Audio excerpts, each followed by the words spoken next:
Whole Story Quest Audiobooks presents Sacrifice by Will Jordan, narrated by Sam Devereaux. Part 1. Recollection. In 1839, British troops based in India invade Afghanistan, beginning the First Anglo-Afghan War. Despite their capturing key cities, a growing tide of rebellion forces the army to withdraw 2 years later. Subject to constant ambushes, the entire force is annihilated. It is considered one of the worst disasters in British military history. Total casualties: 16,500 British and Indian soldiers and civilians killed. Total number of Afghan deaths unknown. Chapter 1. Parwan Province, Afghanistan, 8th of August 2008. Dust. Dust and sand and rock, stretching from horizon to horizon. Sitting perched by the open crew door on the side of the UH-60 Black Hawk chopper, Private Lawrence Law Carter watched as the arid, wasted landscape of eastern Afghanistan slid by beneath them at 120 knots. Everywhere he looked, he saw withered fields, wind-scoured outcroppings of rock, endless stretches of open, dusty ground, and winding, tortuous valleys that led nowhere. All of it stretched out beneath him, fading away to a hazy yellow-grey horizon that masked details and defied any estimation of distance. The whole country looked the way he imagined the Dust Bowl of the 1930s Midwest had been. All the life and color bleached out of everything, scoured away by the relentless wind and dust. What a hell of a place to be fighting a war over. He tracked the 6 barrels of his door-mounted M134 minigun slowly from left to right, not really expecting to see anything, but feeling the need to do something to ease the boredom. Cruising at 2,000 feet, they were too high for him to make out much on the ground anyway. "I heard they're sending us out tomorrow night," a thin, nasal Texan voice remarked. Carter could almost picture the mischievous grin behind that voice. It belonged to Eric Myers, a pinched, red-headed San Antonio native who hadn't even left his home state until he joined the army. "Night patrol, along the edge of the green zone. Captain's got us specially picked out." "Yeah? Who'd you blow to get that intel, Myers?" another man asked, his voice deep and gruff. Dino Hernandez, a wiry Hispanic man from Fresno, California, who had enlisted to join his 2 older brothers. "It's God's honest truth, I swear," Myers promised, as if that meant anything. Roughly 50% of whatever he said was pure bullshit. "Heard one of them tactical planning REMFs talking about it.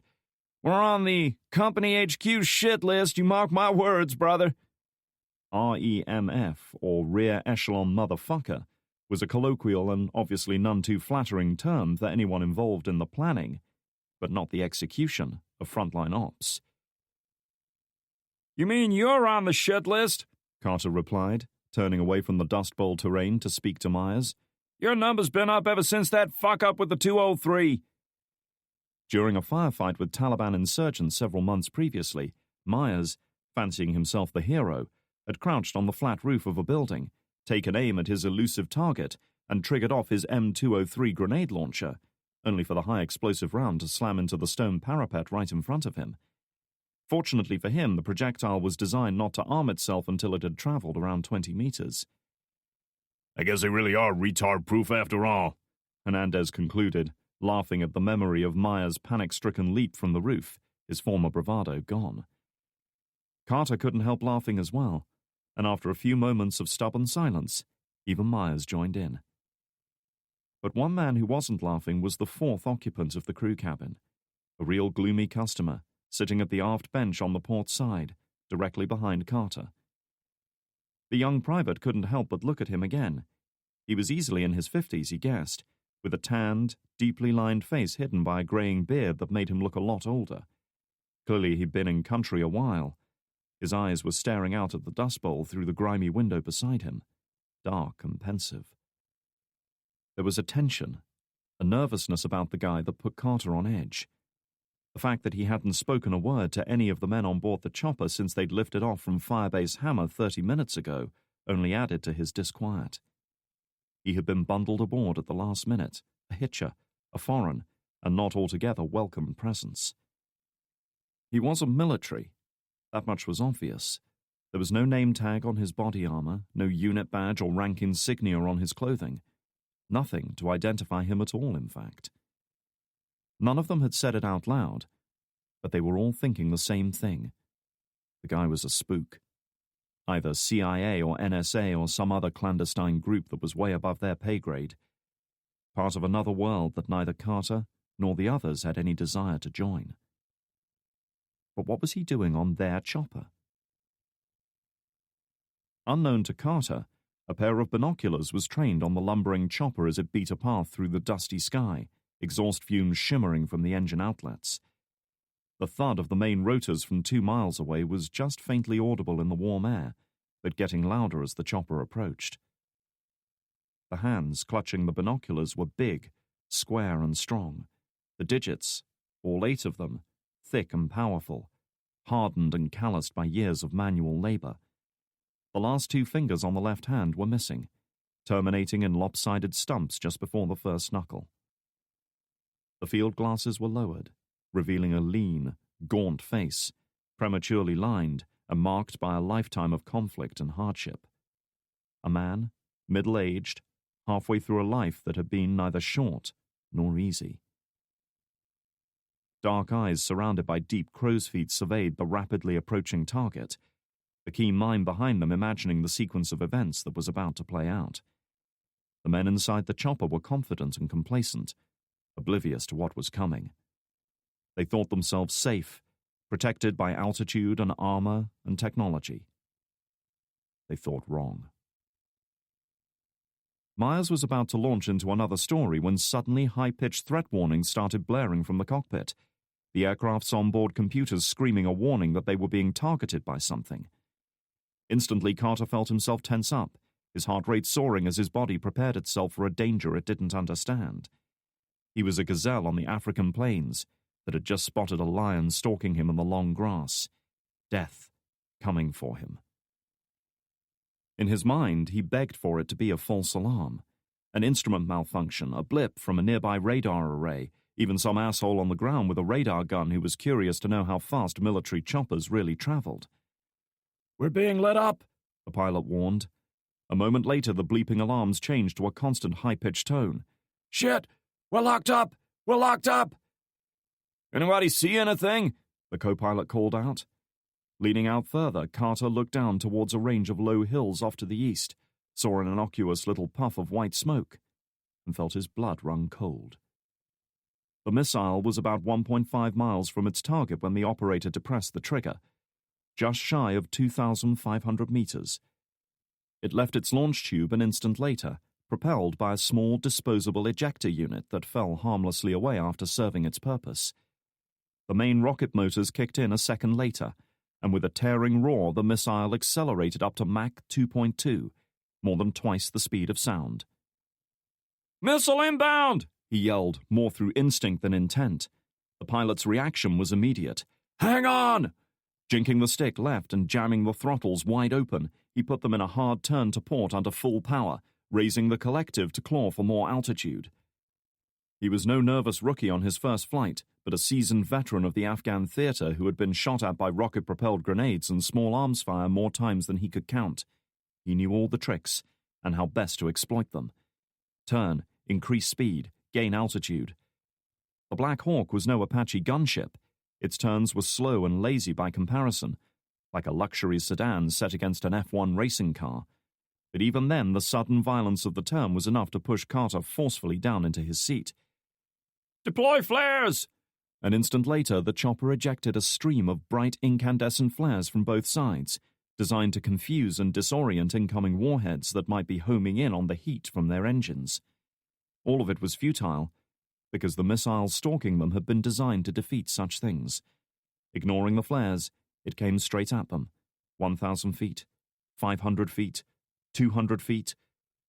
The bright flash as 3 kilograms of high explosive detonated against the port engine housing was followed a moment later by an expanding cloud of superheated gas that rippled outwards, peeling back armor plates, buckling internal support struts, shattering highly stressed machinery, tearing apart hydraulic lines and electrical cables, and turning all of it into a deadly hail of shrapnel that ripped through the chopper's body, causing yet more damage.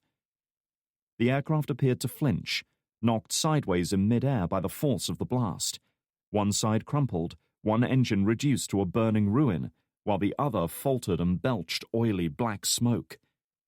Hernandez, unlucky enough to be sitting next to the point of impact, didn't stand a chance. His soft and fragile body presented no resistance whatsoever as the bulkhead behind him disintegrated, fist-sized chunks of shrapnel scything right through him. "Oh, Christ! Oh, Christ!" Myers yelled, his cries almost drowned out by the scream of overloaded machinery and the groan of rending metal as the airframe started to give way around him. "This is Kilo 6-9er! We're going down!" the pilot managed to say, having to shout to be heard over the din of his stricken aircraft. "I repeat, we're hit and we're going down!" Further forward, Carter could do nothing but cling to his safety harness as the chopper lurched and spun towards the ground in its death throes. He had no idea how fast they were descending, whether the pilots still had any control, or whether they were falling out of the sky like a stone. The world outside was a blur of movement, and lurching horizon and dusty orange sky, and dirt and rocks and winding valleys that led nowhere. The Dust Bowl. Not far away, the silent observer watched the aircraft spiral down towards the ground, trailing smoke and flames. Its rotors were still turning, probably because the engine's freewheeling unit had automatically disengaged from the crippled drivetrain, but there was no purpose to its movements. If the pilots were still alive, they would be wrestling with ruptured hydraulic lines and control surfaces that were no longer connected. He almost felt pity for them. The missile had done its work well. There had been no spectacular explosion, no thunderous fireball like in the movies. There had just been a small, efficient flash and a jet of flame that soon died down, giving way to a pall of smoke from the crippled engines. It had taken a good second or two for the concussive boom of the explosion to reach him, but when it did, he spread his arms as if to embrace it, reveling in the sound of the blast as it echoed off the rock walls around him. Now he watched as the nose tilted down. The stricken craft yawed violently left as the last semblance of control vanished, and it ploughed into the ground in a spray of dust and soil and smoke. He smiled, thinking about the reaction this attack would provoke, the fear and panic it would instill in his enemies. The game had changed today, changed forever. And soon, very soon, he would have the one thing he desired most: retribution. He was alive. For several seconds, Carter's mind could process nothing beyond that one remarkable realization. He was alive.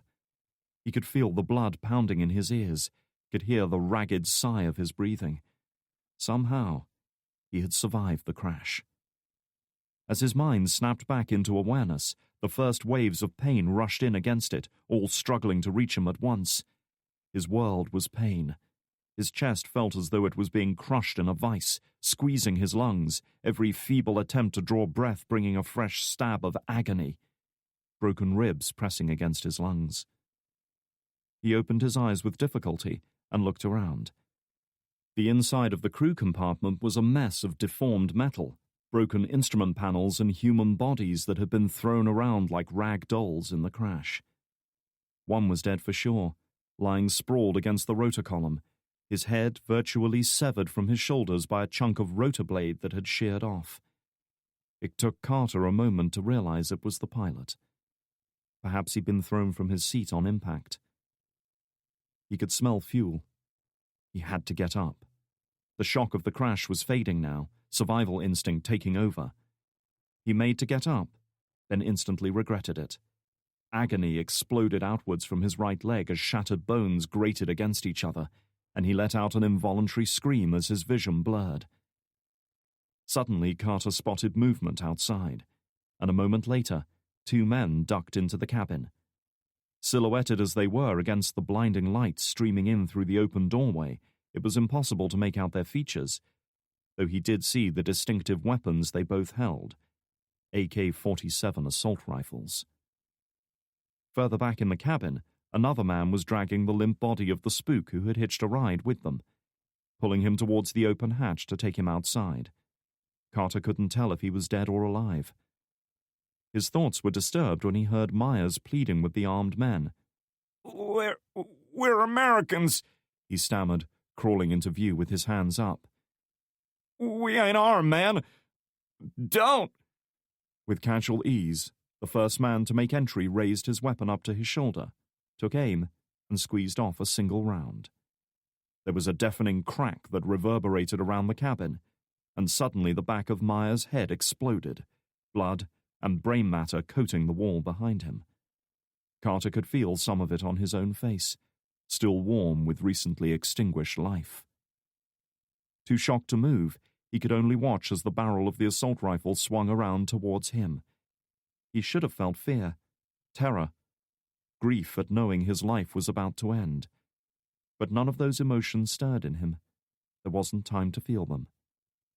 He glanced outside, seeing the dust and sand and wind-scoured rocks.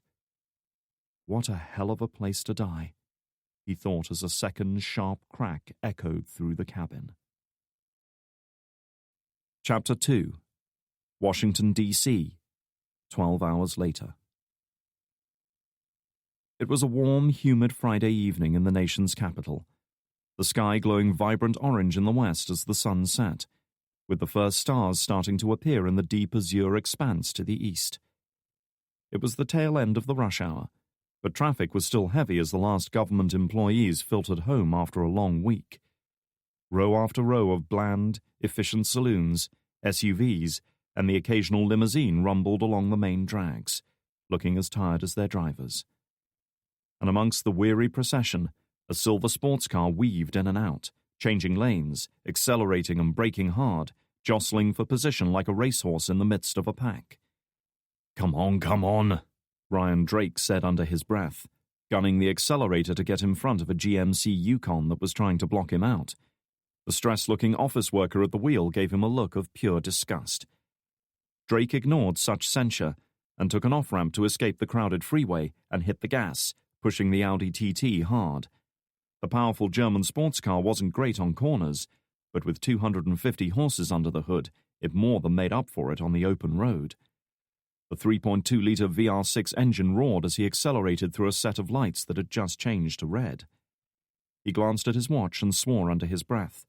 He was going to be late for his rendezvous, and this was one meeting at which tardiness would not be tolerated. She's going to kill me, I'll know it.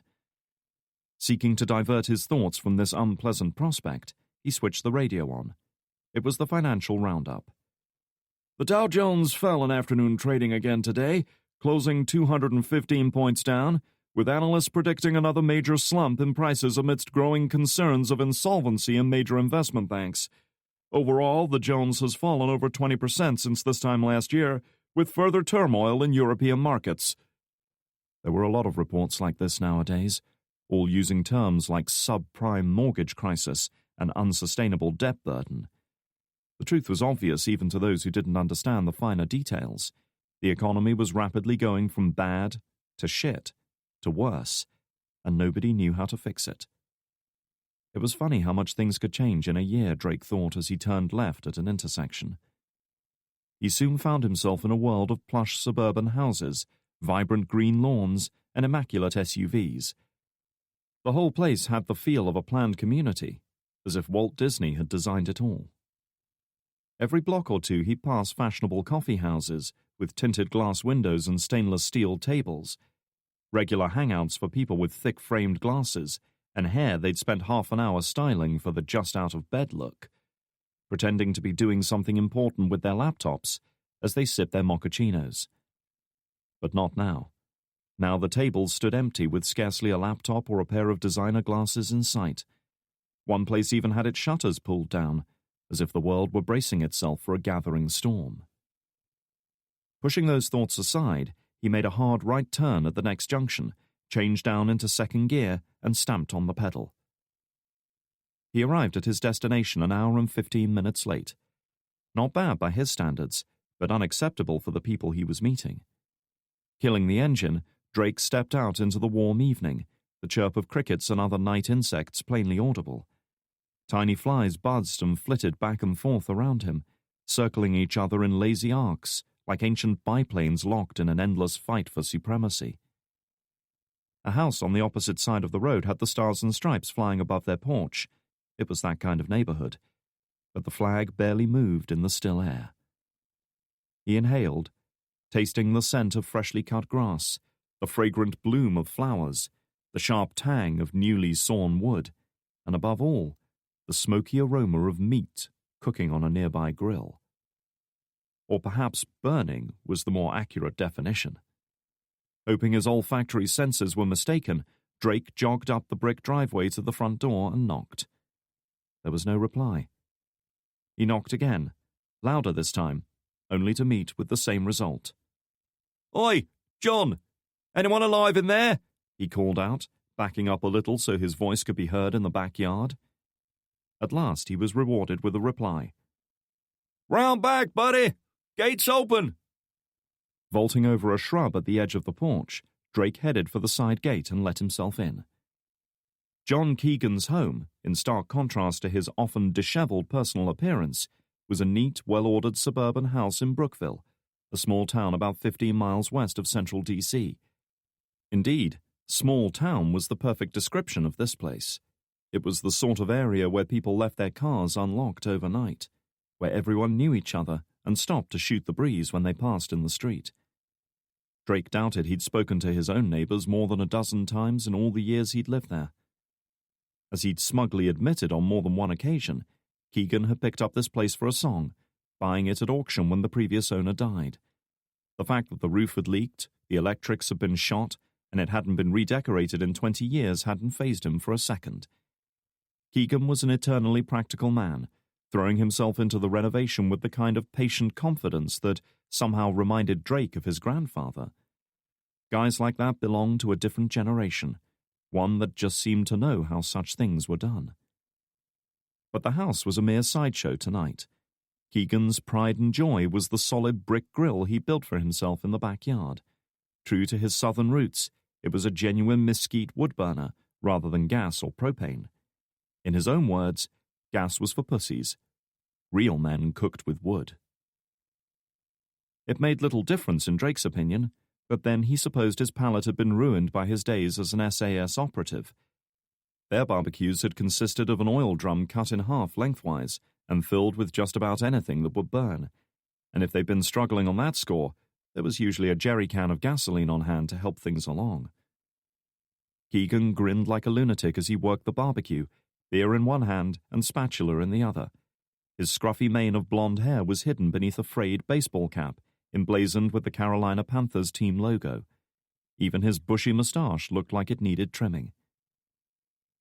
His DIY abilities were unfortunately not matched by his cooking skills, and he seemed to have an innate desire to cremate everything that had once been alive. "Nice of you to join us, mate," he remarked. For some reason, he seemed to find it amusing to say the word mate in his distinctive southern drawl. Kira Frost, standing a safe distance from the billowing smoke, wasn't quite so subtle. "Where the hell have you been, Ryan? You stopped for dinner on the way?" Drake forced a smile and nodded at the grill. Can you blame me? Of course, there was another reason he'd been late tonight. It was the same reason he was late for almost everything outside of work, even if he wasn't prepared to admit it. Burying himself in work helped him forget what had happened last year. And it helped him forget the woman behind it all. Frost didn't look convinced, and seemed on the verge of saying something else when Keegan, perceptive enough not to push the issue, nodded to the steel bucket off to his left. Beers of various brands floated in the icy water. "Well, you're here now. Grab yourself a beer, man. I'm almost done." Drake smiled and grabbed a Corona, wiping most of the water off before popping the lid open. He was more of a Peroni man, but when his throat was dry and the beer was plentiful, he wasn't complaining. "So what's the deal, John?" Frost asked, taking a pull from her own bottle. "Were you taking a shit when they taught us all how to cook or what?" The older man grinned. "Damn, you're on fire tonight, Frost. So are those burgers if you leave them any longer." Drake smiled at the banter between the two specialists. They had served together on a dozen operations over the past couple of years, and despite their differences, a certain grudging affection had developed between them. That was part of the reason Keegan had taken to hosting occasional barbecue evenings, particularly when the team had just finished their debriefings and wrapped up another operation. It was like a wrap party, something to bring an op to a definitive end. Or in Keegan's case, it was an excuse to open the tequila and put the world to rights. A slow smile spread across Keegan's face as he turned to look at Frost. "Hey, I meant to ask you, how's that car of yours?" Even in the dim evening light, Drake could see the color rise to Frost's face. The young woman had bought an old beat-up Ford Mustang at the start of the year, hoping to turn it into a restoration project. The last time Drake had had the heart to ask about it, the entire engine block had been lying in pieces in her garage. "Doing just fine," she replied, but there was no conviction in her voice. Keegan paused in his work, his expression pensive. "You know, my daddy once said never let women near guns, cars, or VCRs. Sometimes I think he was wiser than he knew." Frost wasn't rising to the bait. "Yeah? Well, I suppose that kind of attitude was common in the 1930s. You know, when you were a kid." Seated at the edge of the garden's decking area, another flawless creation built from scratch by Keegan, Drake took a pull on his beer, closed his eyes, and exhaled slowly. After a day of flickering computer screens, ringing phones, and whirring printers, it was a relief to be outside in the fresh air, just listening to the sounds of the world around him. "Hey!" Drake opened his eyes as Frost sat down beside him. He winced, already bracing himself for another verbal assault. "Listen, Kira, about tonight." To his surprise, she shook her head. "Don't worry about it. You're here now, at least. That's the important thing." Drake raised an eyebrow. It wasn't like her to be so forgiving. Her unexpected conciliatory attitude had caught him off guard. He felt awkward, unsure of what to say, but he didn't want to let the conversation falter. He recalled something about her moving house, yet the details remained elusive, like a half-formed idea long since discarded. His mind was a jumble of reports and classified documents and deadlines and a dozen other work-related problems that seemed to swallow up everything else. "So, how are you doing with the new apartment?" he asked, deciding to chance his hand. "Moved your stuff in?" The flicker in her eyes told him he'd made a big mistake. "Ryan, that was 3 months ago, and it was my sister who was moving." Drake's heart sank. He worked with these people almost every day, spent far more time with them than his own family. Yet at times like this, he felt he barely knew them. The only reason he was even here tonight was because Frost had parked herself in his office and refused to leave until he agreed to come. Her excuse had been that she didn't intend to suffer Keegan's food alone, but even then he'd sensed a deeper motivation. She'd wanted to keep him involved, to make him focus on something outside work. It was a valiant, but futile effort. "I'm sorry, Kira," he said, taking a pull on the beer to hide his embarrassment. "My mind's been all over the place lately." In truth, his mind had been in one place, and one place only. Iraq, last year. After being hunted as a fugitive by his own people and traveling halfway across the world, he had uncovered conspiracies and corruption that went almost to the very top of the agency. Then it had all unraveled. The one man who could help them had been executed, while those behind the entire thing had not only survived, but prospered. Drake himself was only alive because of a deal struck by his friend Dan Franklin, buying his security in exchange for silence. Drake's life was now in limbo. He was unable to leave the agency, yet knew that one day his luck would run out. He understood how Damocles must have felt at that banquet table, trying to enjoy his roast beef with a bloody great sword hanging over him. Easy mistake to make. Frost was silent for a few moments, contemplating something, or maybe weighing up whether the time was right to say what she wanted to. "Mind if I ask you something?" He looked at her, wondering what was coming. You've never let it stop you before. Why do you push yourself so hard? She asked, dead serious. Drake hesitated. Kira Frost was a straight talker who wasn't afraid to voice her opinions, but it wasn't like her to get into this deep and meaningful stuff. You're in that office working until Christ knows when, she went on. You barely do anything in the real world. I mean, shit, I had to practically hold a gun to your head to get you here tonight. My company that bad? I'll take the fifth on that one, he said, hoping to lighten the mood, but soon realizing it was a wasted effort. She wasn't about to let this one go. Look, it's just the way things are with work. Ryan, there's always going to be too much work if you want there to be. Drake was careful to avoid her gaze. I imagine you're going somewhere with this, he prompted, wishing he didn't sound so defensive. You're burning yourself out, she said simply. It's like you're trying to punish yourself or prove something. Either way, it's not good. For who? For anyone, she answered. If you're exhausted and strung out, you're not thinking straight, which means you put all our lives at risk next time we're in the field. She fixed him with a searching look. And as much as I'll hate myself for saying this, I'm worried about you. I don't want to see you burn out. You don't deserve it.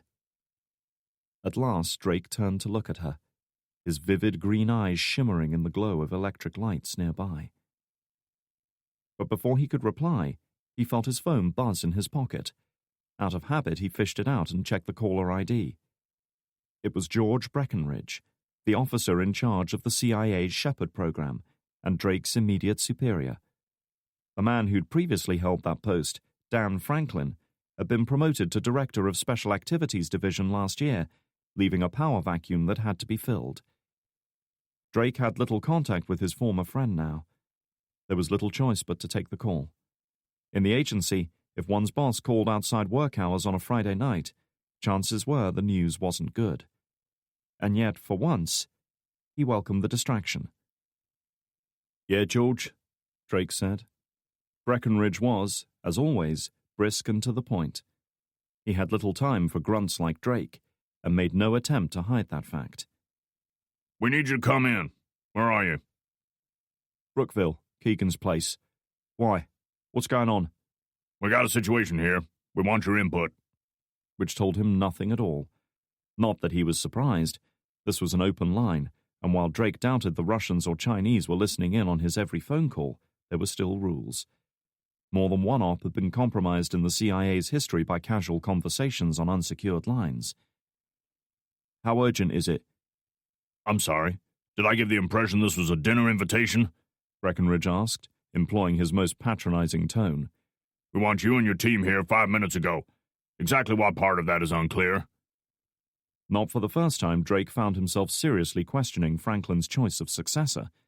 Whatever the vetting process for that position, it clearly wasn't designed to filter out arseholes. Abundantly. Good. I'll see you in conference room 1 in 30 minutes. He hung up without saying anything further. Prick, Drake said under his breath as he closed down his phone. Frost regarded him suspiciously. Trouble in paradise? Snafu, as your Marine cousins are fond of saying. She nodded sagely. Snafu. Situation normal. All fucked up. What does he want? Drake tipped back his beer and downed it in one gulp. Well, the good news is you've escaped Keegan's food tonight. Chapter 3. CIA Headquarters, Langley, Virginia. One thing Drake had to commend the agency on was their sense of irony. The George Bush Center for Intelligence, itself a contradiction in terms, was where some of the most important decisions in the world of espionage, counterterrorism, clandestine operations, and global politics were made, yet the place reminded him more of a garden center than an intelligence-gathering hub. Set within acres of well-maintained parkland, there were trees and flower beds and neatly trimmed lawns everywhere. The main entrance was even a long, glass-covered archway with plants and expensive decor. All they needed to complete the look was a koi pond and a cafe selling overpriced coffee and pastries. There were two main elements to the CIA's headquarters, the old headquarters building, OHB, and the imaginatively named new headquarters building, NHB. The OHB was a double H-block arrangement that dated back to the agency's beginnings in the 1950s, while the NHB consisted of a pair of 6-story office towers that dominated the landscape like a pair of modern-day castles. Drake and his 2 companions were headed for the northernmost of the 2 towers. After passing through the main security checkpoint and traversing the length of the glass tunnel, they took a left at the T-junction. "This'd better be fucking good," Frost hissed, striding along beside her 2 companions with a look in her eye that would give most guard dogs pause for thought. "I'm talking alien invasion or presidential kidnapping here." "That's how you define good, huh?" Keegan quipped. "Big words, John," she bit back. "Thought you rednecks were still learning how to read and write." The older man flashed a grin. "Must have been a child prodigy." Their route took them past an outdoor seating area overlooking the infamous Crypto's sculpture. Appearing as 4 large metal plates engraved with a seemingly meaningless stream of letters, Cryptos had been an object of fascination for codebreakers and conspiracy theorists since it was unveiled nearly 20 years earlier. The code on 3 of the plates had since been broken, but the 4th remained stubbornly unsolved. Even today, Drake knew that people within the agency liked to hang out around it, particularly the intelligence analysts who made a living breaking codes and sought to test their mental prowess. He had never understood the fascination himself. Breaking codes for bragging rights made about as much sense to him as jumping into an empty swimming pool. Still, each to their own. Passing through the automatic doors that led to the North Tower, he and his companions found the nearest elevator and rode it up to the 5th floor. Drake ignoring the curious glance from the young man in a sharp business suit who got in at the 2nd floor. Langley was a shirt-and-tie kind of place, but unfortunately Drake wasn't a shirt-and-tie kind of man, especially not tonight. If Breckenridge wanted him here so urgently, he would have to take him as he came, in this case clad in cargo pants, a casual shirt, and trainers that had seen better days. Frost didn't take kindly to the disapproving look either. She had been in a foul mood since finding out that her planned evening of drinking and relaxation had been whisked away and replaced with a high-priority briefing with a man nobody liked. "Something wrong, pal?" she challenged, staring right at him. She was spoiling for a fight, and the young man sensed it. Saying nothing, he glanced away and suddenly became very interested in checking his cufflinks. Smart guy, Drake thought. Conference Room 1 was first in line as they stepped out on the 5th floor. It was a big, plush room reserved for top brass and high-level briefings, partly because it looked impressive, but mostly because it was totally secure from any form of surveillance. The fact that the meeting was being held there told Drake a lot more than Breckenridge's ambiguous phone call. It was in this very room, over a year ago, that he had first been handed the mission to break into a Siberian prison and rescue a woman identified only by her code name, Maras. It had seemed like a simple objective at the time.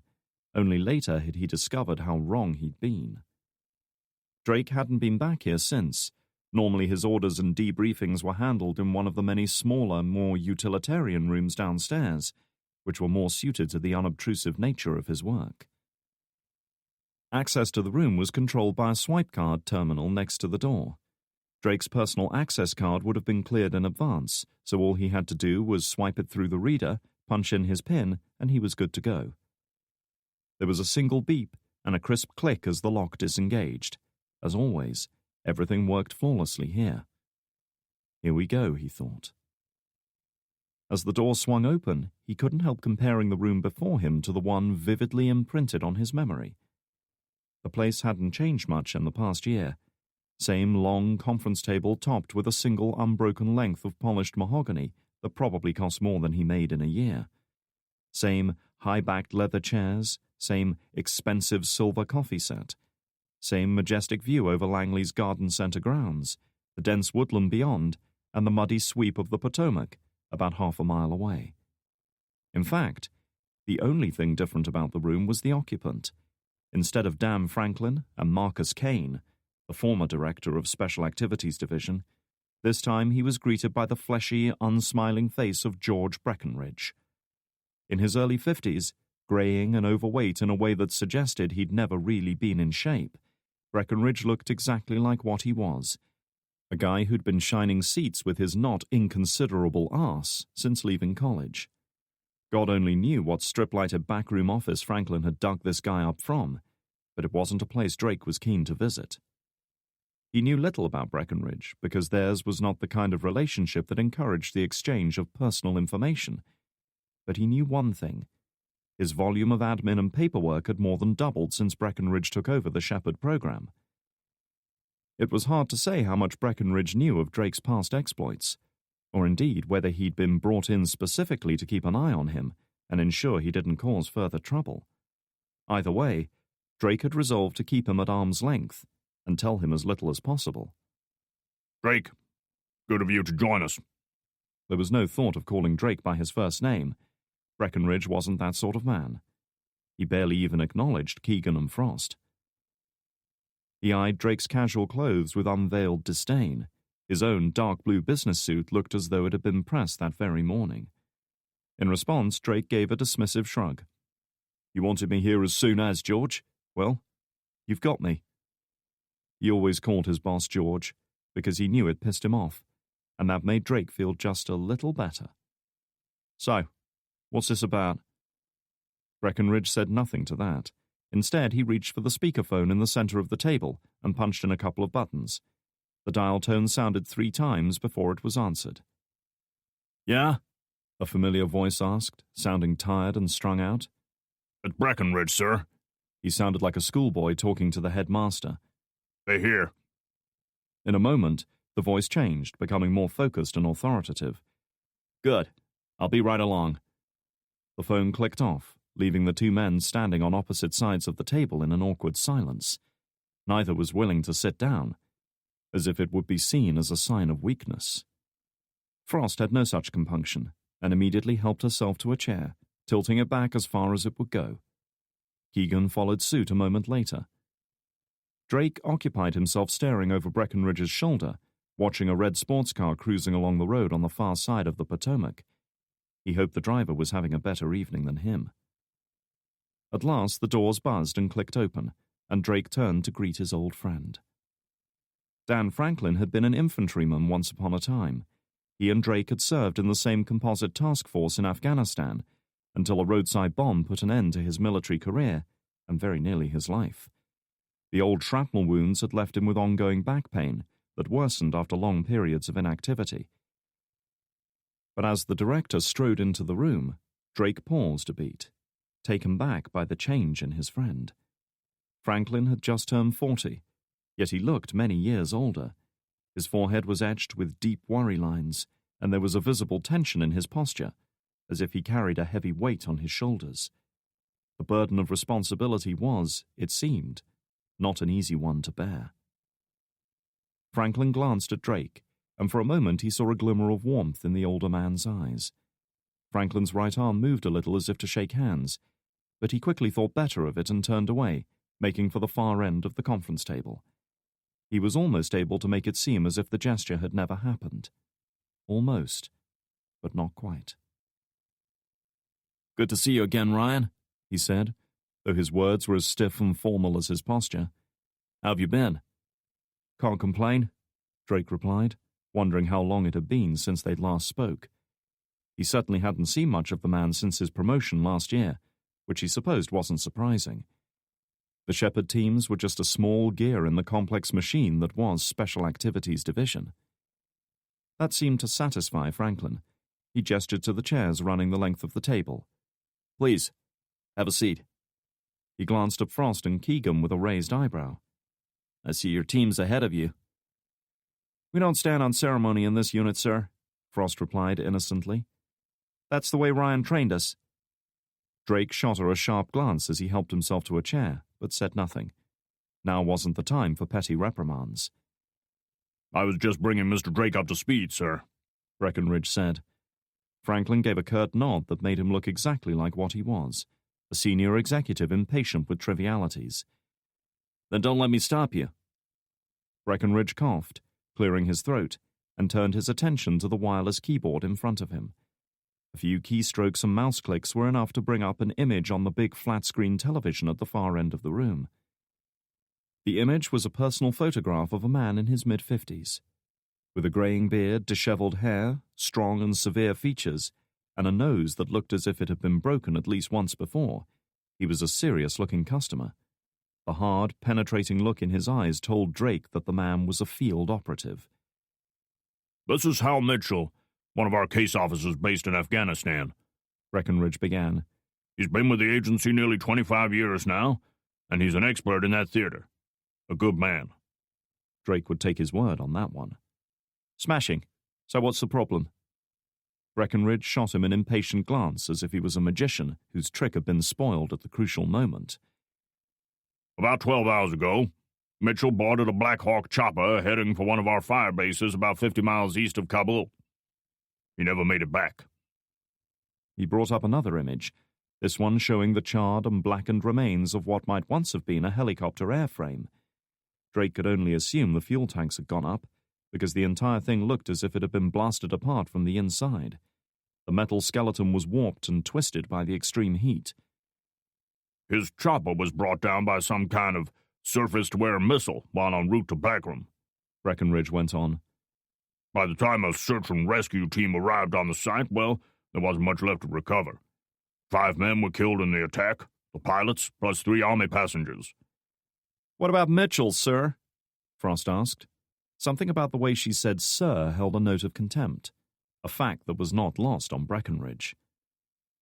He looked at her for a few moments, seemingly on the verge of rebuking her, then thought better of it. "About an hour ago, we received this." A couple of mouse clicks and the display changed as a video file started to play.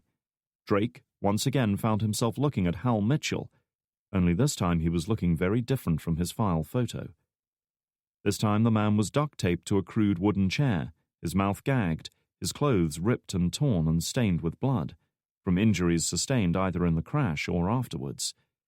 His head lolled to one side, his eyes barely open, one of them blackened and swelling shut. Drake felt his stomach churn. He had seen videos like this before, and could guess where this one was heading. The camera, shaky and clearly manipulated by an amateur, zoomed out a little to show Mitchell's surroundings. He was in a room of some kind.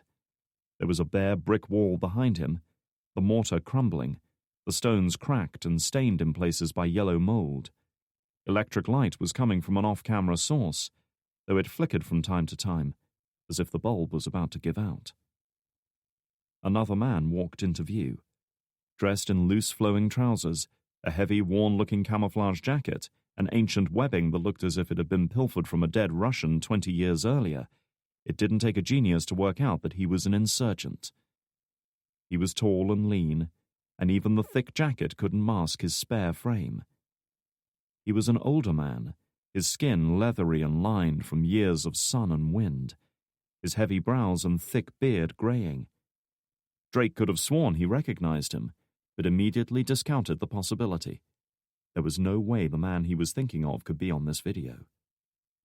"You know what we can do," he began, his voice deep and heavily accented. "None of your men are safe from us. Not on the ground, not in the cities, and not in the air. We can strike anywhere we wish at any time. Nothing can stop us, because we are Allah's holy warriors. Everywhere we go, we will root out traitors, unbelievers, and spies." At this, he gestured to Mitchell. "You send men like this to our country, to turn our own people against us, to ask the faithful to betray their brothers, and you dare to call us terrorists." Reaching into his heavy camouflage jacket, he withdrew an automatic pistol. Drake couldn't be sure, but it looked like a Browning 9mm, a reliable old semi-automatic that had been around since the 1930s. But there was another thing Drake noticed as he pulled the jacket aside to draw the weapon. The last 2 fingers of the man's hand were missing. In that instant, he felt as though a knife had been driven into his stomach. He knew this man. Without hesitation, the insurgent aimed the gun downwards and calmly squeezed the trigger. There was a flash, a sharp crack, and suddenly Mitchell was no longer semi-conscious. His body went rigid, and he strained against his bonds, screaming into his gag, his eyes wide with agony. A crimson stain was now spreading out across the left leg of his trousers. "Fuck," Frost said under her breath, shaking her head. Drake ignored her, concentrating instead on the video. The gag muffled Mitchell's cries, but the gunman was forced to raise his voice to be heard when he spoke again. "You are illegally holding dozens of our brothers captive inside the Parwan detention facility. You will release these prisoners, make a public statement condemning the illegal torture and interrogation of innocent men, and shut down the facility forever. If you do this, your man will be returned to you unharmed. Well, more or less." With malicious glee, he pressed the barrel of his pistol into the bullet wound on Mitchell's leg, prompting another agonized groan. "If you do not comply, by midday on August 14th, we will execute this spy and shoot down more of your aircraft. And believe me when I say our next target will be bigger." A moment later, the screen was replaced by a blur of movement as the camera operator turned the device on its side to power it down. Then at last, the feed went blank. Silence reigned for several seconds as each of them digested what they had seen and heard, though Drake was quick to break it. "Tell me this isn't who I think it is, Dan." The initial shock of his discovery was rapidly giving way to anger. Franklin shook his head. "Facial recognition confirmed it. It's him, Ryan." Frost glanced at the two men. "What's the deal here? Who is this asshole?" "His name's Kourash Emwari. We believe he's former Mujahideen," Franklin explained. "He fought against the Soviets back in the 80s, then formed his own militia group during the civil war that followed. Mercenaries, basically. They pretty much dropped off our radar once the Taliban came to power. It was only after we invaded in 2001 that he appeared again, this time working for the insurgents." "The Taliban hiring mercs now?" Keegan asked.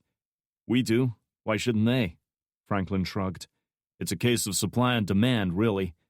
Now that Al-Qaeda's on the ropes, there's a big market for trained men ready to fight."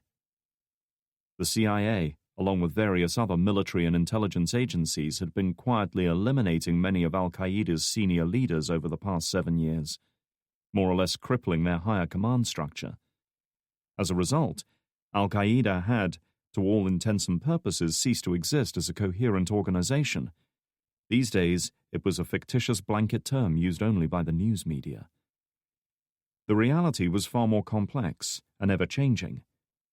Factions and splinter groups were on the rise, made up either of lower-level Al-Qaeda commanders, former Mujahideen who had once fought alongside the West against the Soviets, or new groups eager to join the global jihad. Freed from any form of centralized command or control, and able to indulge their wildest excesses, these groups were rapidly becoming a nightmare for Western intelligence agencies. "We eventually caught up with him near the Pakistan border. We sent in a strike team to take him down." Franklin glanced over at Drake, who had remained silent throughout this discussion. "Ryan led the team. He's also the reason the guy's missing a couple of fingers." Finally, Drake looked up. "And now he's free and shooting down helicopters," he said, his tone faintly accusing. "Care to explain why, Dan?" Franklin cleared his throat and looked down at the folder in front of him. "Emwari was being held in one of our facilities in the east of the country." He was referring to a black site Drake knew. Such facilities were scattered all across Afghanistan and usually served as secure locations where terrorist subjects could be held without trial, interrogated and tortured without official accountability. Since nobody knew they existed, human rights laws could be effectively disregarded there. "Apparently the facility was attacked in a coordinated night raid. In the confusion, Emwari and several others managed to get out." Drake shook his head, hardly believing what he was hearing. He had risked his life to take that piece of shit out of the game forever, and now here he was, back to his winning ways. "That was last year. Since then, Emwari has reconstituted his militia group and started a guerrilla war against us. They've staged at least a dozen bombings in and around Kabul, plus sniper and RPG attacks. Now it seems they're moving up in the world, literally.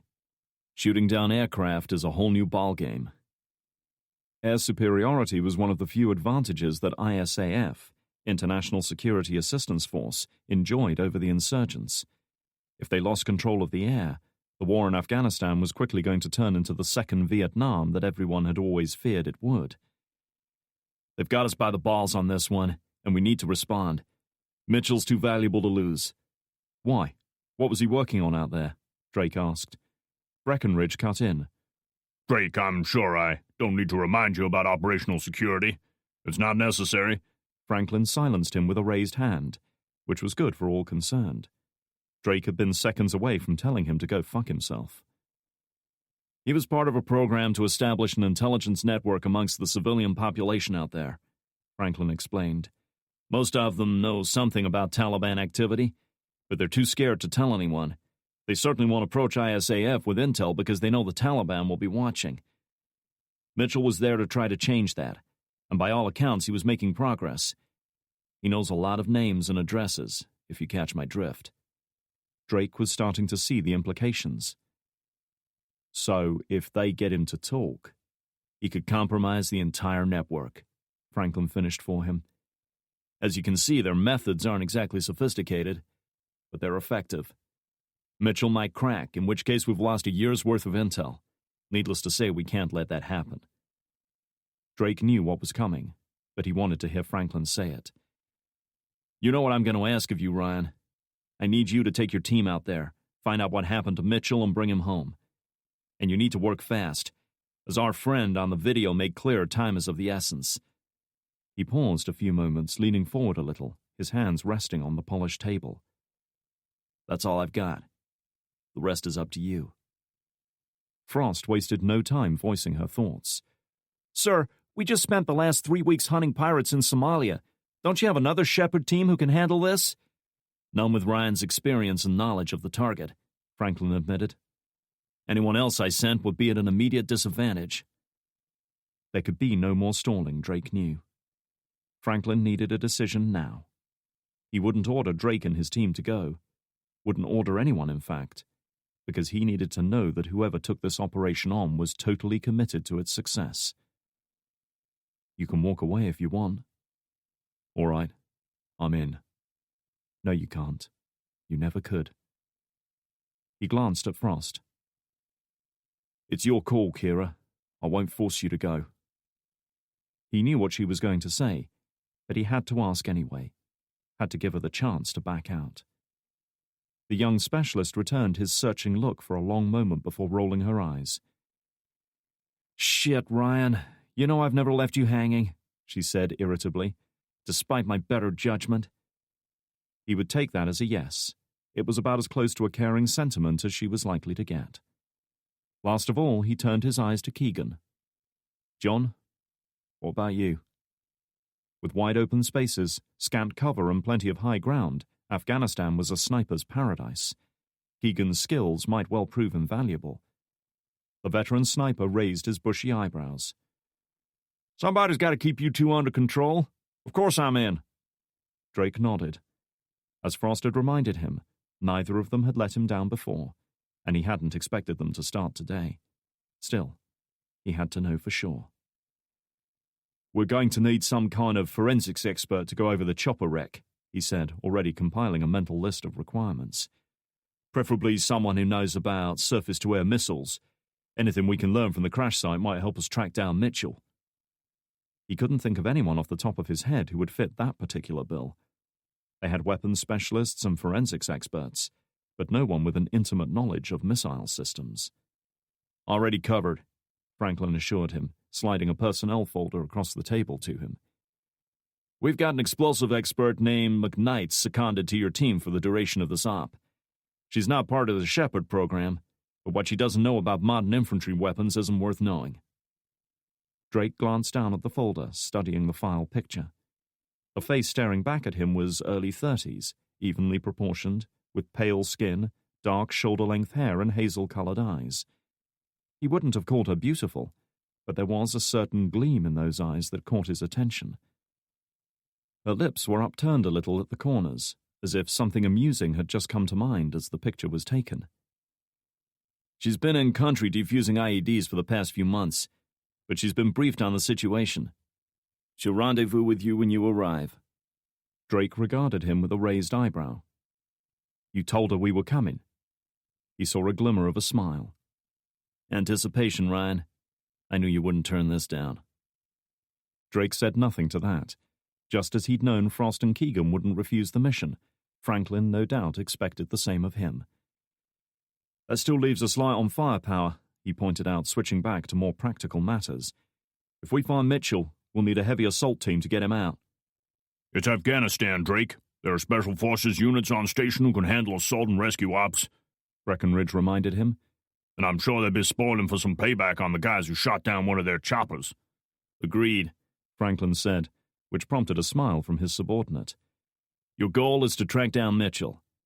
Let the military do the rest. Drake rubbed his jaw. His mandate as a Shepherd team leader allowed him to requisition military resources if the situation demanded it, though it was far from an ideal working arrangement for either party. Fine, as long as we have overall control. I don't want a turf war. It won't be, Franklin promised him, arching his back a little to relieve the stiff muscles. Now, I suggest you grab your gear and whatever else you need. We've got you a spot on the next flight out from Andrews, which leaves in... He checked his watch, an expensive Breitling model, Drake noted. Just over 4 hours. Briefings and intel will have to be handled en route. That was fine as far as Drake was concerned. The sooner they got out there, the sooner he could begin his hunt for Korash. Franklin saw the look in his eyes and guessed his thoughts well enough. Remember, this isn't a search and destroy mission.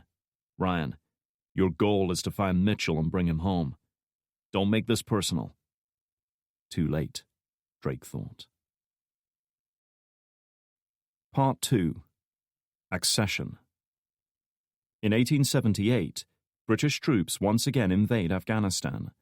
Again they succeed in capturing Kabul. But rebellions and casualties continue.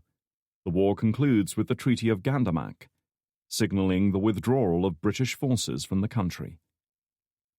Total casualties: 10,000 British soldiers killed, 5,000 Afghan soldiers killed. Number of civilian deaths unknown. Chapter 4. Afghan Airspace, 10th of August. Drake gritted his teeth as the aircraft rocked and shuddered like an ancient sailing ship caught in a gale, jarring his spine against the exposed aluminium airframe. Outside, the engines whined and roared as the pilots adjusted their power output, trying to compensate for the vicious high-altitude winds which hammered them without remorse. The C-17 Globemaster that had been their home for the past 14 hours was one of the biggest aircraft in the USAF's inventory. Each was capable of carrying nearly 80,000 kilos of equipment, and by the looks of things, this one was filled to capacity. Boxes, crates of all shapes and sizes, steel drums, and machinery he couldn't begin to identify were all crammed in there, all shrink-wrapped, painstakingly labelled and catalogued, fitted on rolling pallets, and lashed to the deck. It reminded him more of a warehouse than a plane. The flight across the Atlantic had taken a good 8 hours, with a refueling layover at Ramstein in Germany, followed by another hop to Turkey. He had no idea what time zone they were in, or indeed what time of day or night it was out there. All he knew was that he was cold, tired, uncomfortable, and by now thoroughly sick of air travel. He was almost looking forward to disembarking into a war zone. Still, his enforced inactivity had at least afforded him some time to review Mitchell's personnel file. Harrison Mitchell, born 6th of June 1952, enlisted U.S. Marine Corps in 1970, before mustering out 10 years later. He joined the agency shortly thereafter, working first as a paramilitary operative and then as a case officer in the Middle East. As far as Drake could make out, his service record was impeccable, and he'd been recommended for promotion several times, finally retiring from field ops in 2001. Then, 6 months ago, he'd requested a transfer to the Afghan field office. Drake couldn't help but wonder why a man in his late 50s would throw in a comfortable job at Langley to get his hands dirty once more. Was it simply itchy feet? Or a desire to prove he could still cut it against the younger crop of operatives? Or was it something else? His thoughts were interrupted when the plane's loadmaster wandered over to join him. The tag on his flight suit identified him as Walcott. "Hey, ma'am, how you holding up?" Drake stifled a groan. A stocky young man of perhaps 25 years, with a beaming grin and a never-ending supply of stories. Walcott approached life with the kind of manic enthusiasm that made born-again Christians look positively subdued. There was just no shutting the guy up. "Looking forward to being on the ground again," Drake said, pasting on a weary smile. "No offense." Walcott threw back his head and laughed. "Fuck, man, that's all part of the service. Doesn't matter how nervous you guys are about going to Afghanistan. By the end of a 16-hour flight, they're fucking desperate to get on the ground." "How much longer do you think it'll be?" Drake couldn't help asking. What he really meant was, how much longer do I have to put up with you? Walcott checked his watch. "We're almost there, my man. Should be on the ground in 20 minutes, tops." Drake frowned. "We haven't started descending." "We don't until the last minute. Stand of precaution right now. Some poor bastards got their Black Hawk shot out from under them the other day," he added, looking serious for perhaps the first time. "When it's time to go in, trust me, you'll know about it. Gets a little bumpy, but it's a hell of a fucking ride. Better than a roller coaster, that's for damn sure." Perhaps so, but at least on roller coasters you don't have to worry about people launching surface-to-air missiles at you, Drake thought. As if sensing his disquiet, the aircraft lurched upward, followed by a sickening drop that left his stomach several feet higher than his body. Seeing his unhappy expression, Walcott grinned. "Hey, you think this is rough? Trust me, this is nothing. A couple of months back, we were hauling a Marine Corps rifle platoon, and we hit a big motherfucker ice storm over Turkmenistan. Or was it Tajikistan? Fuck it, all the stands are all the same to me. All shitholes. Anyway, the pilots were damn near breaking their arms trying to keep us in the air, and I was starting to shit myself. Then, all of a sudden, one of the jawheads blows chunks everywhere. Straight away, the two guys next to him started throwing up too. Before I knew what was happening, we had a whole cargo hold full of puking Marines." Despite himself, Drake couldn't help smiling. "So what did you do?" "I bailed the fuck out of there and let them get on with it. No use messing with stuff like that. Poor bastards had to spend the rest of the flight ankle-deep in puke. Most of them looked like the living dead by the time they got off. Made for a fucking awesome YouTube video, though." Before Drake could reply, Walcott cocked his head as his radio headset sparked up. Hitting the transmit button at his throat, he said, "Roger that, flight." Glancing at Drake, he pointed to the cockpit and gave an apologetic shrug. "Gotta go, dude. Keep it real." With that, he departed, making for the ladder leading to the deck above. The aircraft's wild lurches didn't seem to bother him one bit. Alone once more, Drake surveyed the other two members of his team. Keegan was lying stretched out on a bench on the opposite side of the cavernous hold, hands behind his head, his tatty Carolina Panthers cap pulled down low over his face.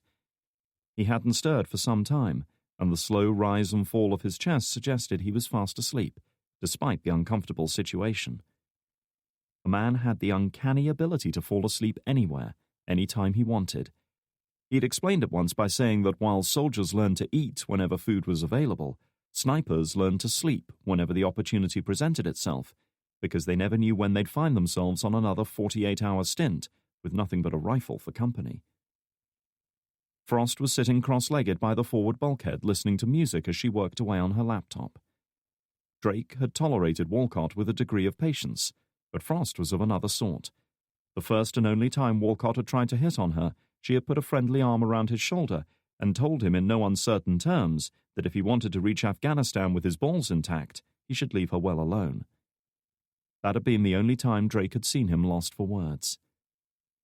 Sensing his eyes on her, she glanced up and flashed an impudent grin that could have been seen as friendly or mocking.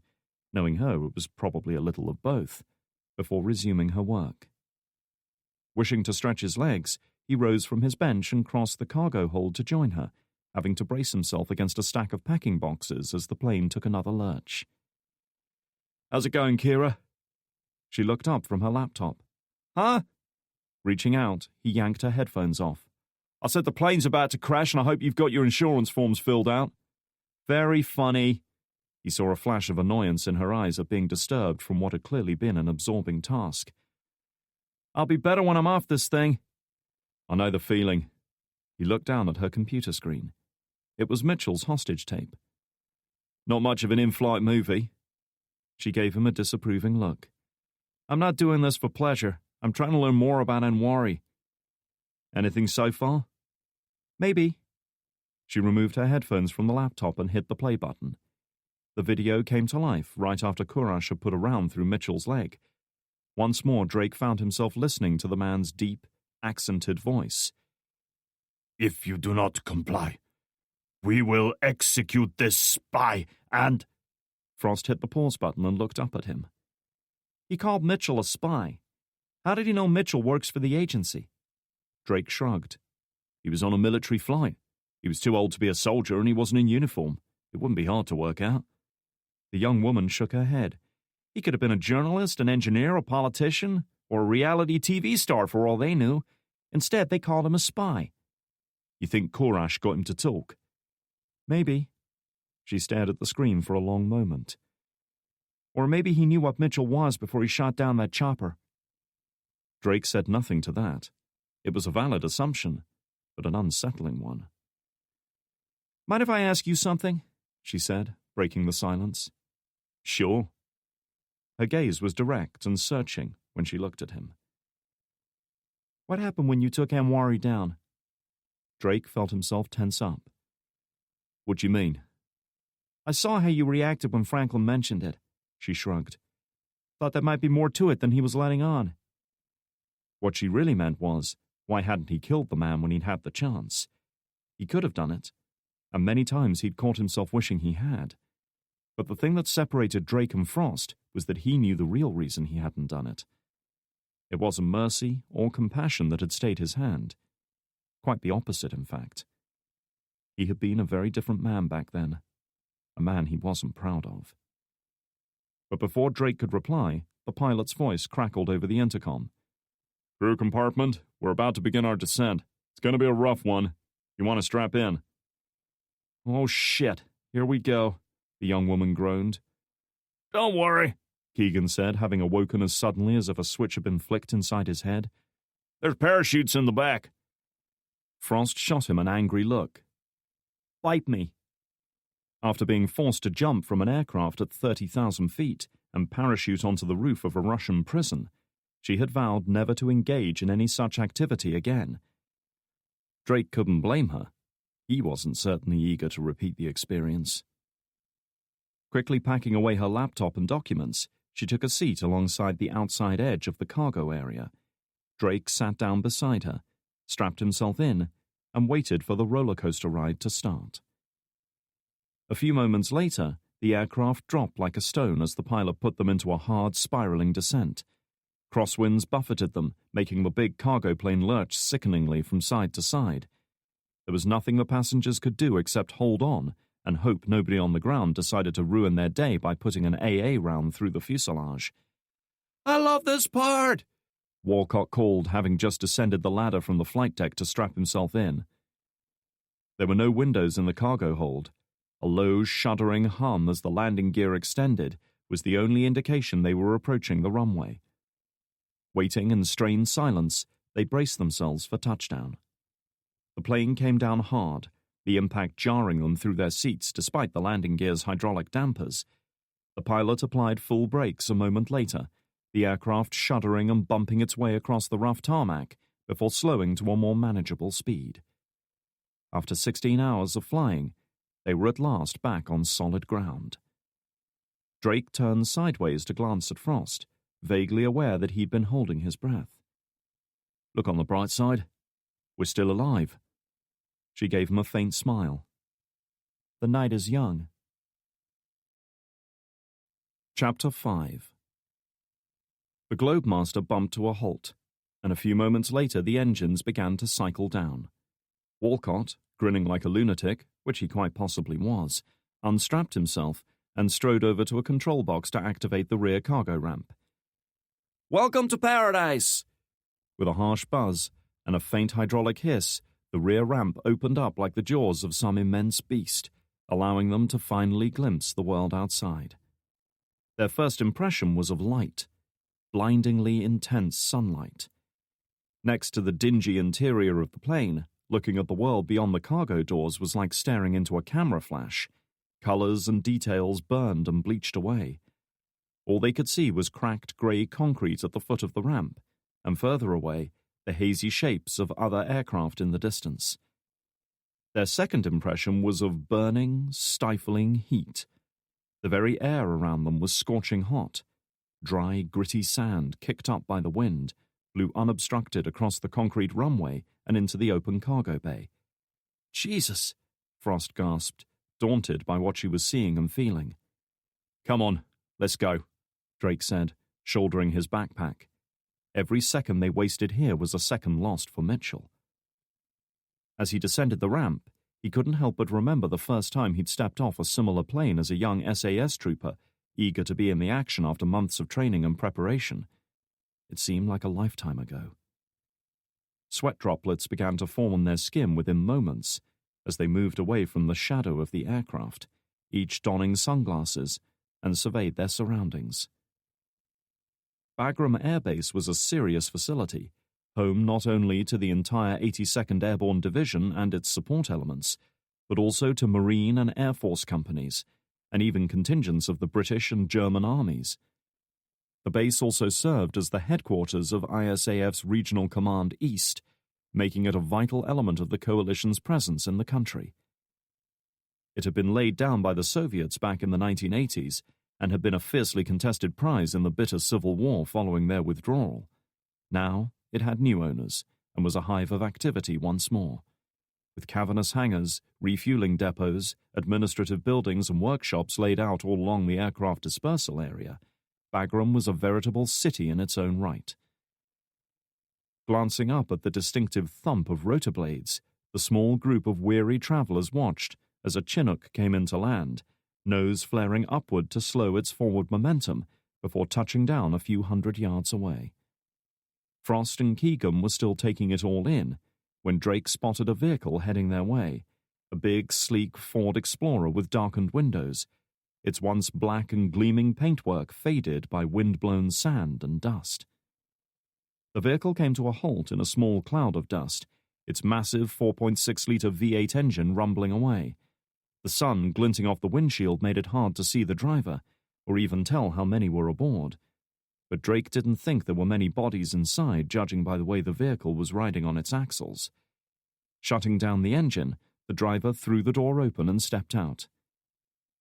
He barely recognized Samantha McKnight from her file photo. Her once pale skin had darkened, her hair lightened by constant exposure to the harsh sunlight.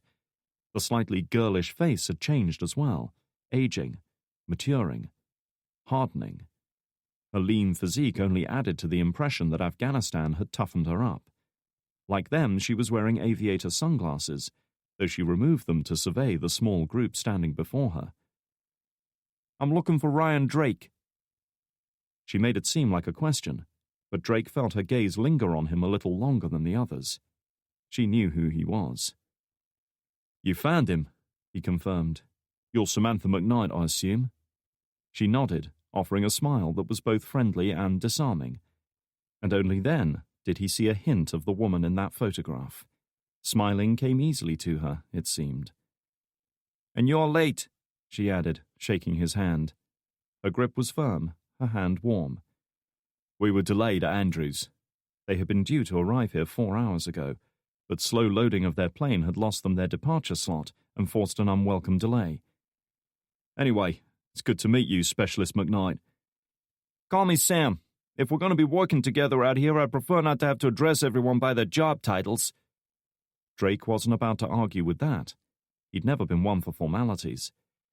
"Fair enough, Sam." He gestured to his companions. "This is my team, Kira Frost and John Keegan."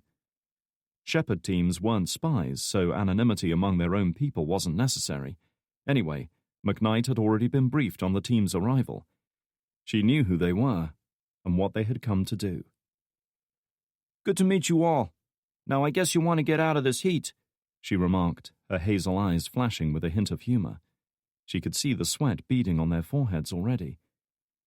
You want to grab your gear and follow me." With that, she turned on her heel and started walking towards the Explorer. Frost hurried to catch up with her. "Is it always this goddamn hot?" "Of course not," McKnight replied over her shoulder. "You should have been here last month. We were averaging 90 degrees in the shade then. Takes a few weeks to get acclimatized and then you're good to go. You'll want to drink plenty of water until then, otherwise you'll start to dehydrate after a couple of hours. But don't let the daytime heat fool you. It can get cold as hell at night." Drake said nothing to this. He'd experienced his share of Afghan nights up in the mountains and hadn't come away with pleasant memories. "By the way, the local time is 0920, McKnight added as she pulled open the Explorer's trunk. "Time difference is a bitch, huh?" "Roger that," Keegan said, grinning. After dumping their gear in the back, McKnight fired up the engine once more and eased them away. There was a strict speed limit in the aircraft dispersal areas that even the agency wasn't allowed to break. They hadn't gone far before they encountered a security checkpoint at the perimeter of the airfield. A quick flash of McKnight's ID card, along with an official document signed by the office of Bagram's commanding officer, was enough to get them through. Leaning back in her seat with the air conditioners blasting cold air in her face, McKnight drove with the casual ease born from familiarity through the bustling military base. Around them, soldiers, engineers, civilian contractors, and technicians hurried back and forth, all with places to go and things to do. The roads were busy with vehicles of all kinds, from big M35 military cargo trucks down to Chevrolet Tahoes and other civilian 4x4s.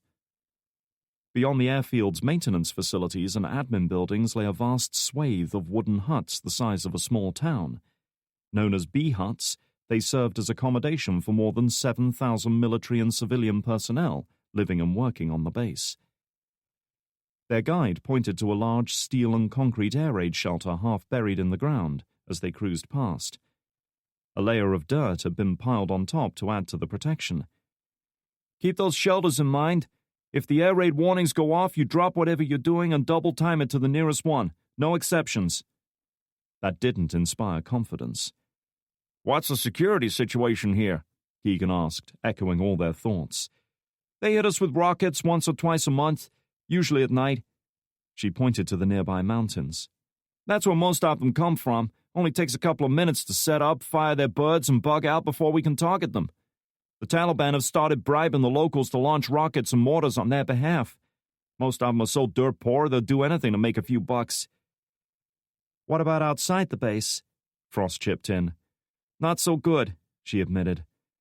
"We've established green zones around strategic towns and along most of the major highways, but anything outside that is fair game. Taliban, Al-Qaeda, Iranians, Uzbeks, anti-coalition militias, you name it. They cross over from Pakistan, set up an ambush, and plant trip mines in ditches and culverts. Our guys get blasted apart when they try to take cover. Then they bounce back across the border before we can nail them." Frost raised an eyebrow. "Sounds like the goddamn Wild West. You get used to it." She turned to Drake, a flicker of amusement in her eyes. "So what's the plan, Sheriff?" "Is Mitchell's office near here?" "He'd have been based at the agency's HQ," she judged, pointing off to the right. "It's about half a click that way. It looks like a fortress. You can't miss it." "Good." Drake twisted round in his seat to speak to Frost. "Kira, double time it over there. I want you to find Mitchell's office and go through everything he was working on. Computer files, documents, post-it notes, whatever." "What am I looking for?" "Anything out of the ordinary," Drake replied.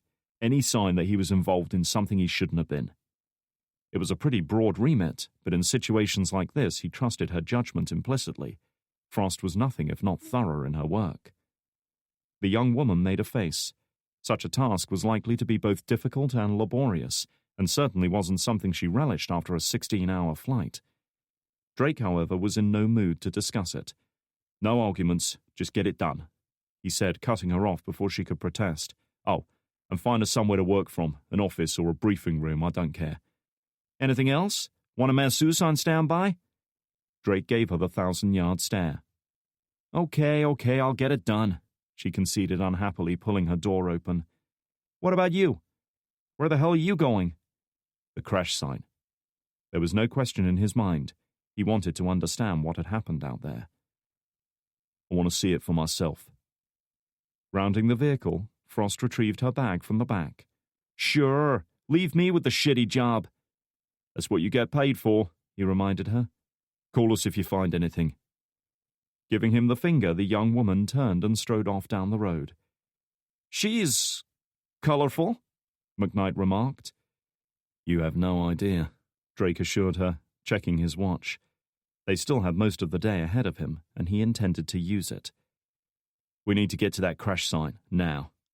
She flashed a grin and threw the big 4x4 into gear. I was hoping you'd say that. Chapter 6. Drake fired up his cell phone as soon as they were clear of the airfield. He was greeted by 2 messages, one from Etisalat Communications, welcoming him to Afghanistan, and another from Breckenridge back at Langley, advising him to check in as soon as he'd landed. One advantage of working with the agency was that they were actually allowed their own cell phones out here. Regular soldiers had to leave them at their embarkation area back home. Of course, the door swung both ways. The obvious downside to always being in touch with one's superiors was dealing with constant requests for updates and information. Steeling himself, Drake dialed Breckenridge's number. Afghanistan was about 9.5 hours ahead of Langley, making it just after midnight on that side of the world. It rang only once before it was answered. The man must have been hovering over the damn thing. Drake was beginning to wonder if he ever slept. Talk to me, Drake, was the curt greeting. Drake's reply was equally brief. We're on the ground. We're en route to the crash site now. Good. Keep me updated. I want a written summary of your findings by the end of the day. Drake frowned. I'll update you when I can. It wasn't as if he was going to be sitting in an air-conditioned office while he was out here. Finding Mitchell was the priority. Writing up reports could come later. No, you'll update me when I say so, Breckenridge corrected him. I have to report in just like you, and I can't do that if I'm in the dark. Is that in any way unclear? Drake's grip on the phone tightened. No, George. As always, you've made yourself very clear. His tone was lost on the older man. Good. I'll expect to hear from you after you've surveyed the crash site. Out. Shutting down the phone, Drake shook his head. Prick. Christ, and I thought Dietrich was hard to work with, Keegan remarked. This guy makes being an asshole a full-time job. Dietrich had been a specialist drafted into their team for the ill-fated prison break operation last year. Though he had ultimately proven his worth in the tumultuous events that followed, he had been a nightmare for Drake during the planning stage, clashing constantly with him over important decisions. Still, Drake would rather have dealt with a dozen Dietrichs over one Breckenridge at that moment. Well, he's halfway round the planet, he reasoned. Be grateful for that. Not far enough for me, buddy. I can't believe Franklin picked a dumb REMF like him to run the Shepherd teams. I guess shit rolls downhill, huh? Dan's not a bad guy. He makes deals with bad people, Keegan reminded him. Same thing in my book. At this, McKnight frowned and glanced over at Drake. Something I should know about? Long story with a not particularly happy ending, he evaded. This prompted an amused smile. We've all been there. McKnight turned off the main road shortly after clearing the base's outer security perimeter and wasted no time putting her foot down. Soon they were careening at breakneck speed down a dusty, cracked, barely paved road that snaked through the network of small villages clustered around Bagram. The woman drove like a lunatic, churning through the gears, keeping the engine revs high and flooring it around corners, leaving clouds of dust and burned rubber in their wake. Leaning forward, Keegan tapped her on the shoulder. You got yourself a death wish, Sam? He asked, having to brace himself against the seat as they bounced through a pothole. The suspension groaned under the strain. Stand of precaution, McKnight called over her shoulder. We move so fast the Taliban don't have time to set up IEDs on the road ahead. IEDs stood for Improvised Explosive Device, basically anything the insurgents could slap together that would go boom and put chunks of metal in coalition soldiers. They could be anything from coffee cans filled with plastic explosive and nuts and bolts to 105mm artillery shells buried underground. That's them over there, she added, nodding casually towards a group of men standing on the second-floor balcony of a dilapidated-looking house off to their left, perhaps 50 yards distant. There were 3 or 4 of them, all sporting long beards and civilian clothes, just standing there, watching the vehicle speed by. That's who? The Taliban, McKnight explained, perfectly nonchalant. You're fucking kidding me. She shrugged. They're spotters, reporting our movements. One of their buddies in the back is probably calling his superiors right now. We know they're Taliban, and they know that we know, but they also know we won't detain them without evidence, she said, giving Drake a significant look. So we watch them, and they watch us, and most of the time that's all that happens. It's just the way things are out here. As if on cue, they passed a couple of burned-out vehicles abandoned by the side of the road, their blackened chassis so twisted and warped by the extreme heat that it was impossible to tell what they had once been. Keegan leaned back in his seat and stared at them, saying nothing. Unknown to the 3 occupants of the Explorer, another pair of eyes was watching them through a high-powered telescopic lens. The single observer was protected from the intense sun, and any aircraft that might be circling overhead, by camouflage netting strung over the low depression in which he was crouched. Flies buzzed around him, and the oppressive heat caused droplets of sweat to form at his brow. But he didn't care. He was used to such things. Situated on a low hill about half a mile north of the road, the man who had become known as Kurash Anwari watched as the big vehicle bounced and jolted across the uneven surface. Even through the haze of dust, he was able to make out the driver and passengers. 2 men and a woman, all dressed in civilian clothes. He didn't recognize the other 2, but the man in the passenger seat up front was very familiar to him. His was a face that Kurash would never forget as long as he lived. After all, how could one forget the man who had cost him everything he'd ever cared about? Ryan Drake. It had taken no small amount of time and effort to learn what had become of the man who ruined his life, who took everything from him in a single day. But patience was a virtue he had learned a long time ago. Half a world had separated the 2 men until yesterday, and now, here they were, barely 300 yards apart. Drake had arrived just as Kurash had known he would, ignorant of the work and planning and calculations that had brought him here. As the Explorer roared past on the dusty road below, Kurash reached for the cell phone resting in the depression beside him. It was a specialized encrypted unit, firing off its transmissions in a randomly cycling burst of data that was next to impossible to lock down. Shielding the screen from the bright shafts of sunlight, peeking through the camouflage netting, he powered the phone up. No numbers were stored in its digital memory. They all had to be learned and held within one's mind. It wasn't easy, but Kurash prided himself on his mental discipline. Discipline was the core of a man's being, a source of strength more potent than the strongest arm or the stoutest heart. Kurash had learned this truth from a young age. His father had been a common laborer who flattered himself with dreams of success and wealth, lacking both the intelligence and the motivation to succeed. As his fledgling business failed and his money vanished, he had turned his anger and frustration on his own family. His mother, by contrast, had been a quiet, melancholy woman who endured the beatings he doled out without complaint, who would not even say a word against him when those same fists were turned against her own children. She would just get up and silently leave the room, her eyes blank, seeing nothing. Both of them had been weak and deserving of their miserable lives. Kurash would despise them to his dying day. Dredging up the familiar number from memory, he punched it in and waited for the call to be answered. As always, it didn't take long. Yes, came the curt greeting. the CIA are here. They are on their way to the crash site. Chapter 7. This is it. The chopper's on the other side of that ridge, McKnight said, slowing the Explorer as they approached a couple of armed men up ahead, part of the security detail charged with protecting the crash site. One look at them was enough to confirm they weren't U.S. Army, or any branch of the armed forces for that matter.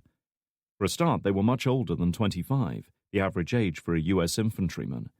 Neither had seen less than 40 years by Drake's estimate. Still, they were serious-looking men.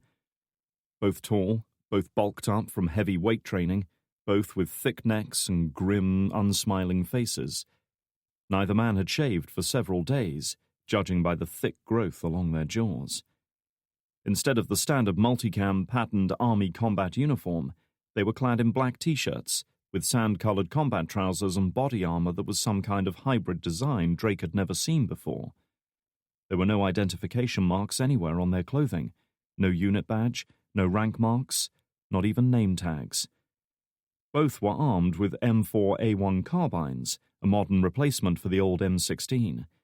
Designed around the modular weapons system concept, they were very much the military equivalent of Lego blocks, allowing the user to add all kinds of attachments, from silencers to grenade launchers.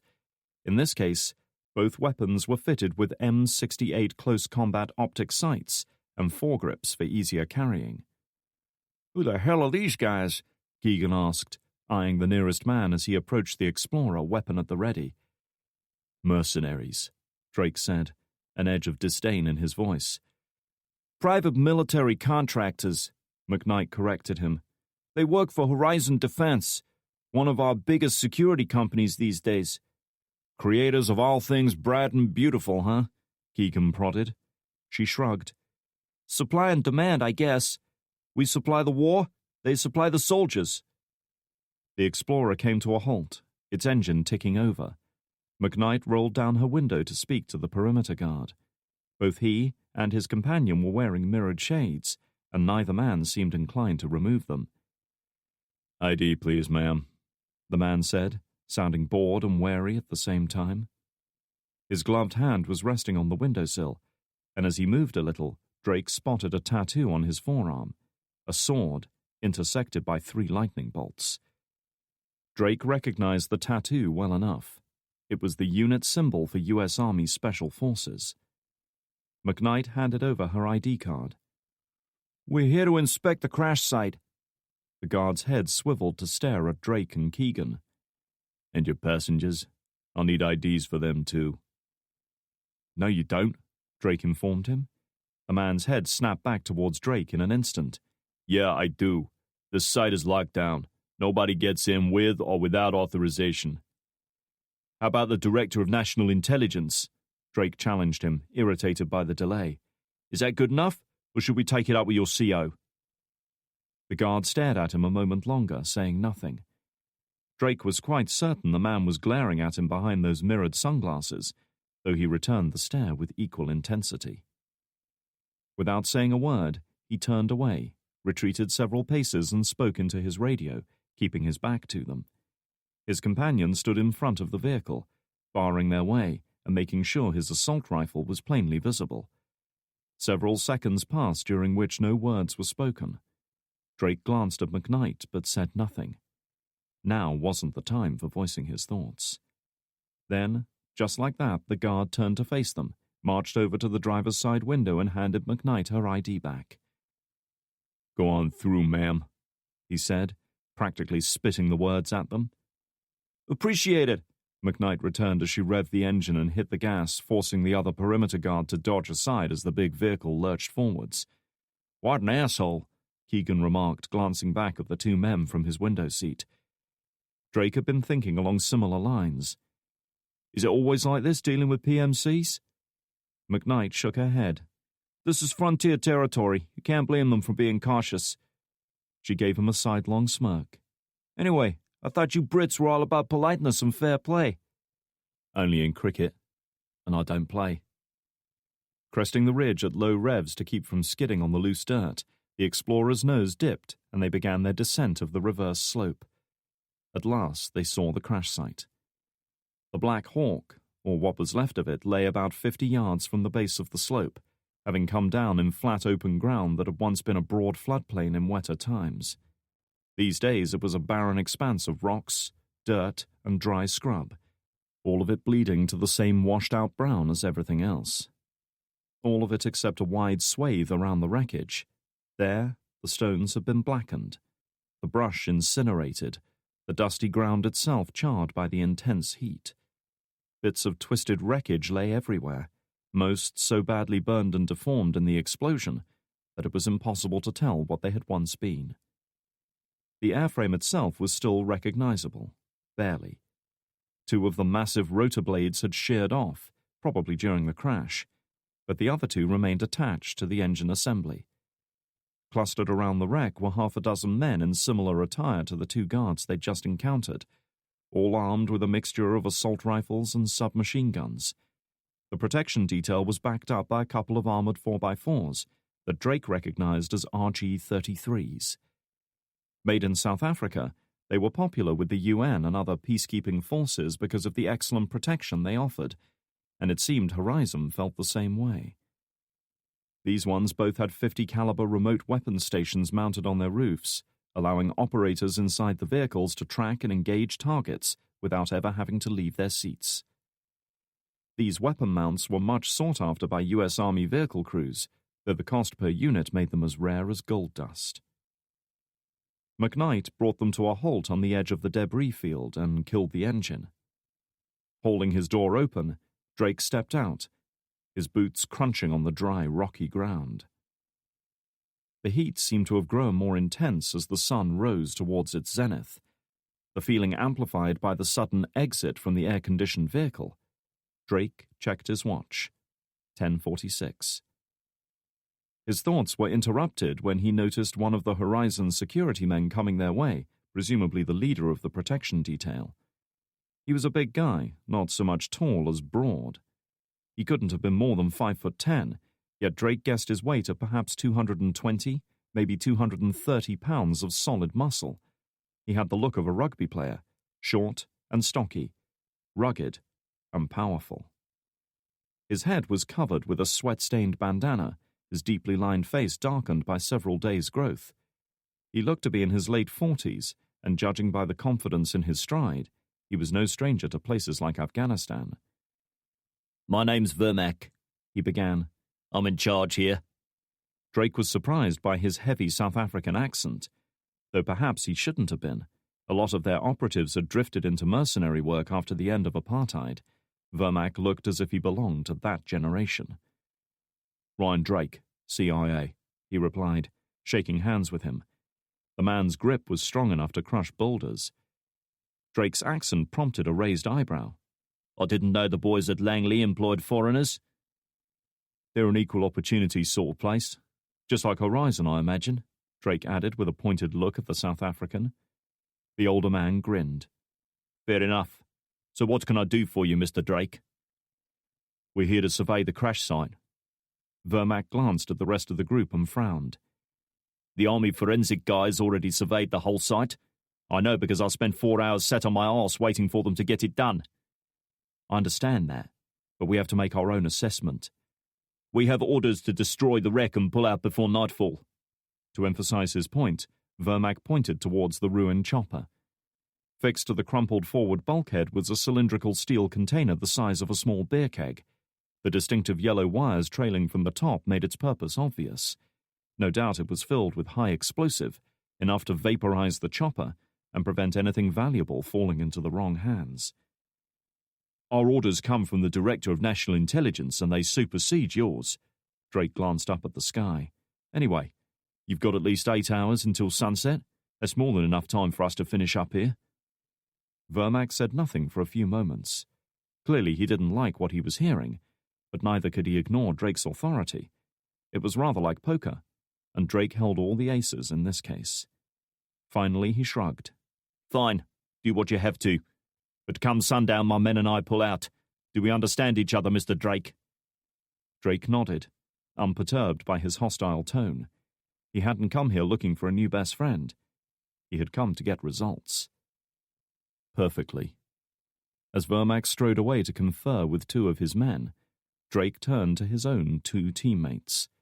"John, I want you to take a look around. See if you can find any evidence of the people who did this. Boot prints, vehicle tracks, whatever."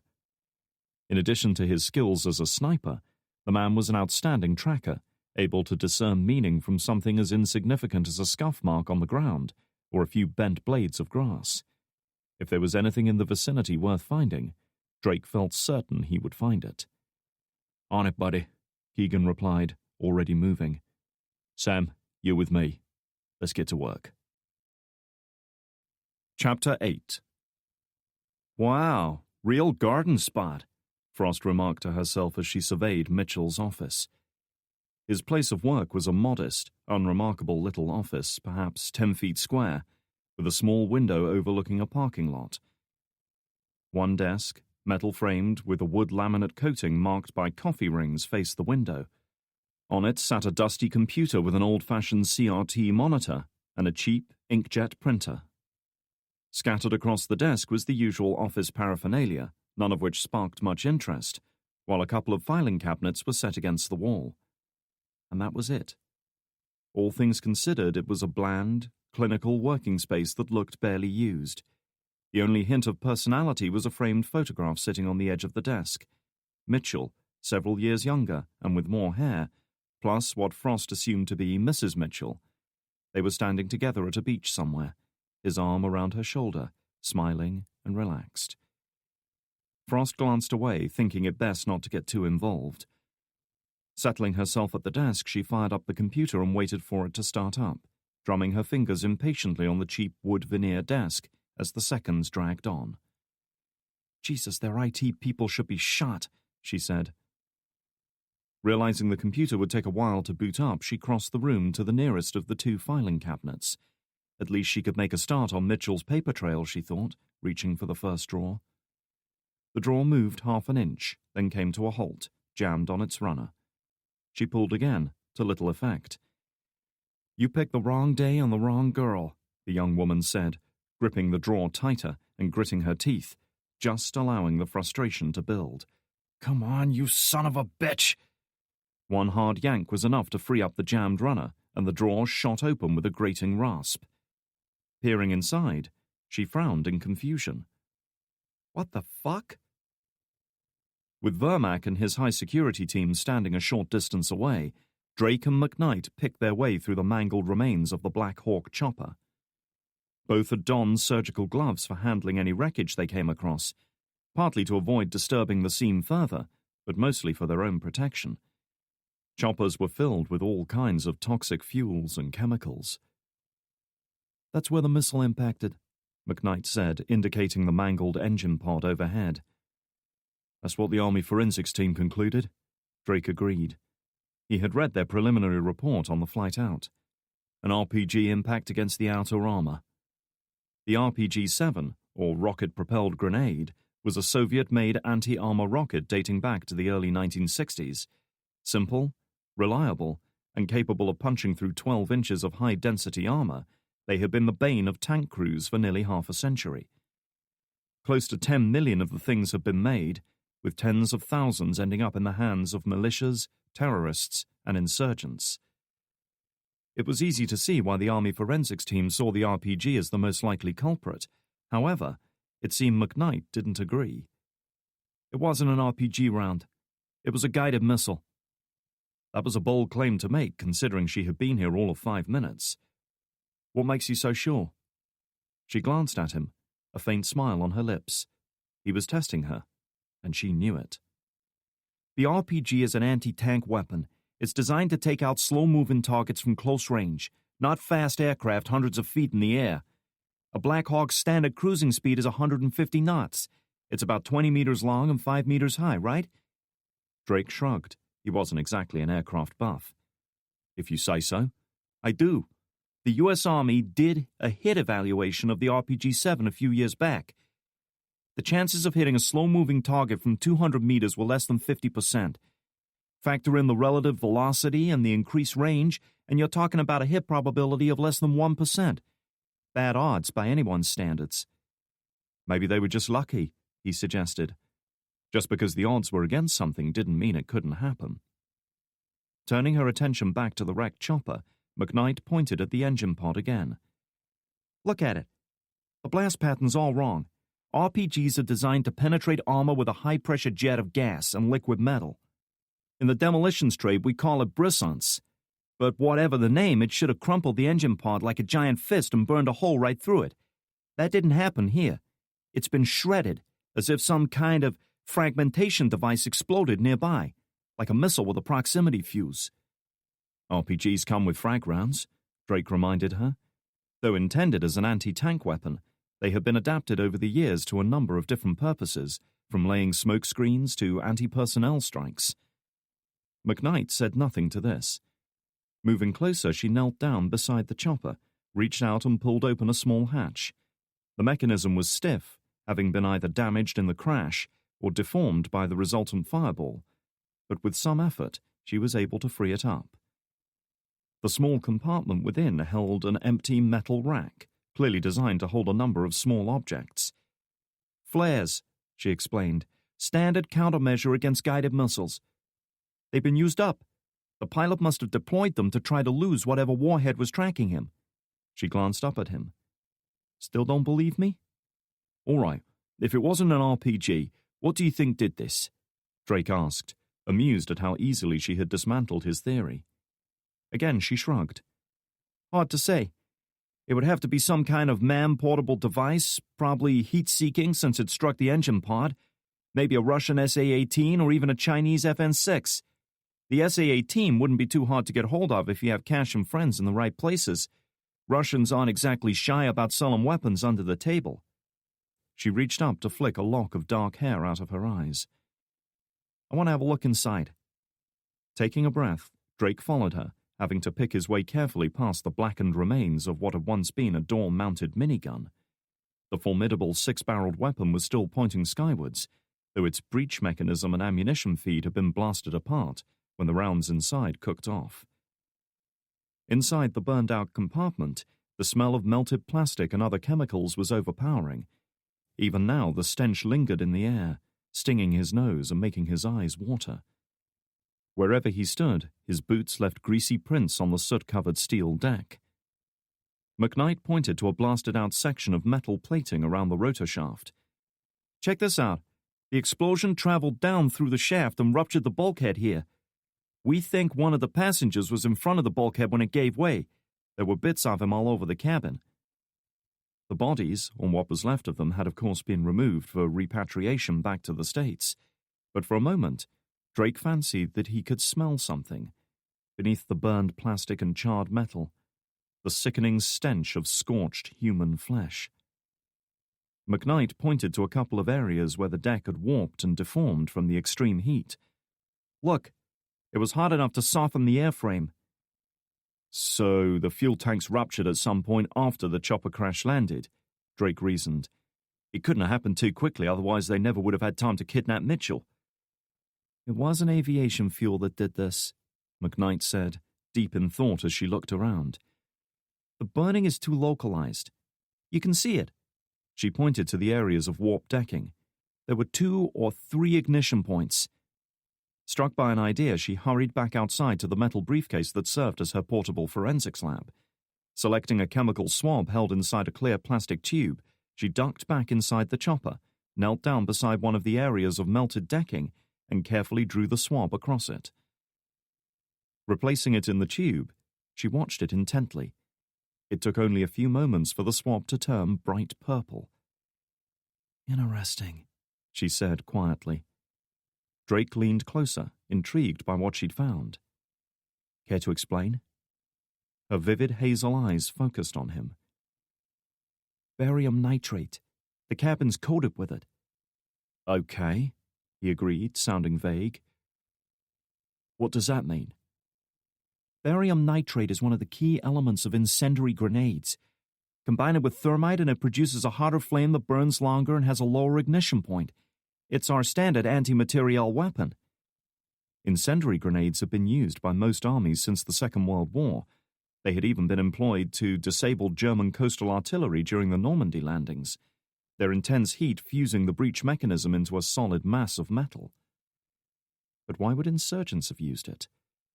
Thermite grenades were specialized pieces of equipment and not easy to come by. Anyway, destroying an aircraft that had already been rendered immobile was nonsensical. It was no threat. It would have made more sense to strip it of valuable equipment and weapons. The answer was as obvious as it was baffling.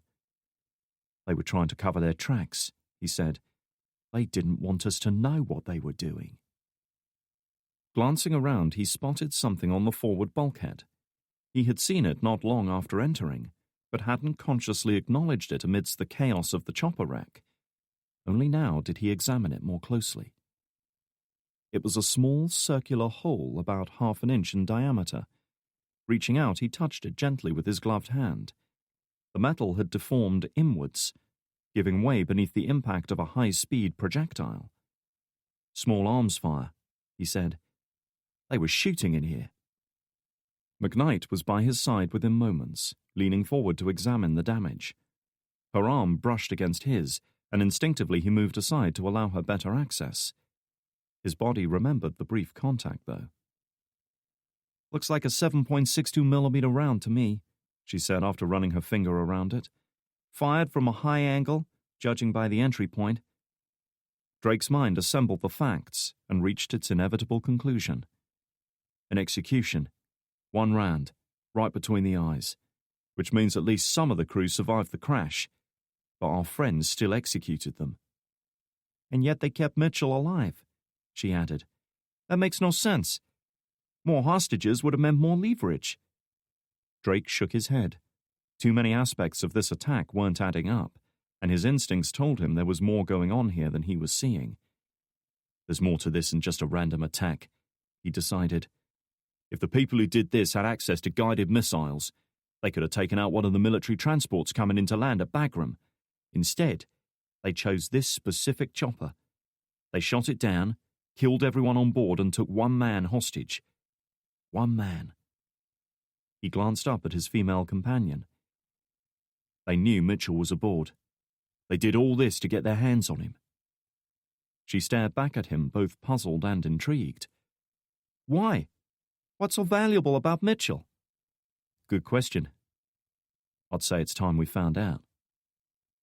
Rising up from the deck, Drake ducked out of the chopper, relieved to be away from that charred, claustrophobic space where men had died. Keegan, who had been surveying the area around the crash site, came jogging over as they emerged. "I swept the area for tracks." He shook his head, confirming what they already suspected. "Between the Army's search and rescue team, the forensics guys, and our buddies from Horizon, there must be close to 50 different trails. It's a dead end. Pardon the choice of words." He gestured to the chopper wreck. "Find anything?" "Nothing good," Drake replied, peeling off the filthy surgical gloves. "This wasn't some random attack. Mitchell was their target. They wanted him, and him alone." "Why?" "Good question, but we won't find the answer here. I'm going back to Bagram, check in on Frost. Maybe she can tell us more." "I want to stay here and look around a little more," McKnight decided. Drake glanced at her. "For what?" "Well, it's certainly not for the charming company," she assured him, nodding towards the Horizon team. "I want to find the launch site. It might give me a better idea of what kind of missile they used." She pointed to a low ridge about 400 yards away, covered with tangled scrub and wind-scoured boulders. "That's where I would have been. Plenty of cover, and right on the chopper's flight line." Drake paused, considering her suggestion. It was a good idea, but he felt apprehensive about leaving her out here. Vermac might have been less than cooperative, but he'd been right about one thing. This was a dangerous neck of the woods, and they were a long way from support if they got caught in an ambush. Stop this, he thought, giving himself a mental slap. McKnight was quite capable of looking after herself, and she had 2 heavy support vehicles and at least 6 armed men to watch her back. "Fine," he agreed at last. "Do what you have to, but don't take any chances."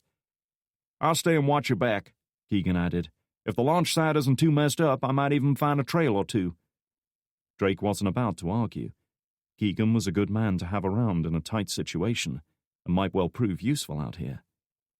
"Mind if I borrow your Jeep?" Drake asked, feeling self-conscious about having to ask McKnight for a ride. "Only if you hand it back the way you found it." McKnight tossed him the keys. "We'll hitch a ride back with the Horizon team when they pull out." "Nice one. I'll meet you back at Bagram." With that, he turned and hurried towards the Explorer. "Call in if you find anything." "Okay, Ryan. If there are any question marks on safety, you pull out," he called back over his shoulder. "Understood?" "Would you go already?" she said impatiently. Drake could feel his face coloring from more than just the heat. "You're on my team, which makes you my responsibility. You die, I have to fill out the paperwork," he said, trying to sound nonchalant. He unlocked the big 4x4 and pulled the door open. "And I hate paperwork." With that, he pulled himself up into the driver's seat and cranked it back to fit his height. As he did so, he couldn't help looking at his reflection in the mirror. "Arsehole," he mumbled. Throwing it into gear, he stamped on the accelerator a little too hard, prompting the big vehicle to lurch forward, kicking up dust and stones. Chapter 9. "What do you have to report?"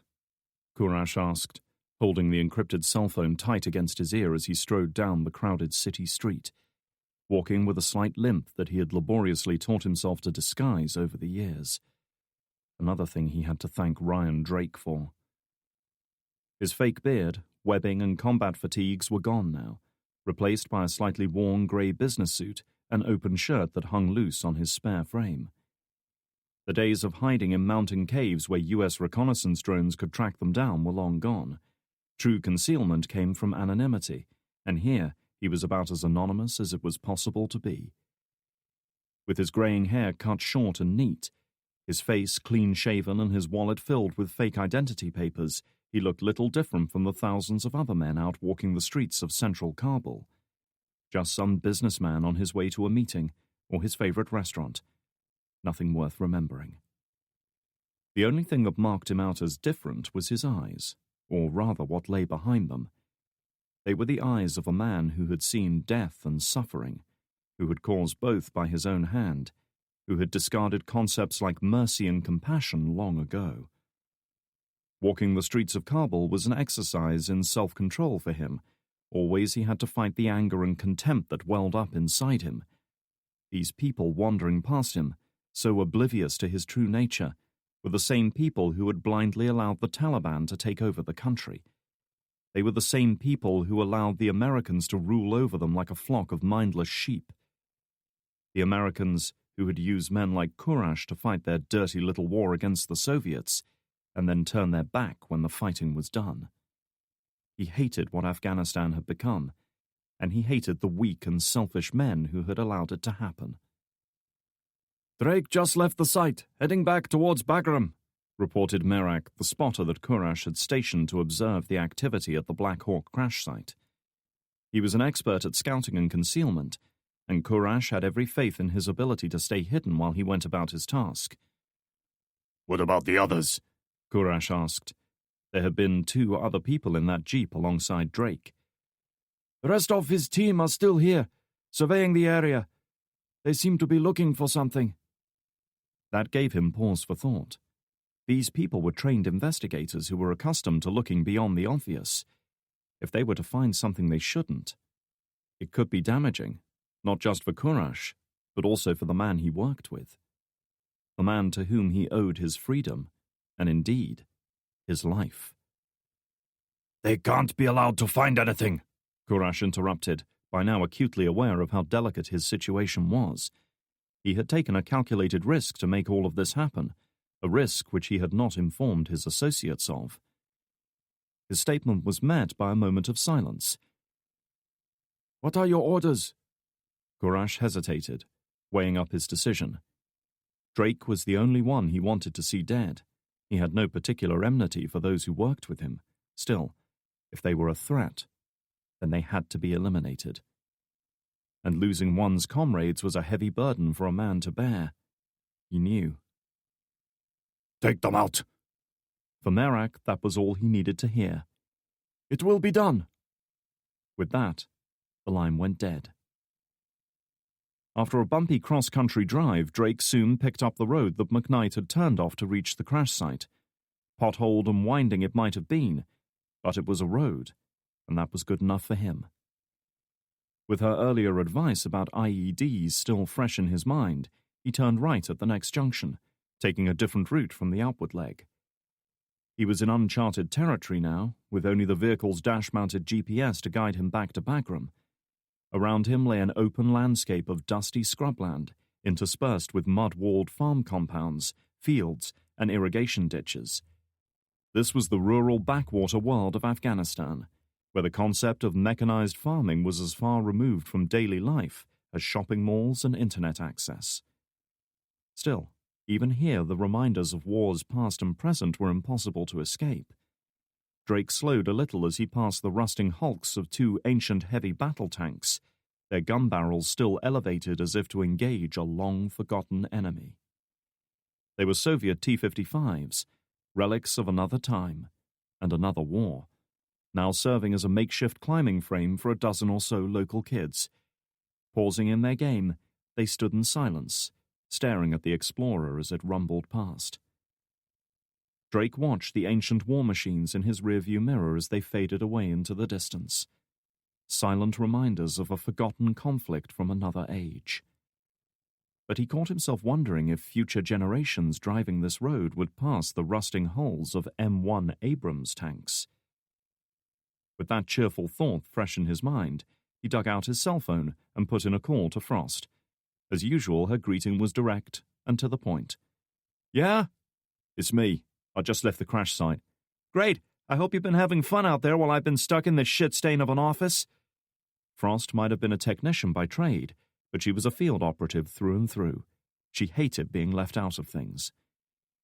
"Well, you were right about one thing. Mitchell was deliberately targeted," Drake said, hoping his admission would brighten her outlook. "Kurash was willing to go to a lot of effort to get his hands on him, and I need to know why. Tell me you got something." Reaching into the center console, he pulled out a bottle of water and popped the lid. Already he was parched, and he'd only been outside a matter of minutes. "Well, I could, but I'd be lying," she admitted. "I turned over his office. Nothing. His filing cabinets were empty.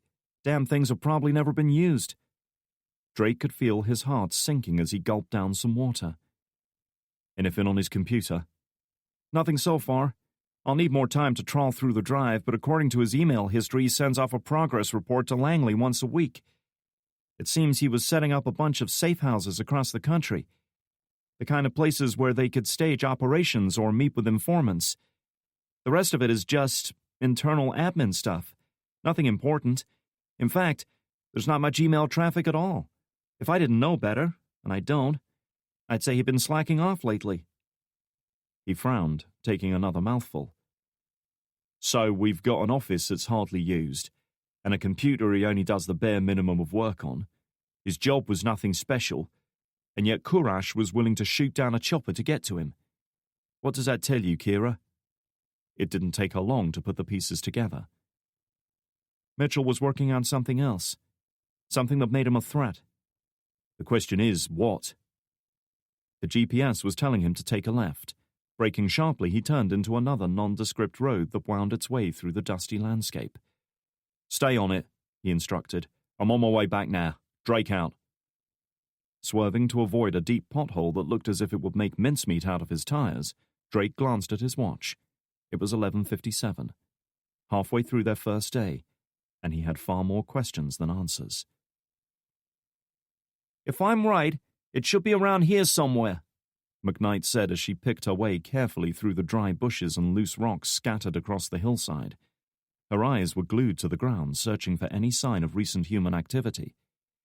It was just past noon, and scorching hot, the dry, dusty air stinging her lungs with each breath. A fine sheen of sweat coated her brow. She wiped it away with her forearm, staying focused on her task.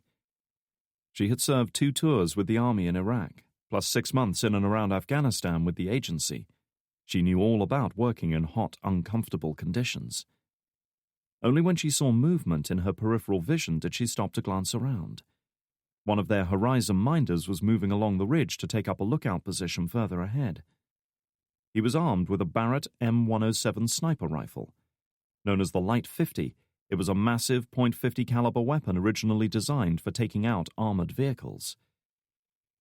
"Please, tell your man to stay back," she called out, directing her request to Vermac. The South African was perched on a low, sloping boulder a short distance away, smoking a cigarette. Behind him sat the imposing bulk of one of the armored jeeps, the long muzzle of its automatic cannon tracking back and forth. Vermac's head swung slowly in her direction, his eyes hidden behind a pair of sunglasses. For several seconds he said nothing, as if deciding whether she was worthy of his time. "He's there for your protection," he replied at last. He's also contaminating the site. If he walks all across this ridge, I'll have no idea if I found his footprints or someone else's. Understand?" Another long pause. She saw a muscle in his jaw clench, saw his powerful shoulders tighten. He held the cigarette to his lips and took another draw, long and thoughtful. The man with the Barrett .50 caliber had stopped in his tracks and was looking expectantly towards his commander, awaiting orders. "All right, come back to the truck, Hale," Vermac ordered, beckoning him to return. His voice was practically dripping with disgust. "Leave the lady to do her job." "Thank you," McKnight said, hoping to pacify him. Vermac didn't bother to look at her when he replied. "Just so you know, Ms. McKnight, we're totally exposed out here. Every second we stay increases the danger to my men, and to you. Understand?" She understood very well. He resented being here, and he resented taking orders from a woman even more. "We'll finish up just as soon as we can," she replied without emotion, and went back to her work. "Ever get the feeling we're not welcome here?" Keegan asked quietly, grinning as he picked his way along beside her. "This is Afghanistan. We're not welcome anywhere." "I hear you," he agreed. As she went back to searching the ground, he added, "Just so we're clear, what exactly are we looking for here? Burned ground from the backblast?" "Hardly," she said without looking up. "If the missile's engine was powerful enough to burn the ground when it fired, what do you think it would do to the poor guy holding the launcher?" Keegan snorted in amusement. "Point taken. My question stands, though." "Well, I doubt our friends would be stupid enough to leave the launcher itself lying around," she said. "But if they were up here, they should have left signs, tracks, footprints, maybe a concealed firing position they prepared. They might even have used a vehicle to get it here. Even the smaller shoulder-launched SAMs are 5 or 6 feet long and weigh a good 30 pounds. Not the kind of thing you want to be seen carrying around. If we do find tire tracks, we might be able to figure out what kind of vehicle they belong to." "You know your stuff," he remarked, impressed. "I should. I've had plenty of practice." "How'd you get involved in all this, if you don't mind me asking?" She paused just for a moment, thinking about it. "I used to be U.S. Army, working for the EOD teams." EOD stood for Explosive Ordnance Disposal, specialized teams brought in to defuse unexploded bombs, mines, and booby traps. Theirs was one of the most hazardous tasks of all, as they often had to operate in combat zones while they went about their dangerous job of rendering high explosives safe. "I did a couple of tours in Iraq, then got sent back stateside to work as an instructor. I applied for a third tour, but they kept stalling me." She grinned at the memory. "It was pretty obvious they didn't want a woman coming home in a body bag, or several body bags in my case. But as it happened, the agency found out about me and offered me a job."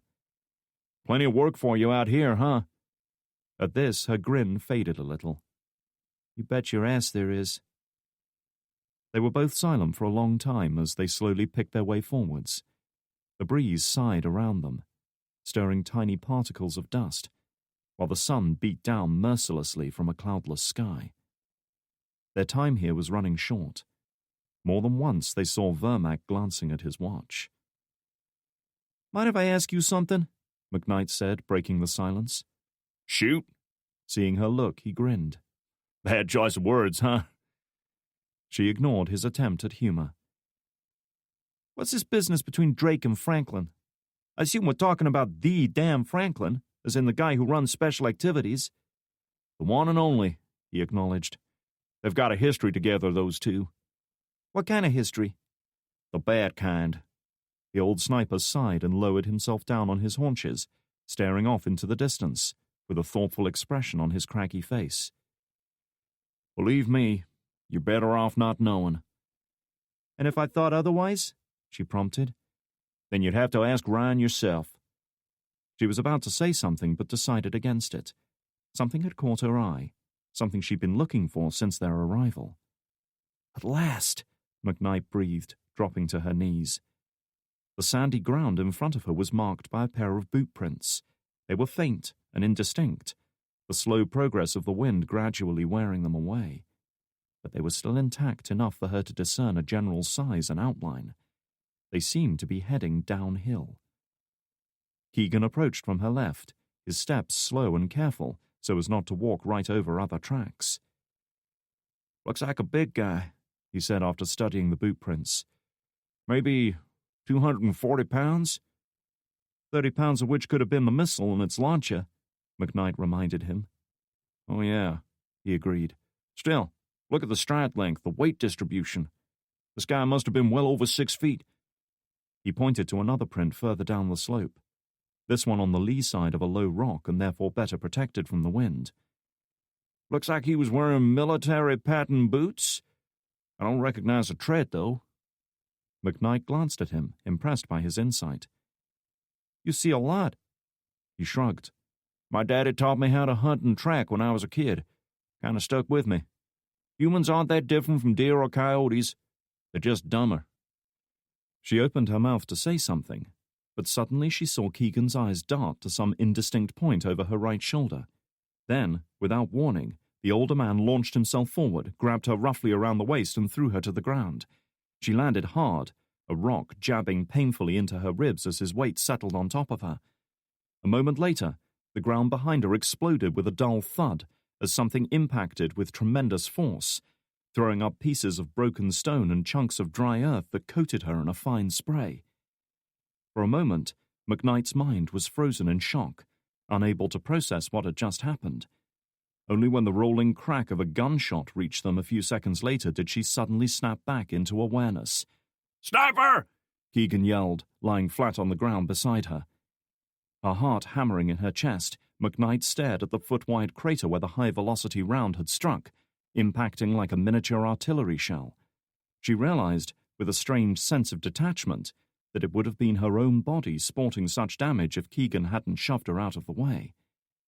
Vermac and the other Horizon operatives who accompanied them up to the ridge wasted no time throwing themselves behind cover. Within seconds, they had vanished from sight. "All units, we have incoming sniper fire from the southeast," the South African said, speaking low and urgent into his radio. "Anyone got eyes on target?" "I counted 3 seconds before we heard the shot," Keegan called out, his voice now calm and controlled. He knew better than to panic in a situation like this. "He's got to be at least 1,000 yards out." McKnight's face and clothes were covered in dusty sand. It was in her eyes, dry and gritty, making them stream with water. Wiping them as best she could, McKnight raised her head a little to look out over the empty plains beyond. But Keegan was quick to push her back down. "Might want to keep that down till we get a fix on him," he warned. "This guy's got talent." She glanced at him. "How did you—" Her sentence was abruptly cut off by the thundering boom of weapons fire. The M2 heavy machine gun mounted atop the nearest armored personnel carrier had turned southeast and opened up on full automatic, its 2-foot-long muzzle flash reflecting off the windshield below. The noise was unbelievable, the concussive impact of each round sending little tremors through the rock around them. Spent shell casings clattered off the vehicle's armor belt to land sizzling on the sand. Further down the slope, the second vehicle added its firepower to the barrage, spraying tracer rounds in a seemingly random fashion. Clutching her ears, McKnight could do nothing but wait until it was over. At last, the firing ceased, the echoes dying down, though her ears were ringing. The air reeked of burned cordite, and a faint haze of smoke hung over their surroundings. Keegan reached out and touched her arm. "You all right?" he asked, having to raise his voice to be heard. Even then it sounded thin and distant. McKnight nodded, unsure what to say. "You all done up there?" Keegan called out. "What was the point of that except to waste ammo?" "Suppressing fire," Vermac replied from somewhere behind the armored vehicle. He sounded more irritated than panicked. "Come to us, men. We're pulling out of here." The older man considered it for a moment, then shook his head. "I don't think so. This guy's good. He would have scored a hit with his first shot from 1,000 yards out. And believe me, there ain't many snipers who can do that." He reached up and ran a hand through his disheveled hair, pushing sweat-soaked strands out of his face.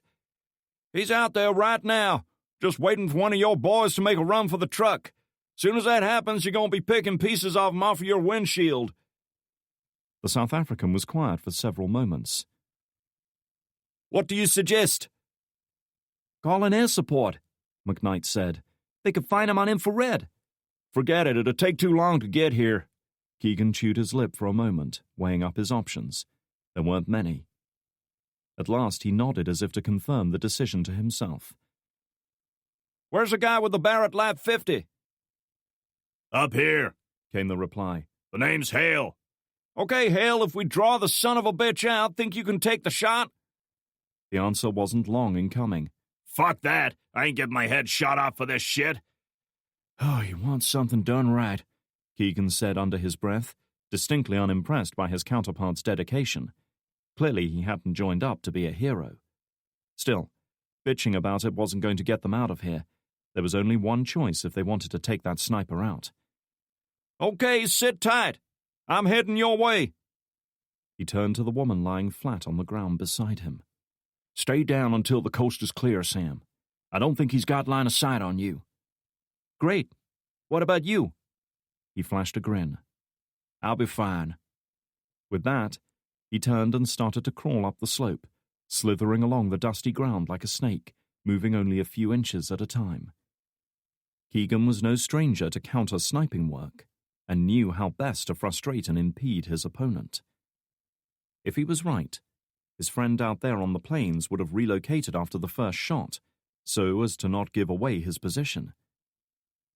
Now he would be set up in his second firing point, sweeping his sights across the ridge, eagerly looking for another target. It was hard to tell what the man was armed with, considering most of the weapons and equipment used in Afghanistan were of Russian origin. Keegan suspected it was a Dragunov, a heavy sniper rifle developed by the Soviets back in the 1960s. They've been killing people all over the world for the past 50 years, with great success. Like the AK-47, they weren't exactly refined, but they did the job.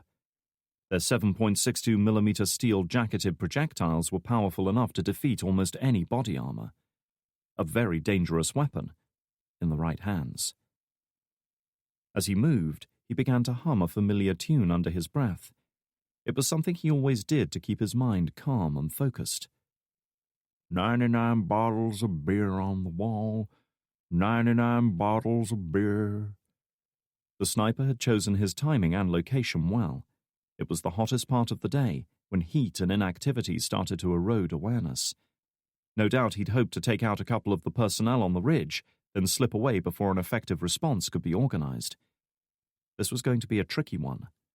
Not only would Keegan be silhouetted against the sky, but he'd be looking for a needle in a haystack. 91 bottles of beer on the wall. He crept forward an inch at a time, trying to keep rocks and bushes between him and the sniper, and also to avoid disturbing any of the dry vegetation. His friend down there would be looking for unnatural movements in the scrub. Keegan could feel the sweat trickling down his face, stinging his eyes as a combination of heat and exertion took their toll. His shirt clung to his back, his hair plastered to his forehead. He ignored it all, just concentrated on maintaining his progress. 83 bottles of beer. He was getting closer. He could see the squat bulk of the armored personnel carrier up ahead. Hale would be close to it, just off to the left, judging by where his voice had come from. Eager to reach his destination, he picked up the pace. Not much further now. 70 bottles of beer. He felt as much as heard the faint whiz of the incoming projectile.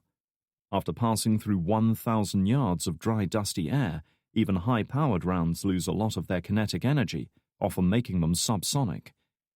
Instinctively, he flattened himself against the ground just as the bullet slammed into a rock beside him, blasting it apart in a shower of tiny fragments that peppered him like buckshot. A couple of seconds later, the sharp crack of the gunshot finally reached them.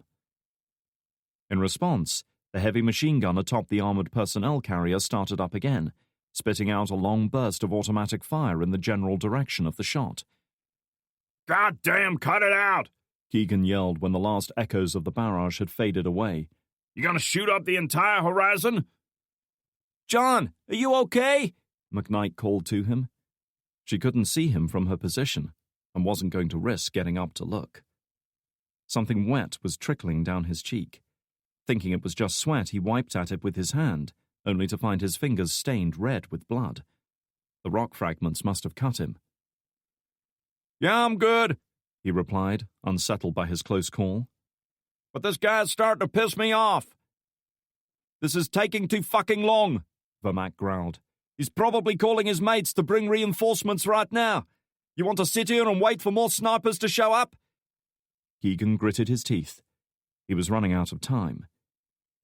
He glanced up towards the crest of the ridge, estimating the distance at 12 yards or so. A man at full sprint could cover that in just a few seconds. A few seconds. The moment he broke cover, the sniper would see the movement. It would take him a second or so to bring his weapon to bear, line up the shot, then another precious moment to put first pressure on the trigger, relax his body, exhale, and fire. Traveling supersonic, the round would take at least another second to cover the 1,000 yards between the rifle and its target. In total, he guessed he had between 2 and 4 seconds to sprint up the hill and find cover. That was a pretty big margin for error, but there were just too many factors that he couldn't compensate for. A lot of it would come down to the basic skill and shooting style of the sniper himself. He had already proven himself an excellent marksman, foiled only by luck and good observation. Whether or not he had good reactions would likely mean the difference between life and death.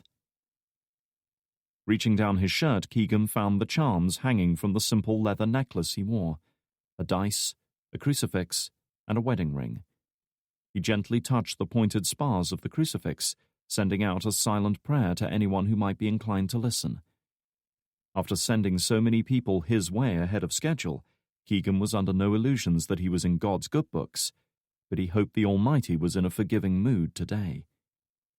"Screw it," he said, scrambling to his feet and taking off at full sprint, fueled by fear and adrenaline.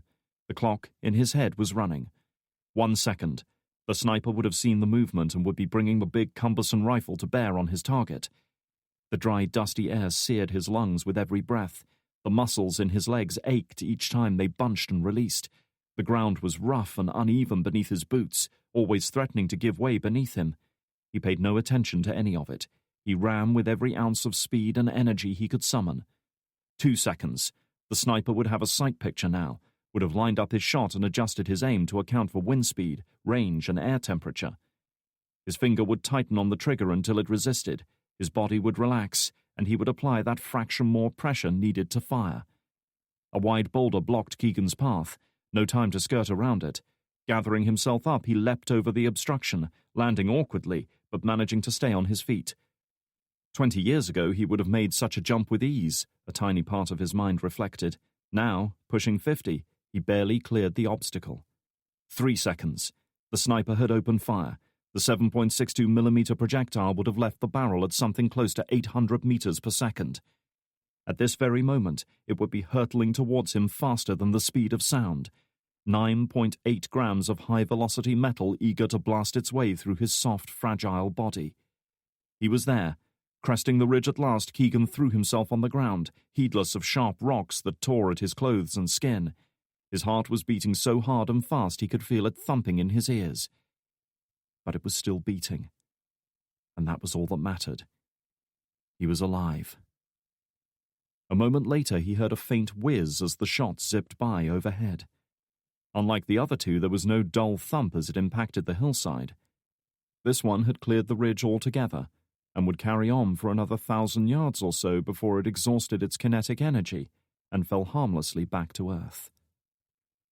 Glancing towards the armored personnel carrier, he saw Vermac glaring at him, his eyes holding a mixture of annoyance and grudging respect. "You got a death wish or something, man?" Keegan laughed, an instinctive response to the pressure he'd been under. "Midlife crisis.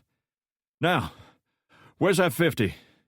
"Right here," the operative named Hale said, crawling over with the bulky sniper rifle cradled in his arms. Keegan hefted the weapon and brought it around in front of him, flipping the folded bipod legs down so it was properly positioned. This done, he checked the telescopic sights, made sure a round was chambered, and that the feed mechanism wasn't fouled with dirt. As far as he could tell, the weapon was good to go. He reckoned the wind speed at no more than a couple of knots, blowing almost directly away from him. The air was warm and thin. They were nearly 1,500 meters above sea level in this part of the world. In short, these were perfect sniping conditions, and he had an excellent weapon to work with. Now, all he needed was a target. Vermac, I need one of your boys to stand up for a few seconds. At this, the stocky South African actually laughed. You want me to use my men as bait? Forget it. We're not here for target practice. I need to draw the sniper out. He ain't gonna move until he has a target to shoot at. All I need's a couple of seconds. Vermac pondered it for a moment. Then I'll tell you what, my friend. Any man here who wants to volunteer to be your bait is free to do it now. I won't stop him. He raised his voice so everyone nearby could hear. Anyone? Silence prevailed, broken only by the faint sigh of the wind. Vermac shrugged. The people have spoken, Mr. Keegan. Then suddenly a lone voice called out. I'll do it. It was McKnight, still lying behind cover further down the slope. Keegan couldn't see her from where he was, but he remembered exactly where she was waiting. The veteran sniper chewed his lip, reluctant to put her in harm's way. He was, after all, here to protect her. You sure you want to do this, Sam? He called out. You mean, do I want to stand up and get shot at by a mad Taliban sniper? Not really, but since no men are willing to volunteer, we don't have much choice, do we? Keegan glanced at Vermac for a moment, but said nothing to that. Instead, he gripped the heavy sniper rifle tight and flicked the fire selector from safe to semi-automatic. Okay, on my mark, I want you to get up and start running up the slope towards us. Run for no more than 3 seconds, then hit the deck. I'll take care of the rest. Understand? Unfortunately, I do. There was a slight waver in her voice now. She hesitated before speaking again. Tell me you're good at this? I'm better than our boy out there, believe that, he promised her, fervently hoping it was true. Good enough. Pushing strands of sweat-soaked hair out of his eyes, Keegan took a deep breath, trying to still his racing heart. On my mark, Sam. 3, 2, 1, go! He heard the scuffle of boots on gravel as the woman rose to her feet and took off at a run. 1 second. The sniper would have seen the movement. He was bringing the weapon to bear. Hefting the bulky, heavy rifle up to his shoulder, Keegan rose up into a crouch, immediately training his scope on the open plains beyond their ridge. He had seen and recognized the telltale muzzle flash when the Dragunov first fired, alerting him that a round was incoming. That was the reason he'd been able to push McKnight to the ground, saving her life. It had been luck as much as anything. Now her life was once again in his hands, and it was going to take more than luck to save it. He swept the weapon left, finding the area where he'd first seen the muzzle flash. Seeing it now through the scope, it looked as though the sniper had been crouched against the bank of a dried-up riverbed. A perfect place to fire from, plenty of cover, and a natural depression allowing him to move unseen. 2 seconds. The sniper would have found a sight picture of McKnight. His finger would be tightening on the trigger right now, taking first pressure. The sniper would have relocated after each shot to avoid counter-sniping. The riverbed ran from north to south at right angles to the ridge, following the line of the broad valley through which it had once flowed. The sniper could have gone in either direction. Which way? Left or right? North or south? He had a 50-50 chance and less than a second to make his decision. He chose right, on the basis that most people were right-handed and had a tendency to favor their good side when changing direction. His sight picture became a blur of movement as he adjusted his aim, frantically searching for a target. The weapon was a leaden weight in his arms, burning his muscles with the strain of holding it level. The sun was shining straight in his eyes, casting long shadows, blinding him. No target. 3 seconds. The sniper would have his target. His body would be relaxed, his aim true, his weapon ready. The perfect shot. Suddenly, Keegan's weapon stopped moving as his eyes at last found what they had been looking for. Between 2 rocks, partially hidden by shadow, he saw a shape that didn't belong. Something that didn't conform to the reassuring randomness of nature. Something man-made. The long, eager barrel of a Dragunov, and just behind, its owner. Keegan's grip tightened. His heartbeat slowed as years of training and experience took over. He was working by instinct and intuition now as he turned the weapon a fraction left to compensate for a shifting wind. He exhaled, allowing the tension to leave his body, then pulled the trigger. The recoil of a single .50 caliber round slammed the weapon back into his shoulder with bruising force, almost knocking him off balance. The blast from the muzzle caused a shock wave to spread across the ground in front of him, raising tiny clouds of dust. Unlike the sharp crack of most weapons, the Barrett's report was dull, heavy and ponderous, sounding more like an artillery piece than an infantry weapon. With his ears ringing, he worked to steady the weapon, to catch another glimpse of his target. It took him a second or so to line up his sights, just enough time for the bullet to travel the 1,000 yards to its target. Designed as it was to blast straight through the engine blocks of enemy vehicles, the heavy-caliber projectile made short work of a human skull. Keegan saw the sudden plume of red mist behind his target, saw the shadowy figure crumple and disappear from view, saw the long barrel of the Dragunov tilt skywards as its owner lost his grip on the weapon. "Good kill," he announced, taking a breath for the first time in several seconds. "Well, fuck me," Vermac said, impressed by his shooting. "Not a bad shot." "It's all in the reflexes, son," Keegan replied, engaging the safety on the Barrett and laying the weapon down, grateful to be free of its cumbersome weight. Wiping the sweat from his brow, he rose up slowly and waited a few anxious seconds. He was quite certain he'd scored a fatal hit, but it never hurt to be sure. When nothing happened, he at last allowed himself to relax a little. "How you doing down there, Sam?" he called out. Further down the slope, McKnight was lying in a shallow depression. Obeying his instructions, she had thrown herself to the ground after running for a few heart-stopping seconds, certain that every step would be her last, certain she would feel the crushing impact as a bullet tore through her body. It had never happened. She was alive. She was tired, dirty, cut, and bruised, but she was very much alive. "I'm good," she called out, making to stand up. As she did so, she noticed something lying half hidden in a bush to her right, something that gleamed in the harsh sunlight, something metallic. Curious, she reached out and picked it up. The object in her hand was cylindrical in shape, a little smaller than a soda can, with a nozzle at one end and some kind of base plate at the other. Its purpose was instantly familiar, though it took her conscious mind a moment to identify its origin. Then, in a flash, the pieces fell into place, and she understood. "You can get up now," Keegan called, mistaking her hesitation for fear. "Our friend out there is history." McKnight knew she didn't have time to ponder the full implications of her find. That would have to come later. Stuffing the object into the pack she'd been using to carry her forensics gear, she rose to her feet and managed to summon up a smile for the man who might well have saved her life. "Like you said, you were better than him.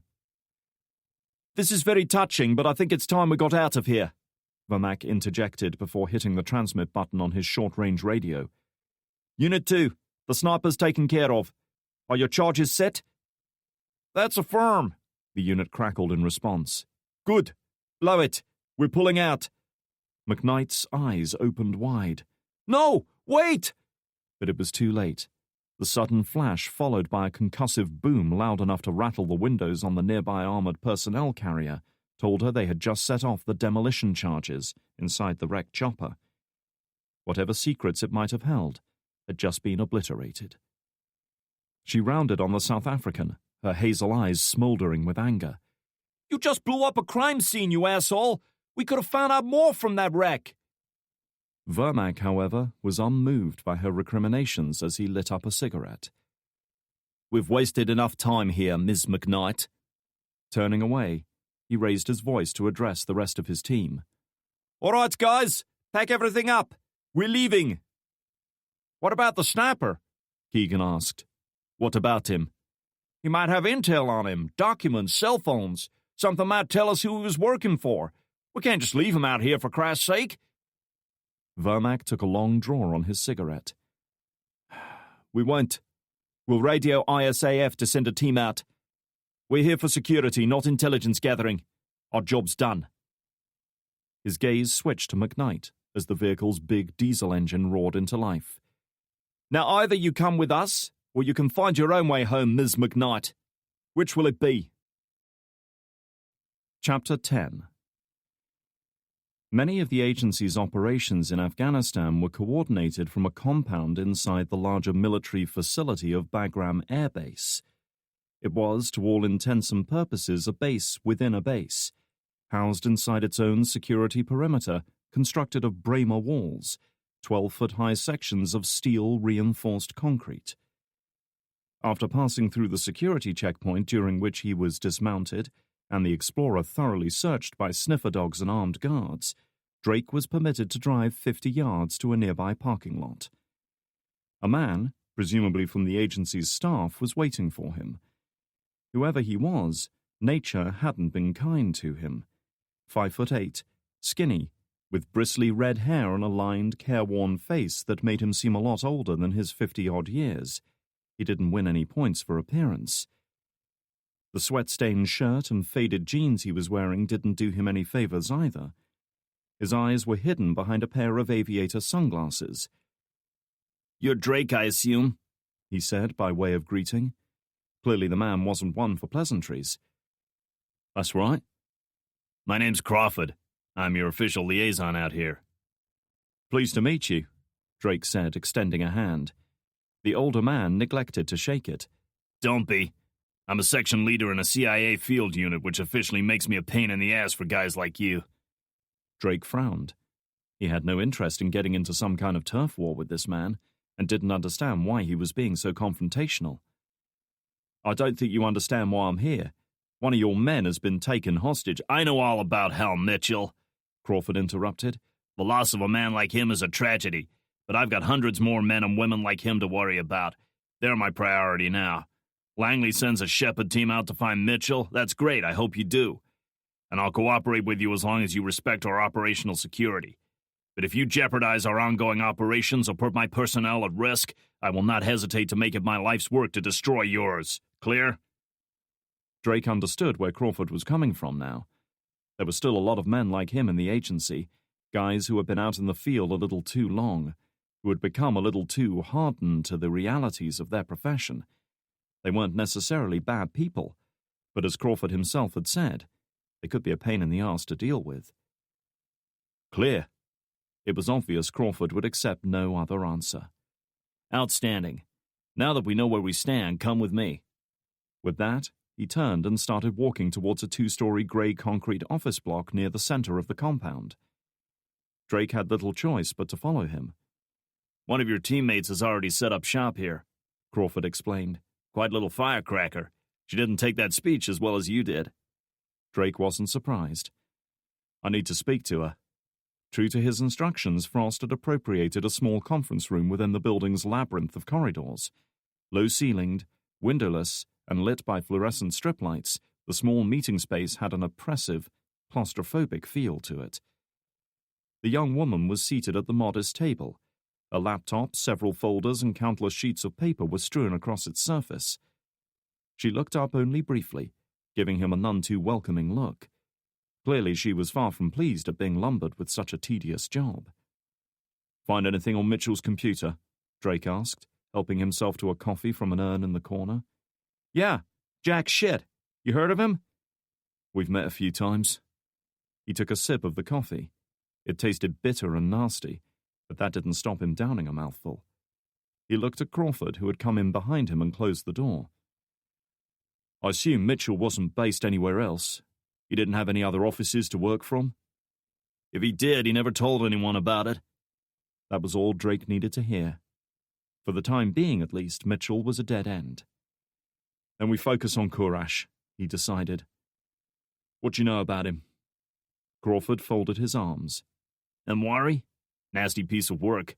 He and his group have been linked to at least a dozen attacks in the past 6 months. Car bombings, sniper attacks, ambushes, you name it. This is the first time they shot down an aircraft, though. I'll need everything you have on the previous attacks. Targets, locations, forensics reports, everything. Provided that's okay with you," he added with a hint of sarcasm. I can have someone bring that up. He certainly wasn't going to do it himself. What are you expecting to find? A pattern. Mitchell's chopper wasn't a random hit, so maybe the others weren't either. If we can figure out his intentions, we might know what he's planning. Now why didn't we think of that? Crawford snorted. We've been on his trail for months, Drake.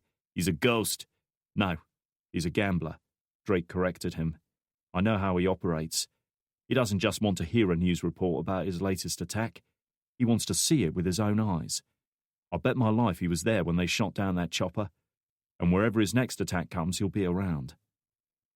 While he was undoubtedly a cunning and tenacious guerrilla fighter, Kurash's weakness had been his vanity, lingering near the sites of bombings and ambushes, believing himself safe behind disguises and false identities.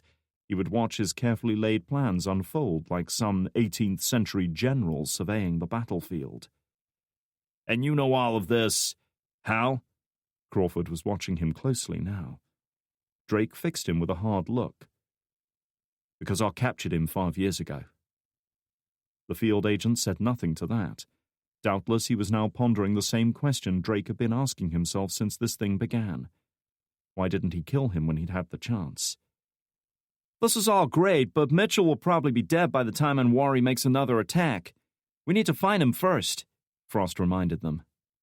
Drake nodded, realizing he was losing perspective. I've been thinking about that hostage tape, the yellow stains on the wall behind Mitchell, he said, recalling the cracked brickwork with what looked like mold growing on it. They look like sulfur deposits. My guess is they're holding him in some kind of industrial area, maybe a chemical plant or a factory. That's our starting point. We need a list of all abandoned facilities in Afghanistan. That could be a hell of a long list, Crawford remarked. Afghanistan's fledgling industrial base had been largely destroyed after the Soviets pulled out. There were abandoned factories and plants dotted all over the country. Assuming they're now moving him from place to place, Frost added. Drake shrugged. It's a start. Worst case scenario, we eliminate some of the places he isn't hiding. In the meantime, I suggest we... He paused, interrupted by the buzzing of the cell phone in his pocket. It was Keegan. Maybe he and McKnight had had some luck after all. John, how's it going? Could be better, the old man remarked. We had ourselves some trouble out of the crash site. Drake felt a knot of apprehension tighten in his stomach. What kind of trouble? We were hit at the crash site. Got a little tricky, but we're okay, the sniper assured him, much to his relief. We're at the base hospital right now. That was all he needed to hear. We're on our way. Chapter 11. The Heath N. Craig Joint Theatre Hospital, named after a staff sergeant killed trying to rescue injured comrades 2 years earlier, was a 50-bed medical facility located on the west side of Bagram Air Base. It was the first port of call for many casualties brought in from the front line. The smell of medical disinfectant as he hurried in through the main entrance stirred deep feelings of foreboding in Drake, despite Keegan's assurances that neither he nor McKnight was seriously hurt. A quick consultation with the corporal on duty at the front desk told him that both his teammates were in treatment room 3. Drake was there in under a minute, with Frost right behind him as he threw open the door and strode into the room. Keegan and McKnight were both there. Their clothes were torn and dirty. Both were nursing various cuts and bruises, though they seemed to have escaped major injury. Are you all right? Keegan, with a couple of tape stitches holding together a facial laceration, flashed a defiant grin. Never better, buddy. McKnight was less jubilant. She had pulled up her T-shirt to expose an ugly bruise just below her ribcage, the discolored skin cut and grazed. A female medic was busy applying a sterilized dressing. Drake couldn't help feel a sudden pang of guilt. He had left them out there in the field while he returned to the safety of Bagram, and this was the result. You're hurt. Very astute, Ryan, she remarked with a wry smile. But it's nothing, just cuts and bruises. Unconvinced, Drake glanced at the medic for confirmation. We've patched her up, sir. She'll be fine, the woman said. That at least seemed to satisfy him. "Can we have the room, please?" The conversation they were about to have wasn't the kind he wanted to be overheard. Finishing up with the dressing, the medic packed away her gear and left the room. "What happened out there?" Drake asked as soon as the door closed. "We had a close encounter with a sniper," was McKnight's simple reply. "Fortunately, John took him out first." She glanced at the older man with gratitude in her eyes. "Even then, Vermac and the Horizon team pulled out. They blew the crash site before we could stop them." "It was like fucking Hiroshima, man," Keegan added. "They used enough C4 to sink a battleship. There's nothing left." Drake's heart sank. He was relieved beyond words that his 2 team members had returned more or less unharmed, but there was no escaping the fact that they had just lost a major avenue of investigation. "What about the sniper? Where did he come from?" "No idea," Keegan admitted. "Didn't you find anything on him?" The older man threw up his hands in a gesture of helplessness. "Never got the chance. Vermac was so anxious to clear out of there they left the body behind. Wasn't in their job description, apparently," he added with a look of disgust. "We just heard from an army patrol sent in to retrieve the body," McKnight added. "There was no sign of it." Drake couldn't believe what he was hearing. First, the Horizon team tried to stop them accessing the crash site altogether. Then they acted as if they owned the place. And to top it all off, they had destroyed a crime scene and left a dead enemy combatant unrecovered. Their actions might well have sunk the entire investigation. Seeing those thoughts reflected in his eyes, McKnight grabbed her rucksack, lying discarded on a nearby bed. "It's not all bad news. In fact, I'd say we might just have lucked out." "How so?" Reaching into the pack, she lifted out a small metal object and tossed it across the room. Instinctively, Drake caught it and held it up to the light to take a closer look. It was metal, cylindrical in shape, and relatively heavy for its size. The outlet nozzle at one end suggested it was an engine of some kind, and the smell of propellant confirmed this theory. He had no idea what purpose it served, though. "I found this at the launch site just after Keegan took the sniper down. In fact, if that guy hadn't attacked us, I might never have found it at all," McKnight explained. "You know what it is?" "I have a feeling you're about to tell me." "It's an ejector motor," she said, looking like an archaeologist who had just uncovered a priceless artifact.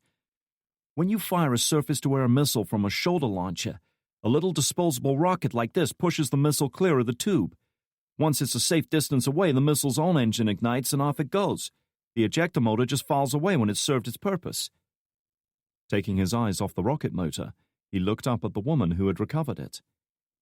"Can you work out what kind of weapon this came from?" "I can tell you right now," she said. "It's an FIM-92 Stinger." Stunned silence greeted her words as the implications sank in. Mitchell's chopper had been shot down by an American missile. "How sure are you?" Drake asked. He doubted she would have made such a claim if there was any doubt in her mind, but he had to know. "I've seen these things a dozen times before, and I've studied the technical drawings more times than I can count," she assured him.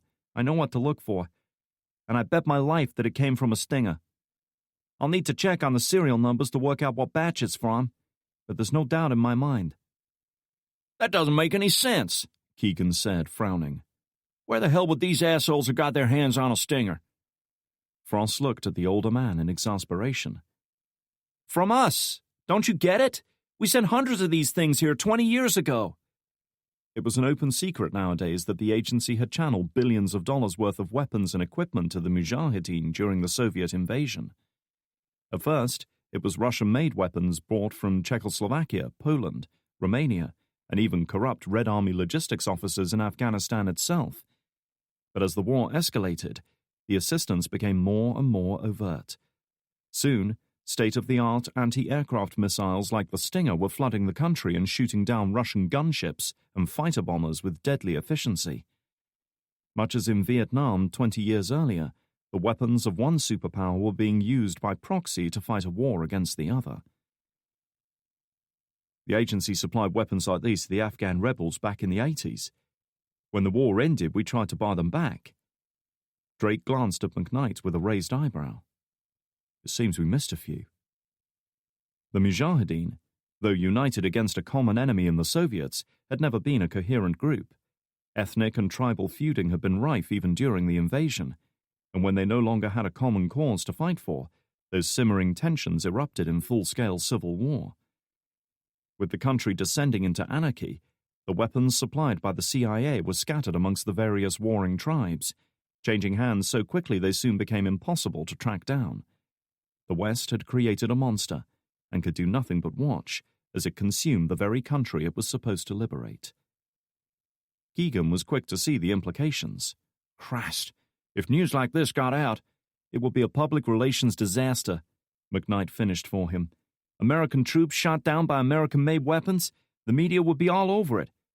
I say let them, Frost decided, disgusted by what she'd heard. The assholes who gave them the weapons deserve to be punished. You're missing the bigger picture, McKnight cut in. ISAF, NATO, and especially the White House want to get the hell out of Afghanistan. Bush doesn't want to go down in history as the guy who led us into a second Vietnam. But if the news got out that the insurgents had surface-to-air missiles, any chance of leaving Afghanistan goes up in smoke.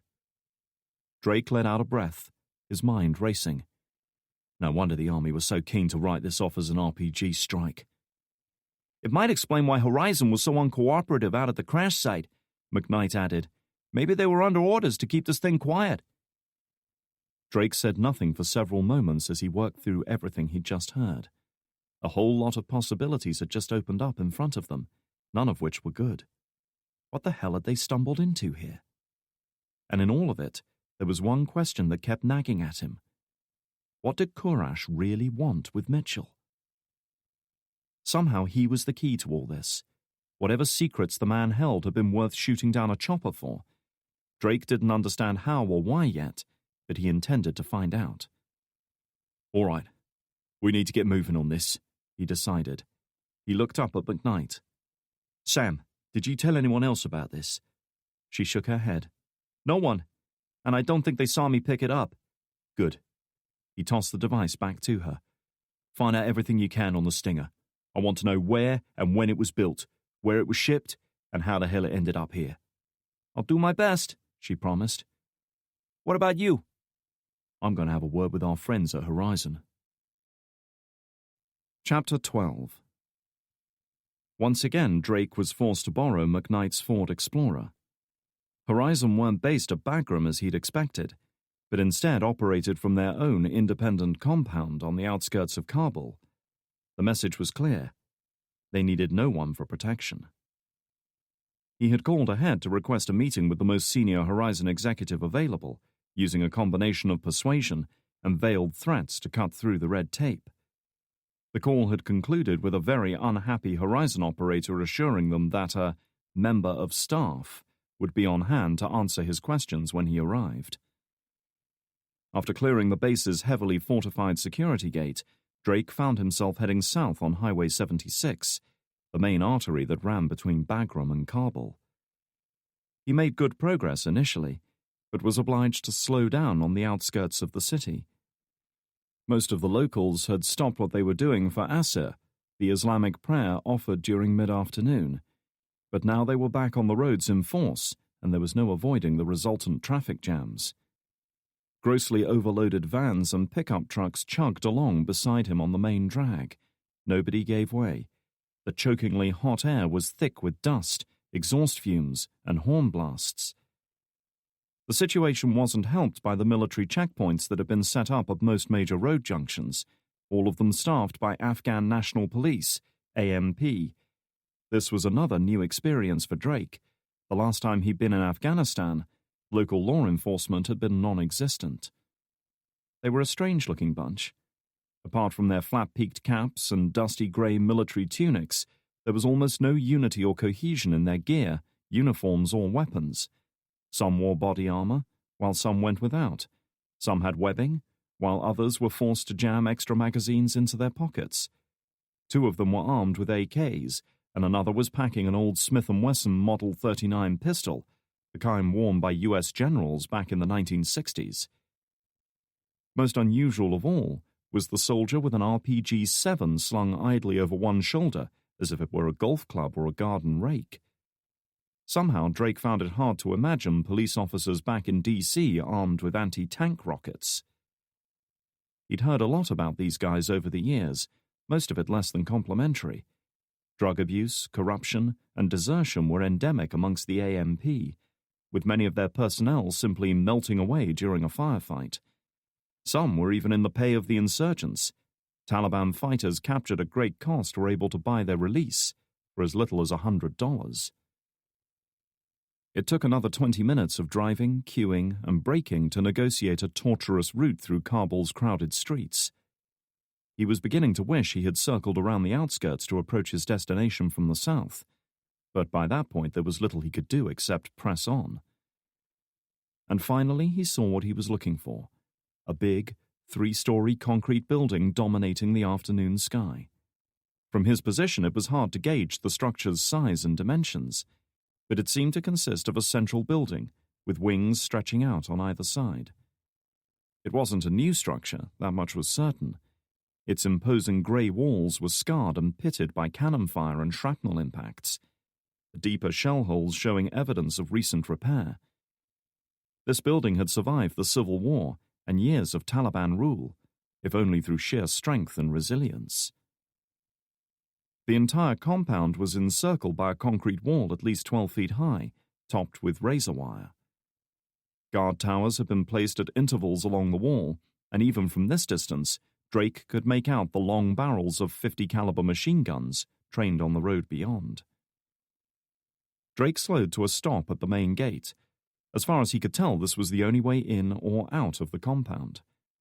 The guard post was manned by 3 Horizon security men, all decked out in full combat gear and armed with M4A1s. With 2 of his companions keeping a wary eye on Drake, the operative in charge of the post strode towards their vehicle. He was in his early 40s, black, with a noticeable shrapnel scar on his left cheek. Clearly, he had seen his share of action already. "Identification, sir," he said, holding out a gloved hand. Drake duly obliged. "I was told I'd be met by one of your representatives," he explained, as the checkpoint controller studied his documents. "They should be expecting me." He was still uneasy about showing his identification to non-agency personnel. Shepherd teams were by nature clandestine groups, and not inclined to give out any information that could compromise operational security. Nor were they required to when dealing with other Department of Defense organizations. They didn't have to present passports or other official documents to get in or out of countries like Afghanistan.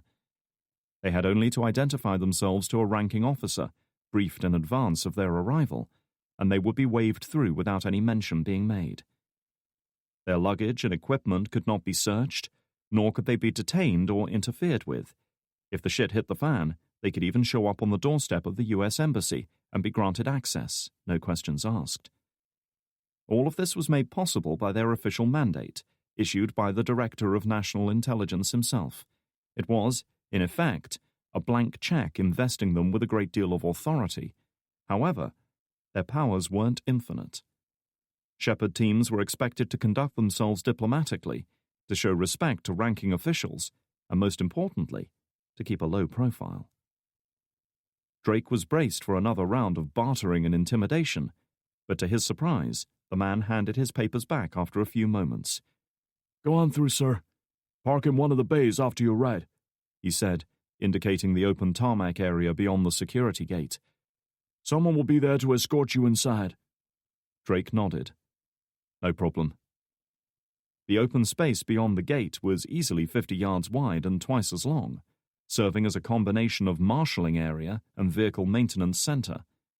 Off to the left, at least a dozen Horizon operatives were gearing up to go out on patrol, going through the countless last-minute checks that any group of soldiers went through before an op. Drake knew the feeling well.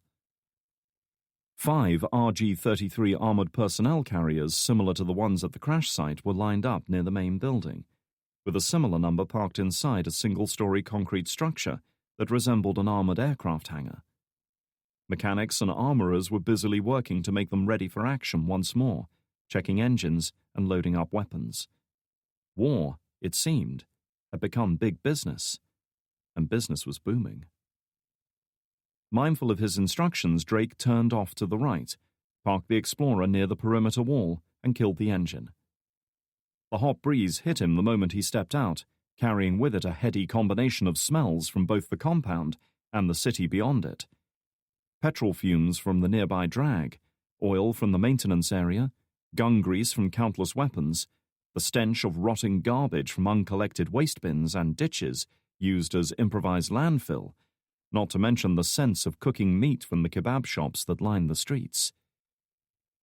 He glanced up at the rhythmic thumping of rotor blades overhead and watched the dark form of a Black Hawk chopper swinging in a wide arc off to the north. Perhaps it was acting in support of the Horizon operation that seemed to be kicking off, or perhaps it was on some other errand entirely. One could never tell in the organized chaos that was Afghanistan. Unbeknownst to him, someone had approached while his attention was focused on the chopper, the thump of the rotors and the general hubbub in the assembly area drowning out the sound of his footsteps. Only when he spoke up did Drake become aware of his presence. "Well, fuck me," a gruff Scottish voice remarked. "Isn't this a turn-up for the books?" Startled, Drake whirled around to face the new arrival and felt his heart leap in shock. "I don't believe it." The man standing before him was tall, maybe an inch or so taller than Drake himself, and with the square-shouldered, well-made physique of a natural athlete. His dark hair, greying at the sides, was cut short and side-parted, while his tan skin was telling evidence of a lengthy deployment out here. His face might have been called handsome, but there was a hardness, a severity to his expression that stopped some way short of that. His pale blue eyes were fixed on Drake. They were a soldier's eyes if ever he had seen them, sharp and eager, assessing everything and missing nothing. He was wearing desert military fatigues, though Drake couldn't make out any obvious rank or unit insignia. Like his fellow Horizon operatives, he maintained a facade of anonymity. Only Drake knew him for who he was. "Brian Drake," he said, his voice low and menacing, perfectly matching his fearsome glare. "Talk about a bad fucking penny." Drake stood his ground, not flinching for a moment. "You should know, Cunningham." Suddenly the scowl vanished, replaced by a beaming grin as Cunningham threw his arms around Drake and hugged him like the long-lost friend he was. "Jesus, it's good to see you again, mate." "You too," Drake said, hardly believing what he was seeing. Matt Cunningham had been a sergeant in 22nd SAS Regiment when Drake first met him nearly 10 years ago. Tough, seasoned, fearless, but uncompromisingly fair and even-handed, he was the sort of NCO that any soldier would be happy to serve under. And serve under him Drake had. One of the unwritten rules for new inductees into the SAS was that they should pick a more senior and experienced trooper, follow him, do what he did, and learn from him. Cunningham had been Drake's choice. He had been a mentor during his time with the regiment, a teacher, and a guide. And more than that, Drake had come to regard the man as a friend. But friends came and went all the time in the military, as people switched deployments, priorities changed, and task forces were reshuffled. Following Drake's departure from the regiment, the two men had gone their separate ways and lost touch. It was nothing personal. It was just the way such things panned out. Cunningham released his grip so he could look at Drake properly. "How long has it been, anyway?" 6 years. 7, Drake corrected him. "Jesus, you're right," Cunningham realized. "Enough to make you feel old, eh?" "I wouldn't know," he lied. "Tell it to the mirror, son." He looked Drake up and down, comparing the man before him with the one from his memory. "Almost didn't believe it when I heard you were coming here. I thought it must have been a different Ryan Drake. Had to come down and see it with my own eyes." Drake glanced around, taking in their surroundings once more. "So, you're working for Horizon now?" It was phrased as a question, though it was plainly unnecessary. "Aye. Got out of the regiment 3 years ago. They want to transfer me to a desk job, so I gave them the finger and fucked off." Cunningham shook his head. "Never fancied shining a seat with my arse. Know what I mean?" Drake knew all too well. He disliked the reports and the paperwork and the meetings that went along with his job as much as the next man. But he at least recognized their necessity. Cunningham was of another sort. He was a soldier through and through, as if it was bred into his DNA. He could no more change his profession than he could change the color of his eyes. Still, one could only play that game for so long. Most SAS operatives quietly retired from frontline service by their late 30s, either because of declining fitness or a desire to start a family. Some moved into training and administrative roles, some took jobs on Civvy Street, but the majority drifted into the private security sector. It seemed Cunningham was one of the latter. "Anyway, what about yourself?" he asked, changing the subject. "Working for the Yanks now, are you?" "More or less," he admitted, feeling somehow embarrassed about it. The Matt Cunningham he remembered would have ribbed him mercilessly for becoming a spook. To his surprise, however, the older man nodded approval. "Got yourself a decent gig there. One thing they're not short of is money." He flashed a wry grin. "You did better than me, anyway." Drake wasn't so sure about that. If Cunningham knew about the debacle last year, and his now tenuous position within the agency, he might have revised his opinion. "Mostly I put that down to my boyish good looks," he said, forcing a grin. "Must be doing something right, at least. The old man doesn't agree to meet just anyone." He gestured towards the main building he'd just come from. A door was standing open, bright lights spilling out onto the tarmac outside. "Come on, I'll take you up to his office." On entering the old building, Drake quickly discovered that its outward appearance of a battered, scarred, decaying relic of a previous regime was nothing but a facade. Based on what he'd seen outside, he had expected dingy corridors, cheap strip lighting, and bare, crumbling concrete. Instead, the interior was modern, clean, and spacious, reminding him more of a newly constructed office block than a military facility. Numerous internal walls had been knocked down to make way for glass-fronted conference rooms and state-of-the-art communications centers. There was even carpet underfoot. "Nice place," Drake remarked. "Aye, it puts Hereford into perspective, eh?" Cunningham said, stopping beside an elevator at the end of the corridor. The SAS were experts at accomplishing a lot with very few resources, and this outlook was reflected both in their headquarters at RAF Hereford and in their rigorous training process, known as selection. Drake would never forget the ordeal known as the Long Drag, a 64-kilometer forced night march through the Brecon Beacons in February, hauling a 70-pound pack through wind and snow, with nothing but a compass and an outdated map to navigate by. Pressing the call button, Cunningham added, "Used to be a Soviet prison.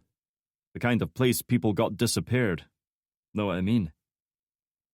The elevator doors slid open with a crisp ping. Drake almost expected soothing music to be playing within.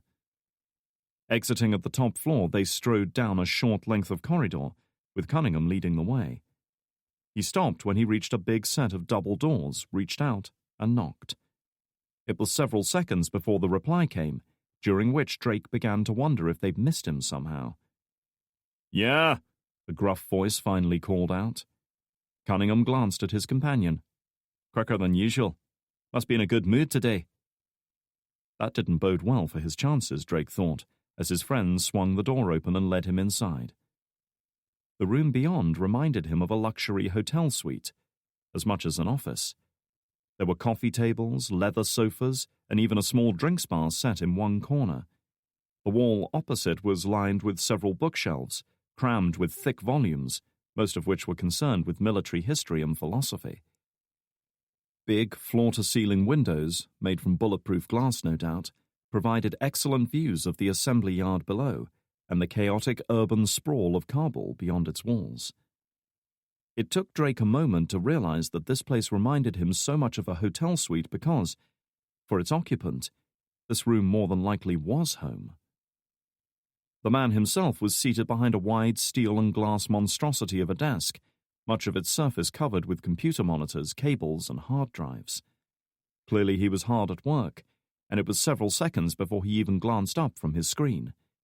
When he did, Drake found himself confronted by a set of piercing grey eyes, powerful and intense, despite their lack of color. Unlike the operatives Drake had seen in the assembly area outside, he wasn't wearing a shred of military clothing. Instead, he was dressed in jeans and a plain white shirt open at the collar, the sleeves rolled back to reveal muscular forearms. A light brown sports jacket was slung over the back of his chair. So, you're the joker who's driving my switchboard operators crazy, he said. He spoke with an American accent, his voice low and authoritative in a way that only comes with age and experience. Finishing up what he was doing, he pushed his chair back and rose up from behind the desk. He looked as old as his voice suggested, easily in his 60s, his hair silvery white and thinning a little on top. His face was lined and careworn, etched with memories of a long life spent making hard decisions. Despite his age, he stood straight and walked with the vigorous, purposeful stride of someone accustomed to getting places quickly and efficiently. There was little evidence of thickening around the midriff, and his shoulders were still broad and square. For a moment, Drake almost felt like a young squaddy again, about to receive a kicking from a senior officer. He smiled, perhaps amused that he still had the ability to intimidate men 30 years younger than himself, and held out a hand to Drake. The name's Richard Carpenter. I'm head of our operation out here in Afghanistan. Ryan Drake, he replied, shaking hands. He couldn't help but glance over Carpenter's shoulder at the trio of glass display cases set against the wall. Each was filled with an assortment of weaponry from all ages of warfare, from swords and knives to muskets, revolvers, and automatics, all polished and gleaming. Seeing his interest, Carpenter raised a graying brow. You like my little collection? It's very impressive. He'd never really understood the appeal of military memorabilia, but even he could see that the contents of those cases were likely worth more than most people made in a lifetime. It's become a hobby of mine, Carpenter said with entirely false modesty. Turning aside, he gestured to a long, basket-hilted sword. French cavalry saber, used at Austerlitz and Waterloo. Then he nodded to a heavy 6-shooter pistol that looked like it had come straight out of a spaghetti western. Colt Army Model 1860, used at Gettysburg. Smiling, he glanced at Drake. This might be of interest to you, Mr. Drake, he said, sliding open the last display case and carefully lifting out an ancient flintlock pistol. British officer's pistol, taken at the Battle of Yorktown. He laid it down on the desk, the heavy weapon giving off an audible thump as it rested on the glass surface. I believe the British surrendered not long afterward. He was smiling, but Drake detected a faintly challenging look in his eyes. As if sensing the tension, Cunningham cleared his throat. I believe they had other wars to fight, sir, he said, perhaps hoping to lighten the mood. The old man's smile broadened as he glanced at Cunningham. Of course, there are always other wars to fight, he said, then turned his attention back to Drake. So what can I do for you, Mr. Drake? I assume you didn't come here to discuss military history. Indeed not. Drake was interested in far more recent events. I'm investigating the Black Hawk that got shot down 2 days ago. Carpenter's expression turned more serious. A shitty business, he remarked. Walking over to the bar, he opened a crystal decanter. Even from several yards away, Drake could smell the peaty aroma of malt whiskey as Carpenter poured himself a glass. Drink? He asked. Drake could have murdered a whiskey, but now wasn't the time. He shook his head. Always on the clock, huh? Carpenter grinned and swallowed a mouthful. One of the perks of running this company. I get to make my own hours. Rounding the desk, Carpenter settled himself in his chair, threw his feet up, and took another sip. Clearly he wasn't a man to stand on ceremony. So how do I fit into all of this? He asked at length. One of your security teams was covering the crash site today, Drake began. That's right. They pulled out against orders and destroyed the site before we finished gathering evidence. The old man stared at him for a long moment. Yes? I'd like an explanation, sir. Carpenter took another sip as he surveyed Drake, sizing him up. According to Colonel Vermack's report, the site came under fire from an insurgent sniper. That sniper was killed before your men pulled out, Drake reminded him. They withdrew for no good reason. You're aware, I'm sure, that snipers often work in pairs, Carpenter countered, his tone making it plain that he wasn't at all sure Drake knew such things. Taking out one is no guarantee of safety. My people didn't report any incoming fire after the sniper was taken out. That would suggest he was acting alone, Drake reasoned. On that subject, Colonel Vermac and his men didn't bother to recover the sniper's body. That wasn't their job. They were there for security, not to act as a strike team. He tilted his glass, allowing light from the afternoon sun to filter through the honey-colored contents. We have a very narrow remit in this country, I'm afraid. We have to be careful we don't exceed it. Drake frowned. But I assume they understand the concept of gathering intel. That sniper might have had documents, phones, maps, all kinds of things on him. He might even have helped us find the people who shot down the chopper. Now, because of your men, we've got nothing to go on. A slow smile had begun to form on Carpenter's craggy old face. Whether it was a smile of amusement, derision, or grudging respect, Drake couldn't say.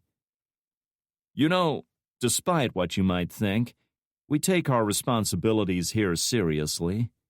We're not a bunch of thugs with guns. We're professional soldiers, here to do the jobs the U.S. military can't or won't do for themselves. And a lot of people hate us for it. That's our reward for risking our lives every goddamn day. So you'll pardon me if I don't welcome people inviting themselves into my facility to question how we go about it. Drake was in no mood to be preached to.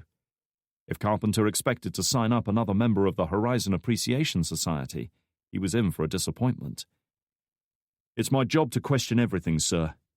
And with all due respect, I didn't come here to debate the morality of your operation in Afghanistan. Setting his glass down on the table, Carpenter leaned forward, fixing Drake with his hawk-like stare. Then why did you come here, Mr. Drake? What are you looking to find, huh? Some kind of conspiracy? A cover-up? A mercenary group trying to take over the country? Believe me, I've heard it all in my time. PMCs are the new boogeyman, just like the CIA was 20 years ago. No one trusts us, no one likes us. But everyone needs us. Funny, isn't it? All I came for is the truth, Drake said, meeting his accusing stare evenly. And believe me, I'm good at finding it. If Vermac was acting under orders we weren't briefed on, it would be better for everyone if you told us now. If he was hoping to intimidate the old man, it didn't work. Colonel Vermac's team were there to provide security. Their orders were to police the site, prepare it for demolition, and avoid unnecessary risk. That's all. As far as judgment calls go, they had the final word on security.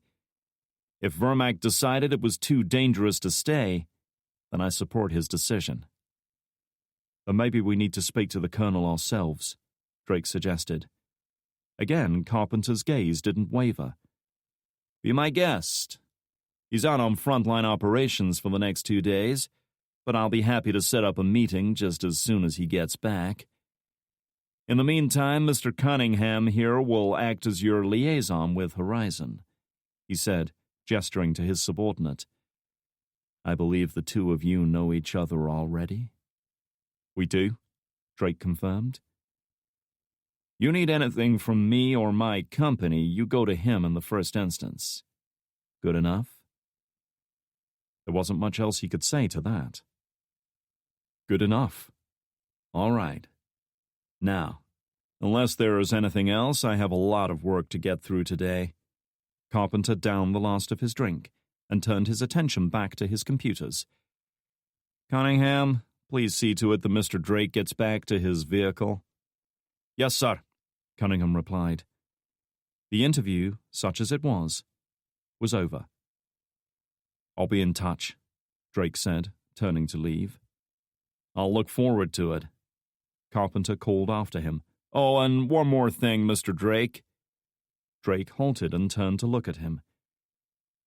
We're both on the same side here. You find the guys who shot down that chopper, you let me know, Carpenter said, his gaze as intense as ever. Then we'll have that drink. Saying nothing, Drake turned away once more and walked out, leaving the old man alone in his office. Well, that was interesting, Cunningham remarked as the two men walked back across the vehicle marshalling area to McKnight's Explorer. Is he always like that? Drake couldn't help asking. The old man? Aye, you bet he is. Carpenter's an old-school arse-kicker. You have to be in a game like this. Drake flashed a wry smile. I doubt I've made his Christmas card list. Come on, Ryan. You pushed him and he pushed back. How did you think he'd react when some arsehole marches in and starts throwing his weight around? Drake shrugged. I didn't come here to make friends. I came to get answers. Bollocks, his friend retorted. He knew Drake better than that. You wanted to see his reaction, didn't you? You wanted to push him. See what he'd do. Drake only hoped his intentions hadn't been as obvious to Carpenter. I wanted to know what kind of man I was dealing with. Aye. And what kind of man is that? Given the company he was in, Drake thought it best not to voice his most immediate thoughts. Cunningham, however, knew him well enough to guess what he was thinking. You don't trust him? As far as you're concerned, he's a mercenary, a war profiteer.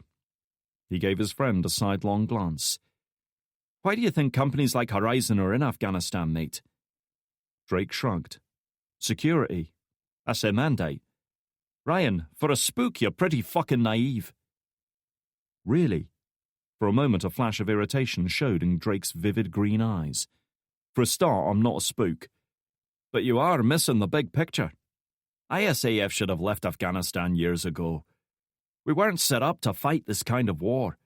To be police instead of soldiers. Too many guys are getting sent out here and too many are coming home in coffins. America will have a new president this time next year, and you can bet your ass the first question they'll ask is when we're pulling out of Afghanistan. So when we leave, and we will leave, who'll take over? The AMP. Drake thought about the sloppy, unmotivated group of men calling themselves police officers that he'd encountered on the way here. The moment a serious contact started, he'd be willing to bet that half of them would drop their weapons and flee. The other half would likely be killed. We leave those arseholes to stand on their own, and you can bet the Taliban will be back in power within the year, Cunningham went on. If we can't stay, and the Afghans can't hold their own, PMCs are the only option we have left. So you're fine with guys like Vermac being a law unto themselves? Drake asked with more heat than he'd intended. None of us are angels, son. You know that as well as I do, he remarked with a pointed glance at Drake. But as hard as this is to believe, most of these guys are honest soldiers just doing their job. Some are saving for retirement, some are doing it because they believe in the cause, and some just don't have anywhere else to go. And which are you, Matt? For a moment, an unspoken tension hung in the air between the two men. They stood facing each other in that wide-open expanse of concrete as music blared from distant loudspeakers, and the thump of helicopter rotors echoed around them. Cunningham relaxed, his gaze softening. The world carried on around them as if nothing had happened. A bit of all three, I suppose. I'm sorry, Drake said, at last, realizing he'd been giving his friend a hard time for no real reason. It wasn't fair of me to ask that. The older man smiled. No problem, mate. If I was the sensitive type, I wouldn't be here. Drake glanced at his watch. It was 5:57 p.m. In an hour or so it would be dark. Listen, I'd better get going, he said, thinking about all the things he still had to do once he got back to Bagram.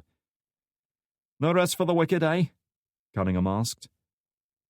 Remember what you were saying about me landing a cushy number with the agency? Forget it, mate. Stick with Horizon, he advised, hitting his key fob to unlock the Explorer. I'll let you know if there's any openings here, his old friend replied as Drake pulled open the driver's door. I could always use someone to shine my boots. Well, since we're not in the regiment and you're not my sergeant anymore, Piss off. Been waiting a long time to say that, eh? Cunningham asked, snorting in amusement. Seriously, though. Stay in touch, mate.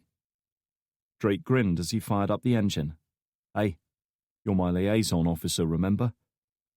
With that, he slammed his door shut, threw the Explorer into gear, and drove off, leaving his old friend behind. Chapter 13. Hoping to avoid the heavy traffic congestion that had characterized central Kabul, Drake took a circular route that veered off to the west before looping back northwards. As he drove, he couldn't help taking in his surroundings. Kabul had been around for more than 3,000 years, and each architectural era had left its mark on the ancient city. Graceful archways, shuttered windows, courtyards, domes, cupolas, and ornate fountains stood side by side with 1970s high-density office and apartment blocks. Satellite dishes crowded the evening sky next to minaret towers. And everywhere there were construction sites, workers and heavy equipment clearing away rubble to make way for new developments. Trucks laden with building materials roared by on the main drag, heedless of anything that stood in their path, while a group of children were picking at the garbage beside the road, searching for anything of value. In the distance, he spotted the grandstand and floodlit towers of Ghazi Football Stadium, built by the King of Afghanistan in the 1920s in honor of their victory over the British. Quite why they would choose to celebrate the defeat of their hated enemies by playing a sport invented by them was lost on him, but each to their own. Anyway, the stadium had seen plenty of action over the years, especially under the Taliban, when thousands would pack the terraces to watch criminals being stoned to death. His thoughts returned to his earlier confrontation with Carpenter, once again pondering the man's motives. It was, of course, possible that he was just distrustful of Drake because he wasn't American, or because he worked out of Langley, or both. But Drake sensed a deeper motivation. The man was hiding something. But what? Had he already been told that the chopper had been shot down by a Stinger and ordered to cover it up? It wasn't impossible. After all, he'd said himself that Horizon were here to do the jobs the military couldn't. Still, whatever Carpenter was up to, he could see little connection to Mitchell's abduction, or why his captors had gone to such lengths to get him. It also didn't explain what Mitchell had really been doing out here. He still had far too many questions and far too few answers. Drake's thoughts were drawn back to the present as the traffic up ahead ground to a halt, accompanied by bleeping horns and shouted curses. Frowning, Drake strained to see what was wrong, but a van with a heavily laden trailer blocked his line of sight. Shit, this is all I need, he grumbled, killing the engine and removing the keys. He opened the glove box, quickly finding what he was looking for, a Beretta 92 FS handgun.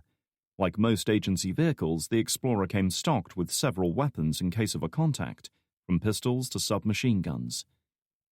Checking the safety, he tucked the weapon down the front of his jeans and pulled his shirt down, then unlocked his door and stepped out onto the pavement. As he'd suspected, it was a breakdown. An ancient Volvo estate about 6 cars ahead of him was billowing steam from beneath the bonnet, while the overweight driver tried to force it open, scalding his hands in the process. With oncoming vehicles refusing to slow down to help clear the blockage, traffic was rapidly backing up.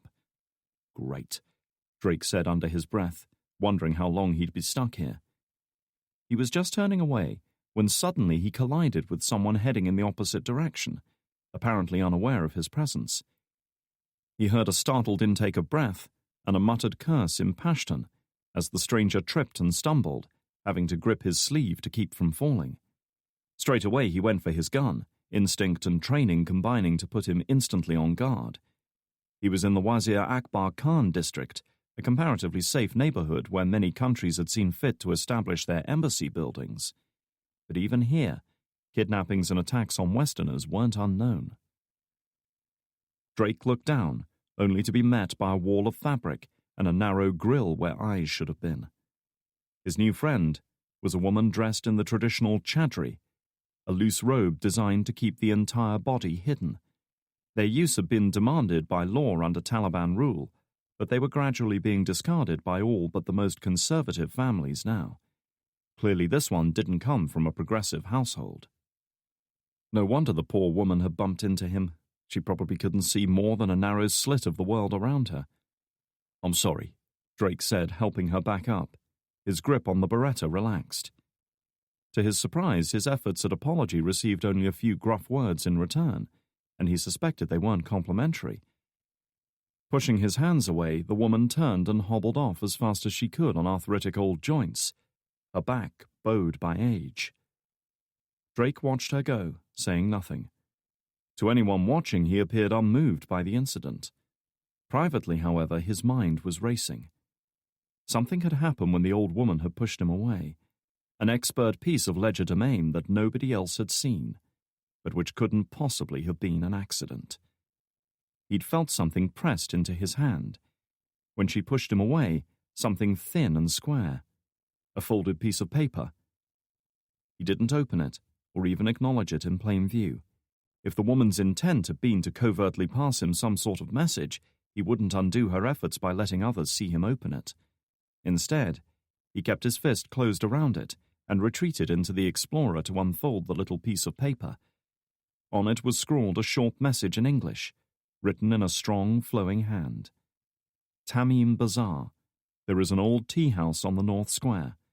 Meet me on the 2nd floor. Come alone, Ryan." Drake felt his heartbeat shift up a gear as the words sank in. Clearly his mysterious new friend was not what she appeared. In fact, stooped and hidden beneath that concealing chadri, there was no telling if she even was a woman. Secret messages, clandestine meetings. Who was this person? And what did he or she want with him? The tea house mentioned in the note wasn't familiar to him, but he'd heard of the bazaar in which it could be found. It was close, just a few hundred yards to the north, in fact. He could be there within minutes. His first instinct was that it was a trap intended to lure him to some out-of-sight location where he would be exposed and vulnerable. He didn't discount the possibility, but he doubted this was a simple abduction attempt. Only a handful of people in Afghanistan knew his name, and nearly all of them were trusted military or agency operatives. No, this was something else. And if he wanted to find out what, he had little choice but to follow the instructions on the note. The traffic up ahead was starting to move. Several Good Samaritans, or impatient motorists pissed off by the delay, had combined forces to push the crippled Volvo off the road, allowing vehicles to squeeze past. With no further excuse for lingering here, it was decision time. "I must be mad," he said under his breath, easing the Explorer forward and taking the next junction that led north. It didn't take him long to find what he was looking for. Even if he hadn't been familiar with the layout, the thronging pedestrian traffic and smell of spices and cooking meat would have announced the presence of Tamim Bazaar as effectively as any signpost. Occupying several narrow streets and courtyards, it was a sprawling conglomeration of kebab shops, farmers' stalls, and retailers of every kind. In ancient times, outdoor markets like this would have sold silks, spices, and livestock. But these days, television sets, digital watches, and pirated DVDs were more in vogue. Like Kabul itself, it was a curious mix of the ancient and the modern, all thrown together in choking heat and shouting confusion. The combined smell of grilling meat, engine fumes, goat shit, tobacco smoke, and unwashed bodies was almost overpowering. Parking the Explorer in plain view of an AMP checkpoint, Drake locked up the vehicle and made his way along the street, glancing at a few of the stalls, but moving on before the owners took too much notice of him. He knew from his experience of markets back home that getting away from such people was like trying to remove barnacles from the hull of a ship. Anyway, there were plenty of other Westerners here, waiting to part with their cash, probably from one of the many American companies that had opened branches in Kabul lately, all looking for traditional Afghan souvenirs to take home to the family. Most were accompanied by heavily built minders, who looked more like bodybuilders than bodyguards. The bazaar opened out at last when his street joined several others that had converged on a large square, much to Drake's relief. Sure enough, a 2-story building occupied the east corner of the square, squat, old, and weathered, with a flat roof supporting an ancient satellite dish. At ground level, Drake spotted a faded sign written in both Pashtun and English for the tea house mentioned in the note. The place looked closed up, as if it had gone out of business. There were only a couple of windows out front, and they were shielded by wrought iron bars for security. Heavy wooden shutters had been pulled closed, blocking his view of the interior. The front door was also shut, though a quick check of the handle told him it was unlocked. Pausing a moment, he gripped the weapon beneath his shirt, pulled the door open, and slipped inside. The room beyond was low-ceilinged and dimly lit, with a dozen old tables and chairs dotted around, their wood stain almost black with decades of spilled drinks and smoke. There was a small bar area at the back, though nobody was manning it. Another door led to a rear work area, probably a kitchen, while a flight of steps ascended to the second floor. The smell of dried tea leaves and tobacco was pervasive, probably soaked into the very fabric of the place. Now that he was off the street, he drew the Beretta from his jeans. A military variant of the popular police officer's sidearm known as an M9, it was a 9mm, 15-round semi-automatic pistol. Though lacking a little in stopping power, they were otherwise excellent weapons, tried and tested all over the world. Disengaging the safety, he held the weapon low and advanced into the room. Hollywood always shows the hero moving with his arms bent, weapon pointing up at the ceiling, and while it might look impressive, in reality it would just make it easier for an assailant to grab the weapon or knock it aside. Keeping it below waist height makes it much more difficult to take it out of the game. His eyes scanned the shadows, looking for any sign of movement. His other senses strained to detect any sounds of breathing, any sense that didn't belong. There were none. He appeared to be alone down here. He headed for the stairs and crept up them, keeping his feet away from the center of each step where the boards would be weakest. Still, it was impossible to eliminate all noise, and the ancient wood groaned several times under his weight as he ascended. Reaching the top, he found himself in a short corridor, with a door standing open at the end of it. This was it.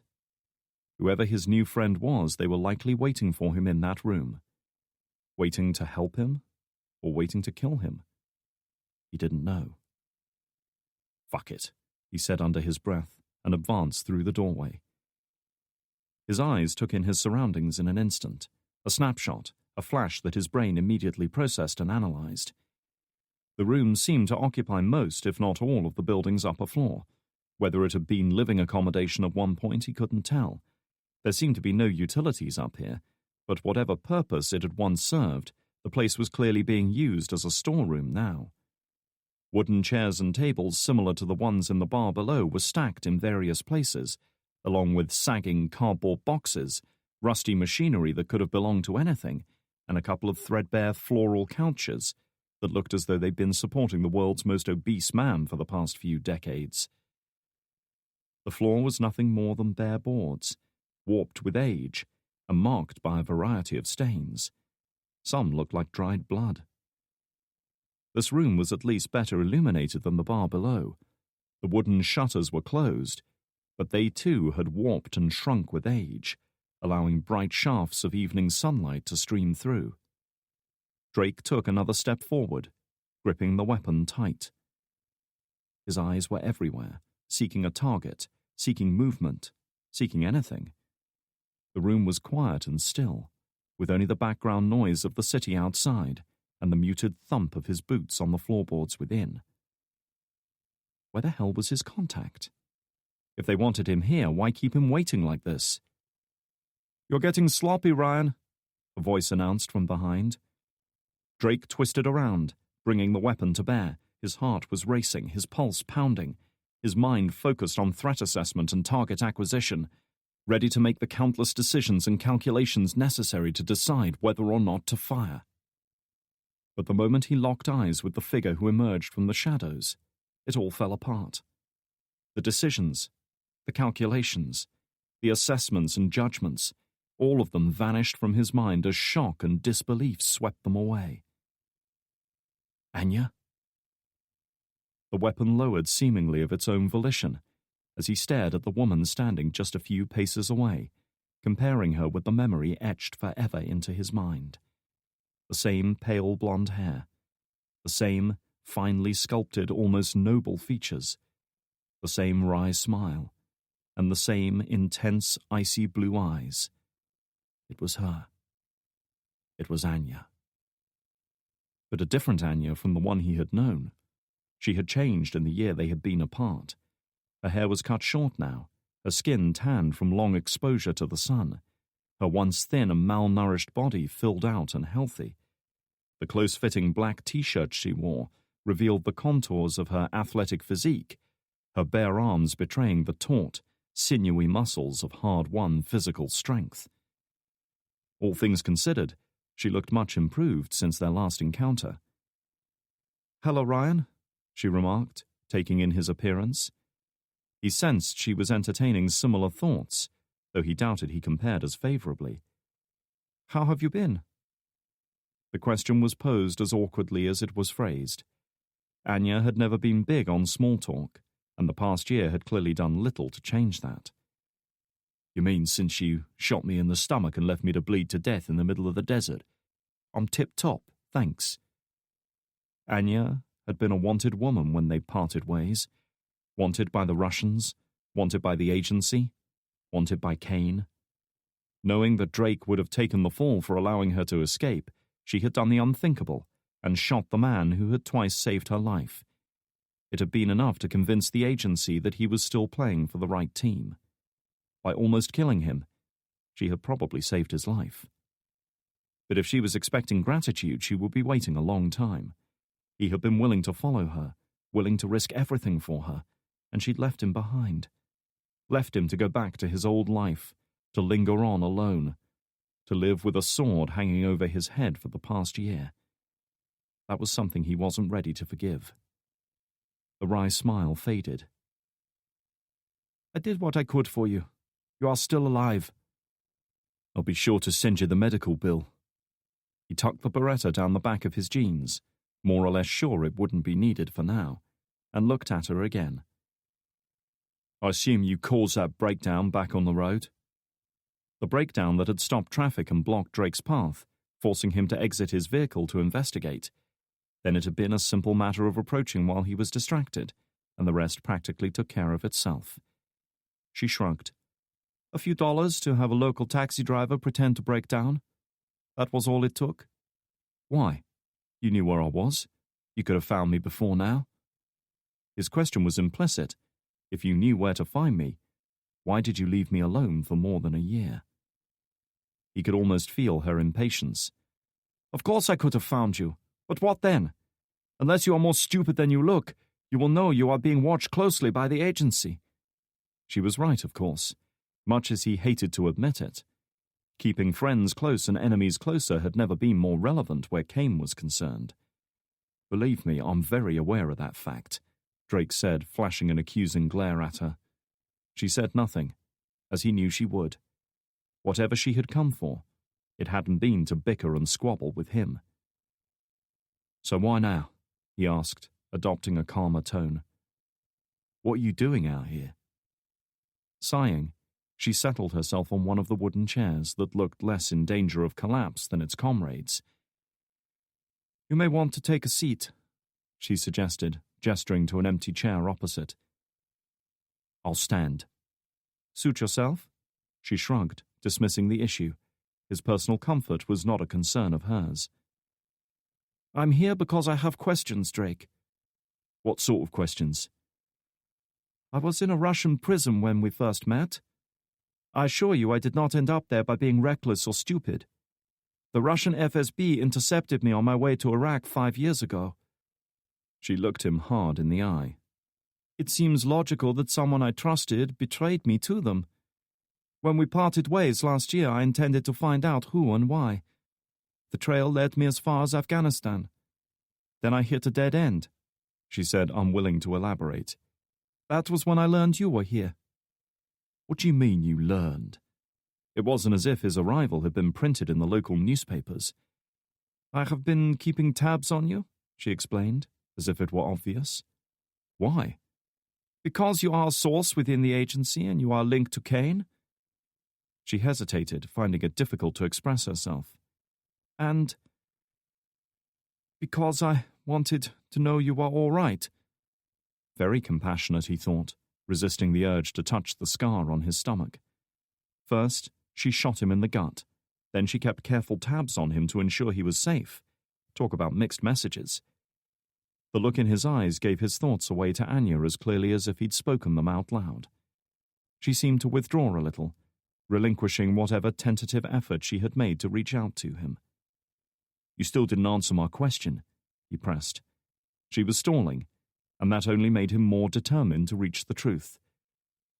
Why contact me now? Anya leaned back in the rickety old chair, her arms folded across her chest, thin strips of orange light from outside playing across her face as her icy eyes surveyed him. 2 days ago, a Black Hawk helicopter was shot down not far from here. Less than 24 hours later, you and your team arrive. Given your profession, it seems likely these two things are connected. She said nothing further, just sat there watching him, waiting for him to confirm or deny her theory. Drake looked away, saying nothing, content to let her sweat for a while. He felt like a poker player sizing up his opponent, trying to see how far they were willing to go. If you want to sulk like a spoiled child, do it in your own time, Anya said, rising from her chair as if to leave. But do not waste mine. One of the men on that chopper was a CIA operative, Drake said, unwilling to see her walk away. He'd bluffed, and she'd just called it. Slowly, she sat back down, keeping her eyes on him. Go on, she prompted. With a sigh, he took a seat on the chair opposite her. He's being held hostage by an Afghan insurgent group. If we don't close down one of our biggest detention centers and release all the prisoners within 3 days, they'll execute him and shoot down more aircraft. The woman appeared unmoved by this revelation. I assume the agency will not give in to these demands? Drake shook his head. It was a ludicrous demand to have made in the first place. No one man's life was worth releasing hundreds of terrorists and insurgent leaders. They can't. You know that as well as I do, he said. Our only option is to find him before the deadline. That's why we're here. Why you? He chewed his lip for a moment, as reluctant to get into this discussion with Anya as he had been with Frost. Because I captured the leader of the group 5 years ago. I see, she said, thoughtfully, taking careful note of the change in his posture, the tension in his shoulders. You could have killed him, but you spared his life, yes? Drake said nothing to that, which told her everything she needed to know. It is not the things we do that we regret, but the things we don't do. Are you finished? Drake snapped, immediately regretting it. Anya surveyed him in silence, her gaze cool and assessing. She was sparring with him, pushing him, trying to elicit a reaction. Why, he didn't know. But she had succeeded, and that only raised his ire further. I've answered your questions, he said, forcing calm into his voice. Quid pro quo, Anya. What do you want? Drake leaned forward in his chair, locking eyes with her. Tell me what you know about Stinger missiles. That question caught her off guard. He could see the surprise in her eyes, even if her face appeared impassive. It seemed suddenly as if her mind had jumped up a gear, evaluating, considering, analyzing new possibilities. We brought many into Afghanistan during the Soviet occupation, she answered at last. I helped smuggle some of them over the border from Pakistan. Drake still found it hard to believe she could only have been in her 20s at the time. How had someone so young become caught up in all that? Still, those were questions for another day. Could one of those stingers have shot down a Black Hawk? Anya was silent for a few moments, considering his question. No, she decided at last. Not after 2 decades. The Stinger's battery coolant units would not survive more than a couple of years without skilled maintenance, and replacements would be impossible. And if I told you we have hard evidence it was shot down by a Stinger? At this point, the woman shrugged. I can't argue with facts. But if a stinger shot down that chopper, I would bet my life it was a new weapon." Drake frowned, perplexed by her revelation. The only theory that seemed to fit the available facts had just been shredded. Was it possible she was wrong? He supposed even Anya wasn't infallible, and yet she seemed adamant about it. He was missing something, he knew that much. Some vital piece of the puzzle remained hidden. The problem was, he had no idea where to look for it. He glanced at her again, struck by another thought. "There's more to this, isn't there? You wouldn't have taken a chance like this just to catch up with an old friend. What do you really want?" For a moment he thought he saw a faint smile, as if she were amused that he had finally caught on to something that should have been blindingly obvious. "You're right, even if it took you a while," she added. "I came here to warn you." "Warn me?" "You recently visited the headquarters of Horizon Defense. I saw your vehicle drive into the compound," she explained. "I imagine you spoke to a man named Carpenter while you were there." At the very mention of his name, she seemed to tense up, the muscles in her shoulders tightening, her hands curling into fists. "And if I did?" She leaned forward again, her eyes locked with his. "I suggest you be on your guard around him. He is not a man to be trusted." That went without saying. Drake hadn't exactly warmed to the man during their brief meeting earlier. Still, it didn't explain what her beef with him was. "How do you know him?" For a moment her eyes seemed to lose focus as her mind flashed back to another time, another place, replaying old memories. "He was once my teacher," she said, her voice soft, quiet, tinged with old pain.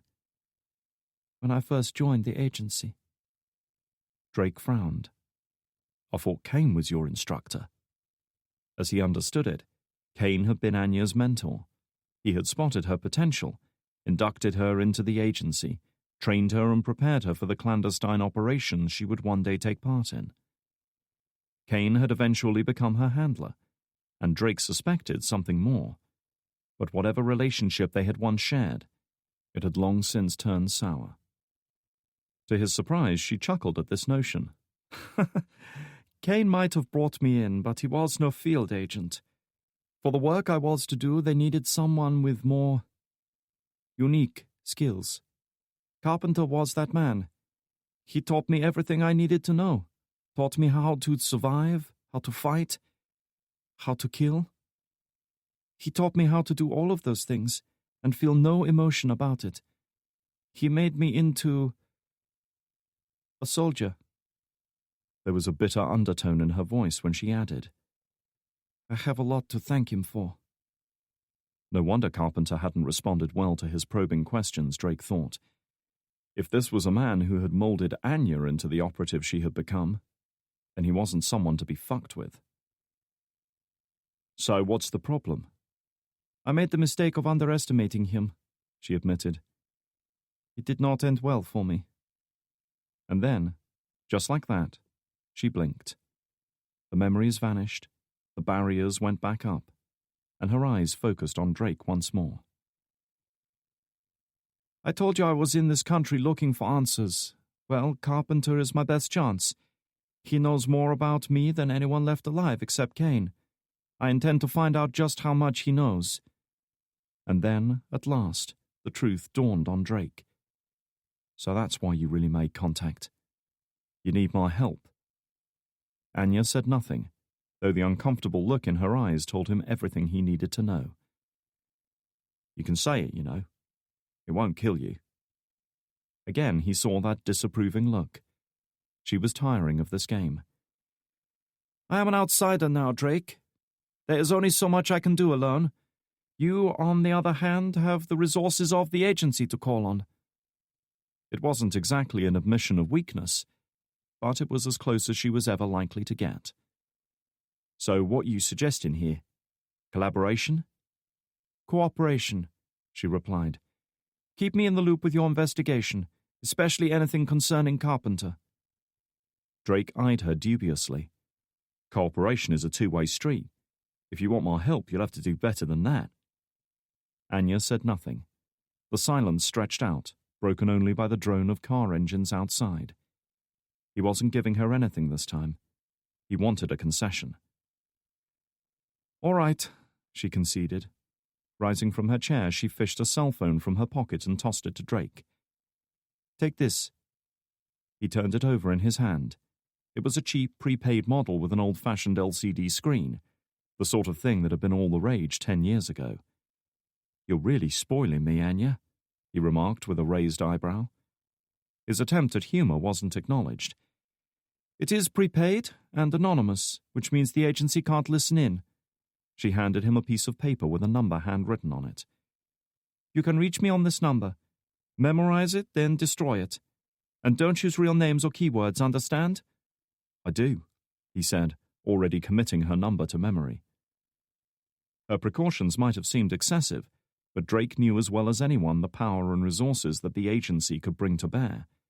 Any email, message, or phone conversation featuring the words Mitchell, Kurash, missile, and so on would be automatically flagged up and passed on to expert analysts for further investigation. Anya wanted to stay very much off their radar. Good. With that, she retrieved the chadri she had evidently cast aside on entering the building. You know where Bibi Maru Hill is? Drake nodded. Of course he did. It was hard to miss. I will meet you there at 1800 hours 2 days from now. I will be by the swimming pool. I'll be there, he assured her. And make sure you come alone, she warned. If you bring company or I think you have been followed, I won't be there and you will never see me again. He didn't doubt she meant what she said. That, more than anything else, served to quash any thoughts he had of going against her wishes. On the verge of leaving, she halted in the doorway and turned around. Oh, and one more thing, Drake? He was braced for another stern warning. Yeah? For the briefest of moments, she allowed the armor to slip aside. The look in her eyes softened, and he saw a faint, tentative smile. 'Twas good to see you again. A moment later, her face was hidden behind the fabric mask as she pulled the uncomfortable garment over her head. She was an old woman again, bent and arthritic, hobbling down the stairs on tired legs and aching joints. He heard the door open and close down below, leaving him alone. Chapter 14. Unknown to either Anya or Drake, their meeting had not gone unnoticed. Standing on the flat roof of a building on the far side of the square, and armed with a pair of high-powered binoculars, Kurash watched the old woman hobble across the square, his brows drawn together in a frown. The chadri made her impossible to identify. Who was this strange new arrival? He had been keeping Drake under observation since the man had left Horizon headquarters, curious to see what he did next. His curiosity had intensified when Drake had left his vehicle and struck out alone. Kurash had witnessed the seemingly chance encounter with the old woman, had watched the fleeting look of surprise on Drake's face when he realized she had pressed something into his hand. Most passers-by had been oblivious to the brief exchange, but Kurash knew such tricks well. The woman, whoever she was, appeared to be some kind of source who had made contact with Drake. After conducting their rendezvous in an old tea house at the edge of the square, they seemed to have gone their separate ways. Picking up his encrypted cell phone, he quickly dialed a number from memory.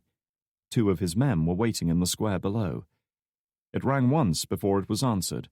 The recipient said nothing, merely waited for him to speak. The woman is leaving the tea house, Kurash began. I see her. The voice that replied was a breathless whisper, the result of a shrapnel wound to the throat during a Soviet airstrike 2 decades earlier. The owner of the voice was Ashraf, a lean, tough little Hazara man who Kurash had known since they were children. A reliable man. Whatever he lacked in size and strength, he made up for in experience, ruthless aggression, and the ability to think on his feet. Standing next to him would be another man named Faraj. Big, square-shouldered and imposing, he was the muscle to back up Ashraf's brains. He didn't talk much, because he didn't have to. He was there to get things done, not to share his opinions. He followed orders without question, and certainly without remorse. Your orders? Ashraf asked. Kurash paused for a moment, considering his options. He could keep her under observation and see what she did, but tailing people was always problematic. They ran the risk of losing her or exposing themselves. Considering the sleight of hand she had performed earlier, he had to assume she was an operative with a certain awareness of her surroundings. Another man from his background might have dismissed the threat she posed simply because of her gender. But Kurash was not such a man. He had known strong women in his time, and knew they were not to be underestimated. Mina, the woman who had followed him through the long years of war and hardship that had marked so much of their relationship. The woman who had never been afraid to argue, to voice her own opinion, to show him when he was wrong. The woman who had once permitted him a glimpse of true happiness. She had taught him that there was strength and courage to be found even in the gentler sex. But Mina was gone now, like everything else he had once cared about. He pushed her memory away, angry at himself for such sentimentality, and forced his thoughts back to the present situation. He was by now all too aware of the danger posed by Drake and his team. His attempt to have the man's 2 teammates killed at the crash site had resulted only in the death of one of his own operatives. True, it had at least forced Horizon to pull out and destroy what remained of the chopper, but he recognized that such an attack would have provoked suspicion as well. He was playing a dangerous game, and on some level, he sensed he was starting to lose control of certain elements. To allow this to continue would be to invite disaster. Swift, decisive action was needed now. He was in the midst of these contemplations when loud, echoing voices began to carry across the evening air. It was the local mosques calling the faithful to Maghrib, the 4th Islamic prayer, offered at sunset. Having never known true faith, he had no need of such prayers. Still, it provided just the opening he'd been looking for. The streets would be quiet soon as the population of Kabul settled down to make their offering to Allah. Bring her in. Alive. Whatever she knew, he would get it out of her, and once he had what he needed from her, he would turn his attention to Drake. It will be done, Ashraf promised. The line clicked off. Pocketing the phone, Kurash raised his binoculars once more and trained them on the square below. Ashraf and Faraj were already moving, crossing the square in the casual, unhurried manner of 2 men out for an evening stroll. Without saying a word, Faraj peeled off right and headed for the van he'd parked a short distance away, while Ashraf carried on in pursuit of the woman. A sensible move. Big as he was, Faraj could attract attention, whereas Ashraf was small and inconspicuous. The 2 men had worked together long enough to appreciate each other's strengths and use them to their fullest. Kurash was willing to bet that only the briefest of exchanges had been required for them to formulate their plan. He smiled as he trained the binoculars on the woman hobbling away from the square, disappearing down a side street within moments. "I'll see you soon, my friend," Kurash thought. "Then we will talk." Chapter 15. Anya's thoughts lingered on her encounter with Drake as she made her way down the narrow side streets of central Kabul, playing the part of the crippled old woman, just as she had done 20 years earlier. The Chadri was uncomfortable, claustrophobic, and sharply limited her peripheral vision, but there were few better ways of concealing her identity. Even in post-Taliban Kabul, there were still enough women, particularly the older generation, clad in such garments to make the disguise viable. Seeing Drake again had left her with mixed feelings, and she found her thoughts drifting inexorably back to their meeting. When they had parted ways last year, she had expressed her hope that they would never meet again, and she had meant it. Drake was a good man who she didn't want to become entangled in the murky world she existed in. And yet, standing face to face with him, seeing the subtle changes that another year of life had brought about, had stirred long-buried memories and emotions within her. The sense of closeness, of kinship, of being connected to another human being and knowing they felt the same way. It had been a long time since she had allowed herself to feel anything like that. Drake had made her feel it last year during their brief, tumultuous time together, had brought her back from the cold, lonely world of pain and brutal survival that had been all she'd known since her imprisonment. She sensed it happening again now. Almost without realizing it, she allowed her pace to quicken a little, for her back to straighten up. She was far enough away from the bazaar that no one who had been there could still see her. A short distance behind, Ashraf was watching her intently, observing the gradual changes coming over the crippled old woman before him. The bent old back seemed to straighten out, the hunched shoulders squared, the hobbling gait became a steady, confident walk. This was no old woman. He had suspected as much anyway, but it was always satisfying when his instincts were confirmed. Reaching into his jacket pocket, he felt the cold steel of a Makarov pistol. He didn't intend to shoot her, but the weapon would be useful for intimidation, and if he was lucky, he could get close and use it to land a quick, sharp blow on the back of her neck, just hard enough to put her down, to subdue her, and make her easy to bundle into the van that would be waiting just yards away. Faraj was standing by the vehicle less than a block away, the engine idling, his foot poised on the accelerator. That was how they always conducted such takedowns. Ashraf glanced around. They were on a quiet residential street, virtually deserted with everyone at evening prayers. Long shadows stretched across the ground as the sun dipped below the horizon. It was a perfect place to lift their new friend. Reaching into his other pocket, he found his cell phone. A simple text message had already been composed, the recipient's name inputted. All that was required was his command to send it. Now.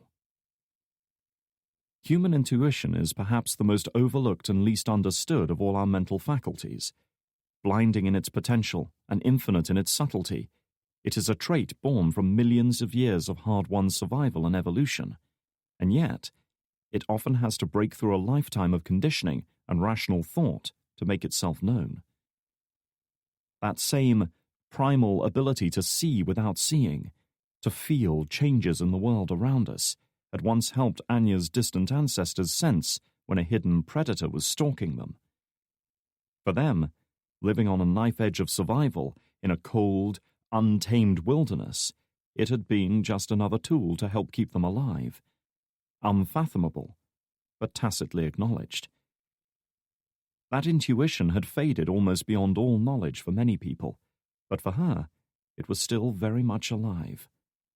Over the years, as she was forced to rely on every tool at her disposal to stay alive, her rational mind had learned to trust what her subconscious already knew. She couldn't say when exactly she became aware of the man following her, only that as she approached a junction in the road up ahead, the sense of being watched crossed some invisible boundary within her mind, to become more than just a background item of minor interest.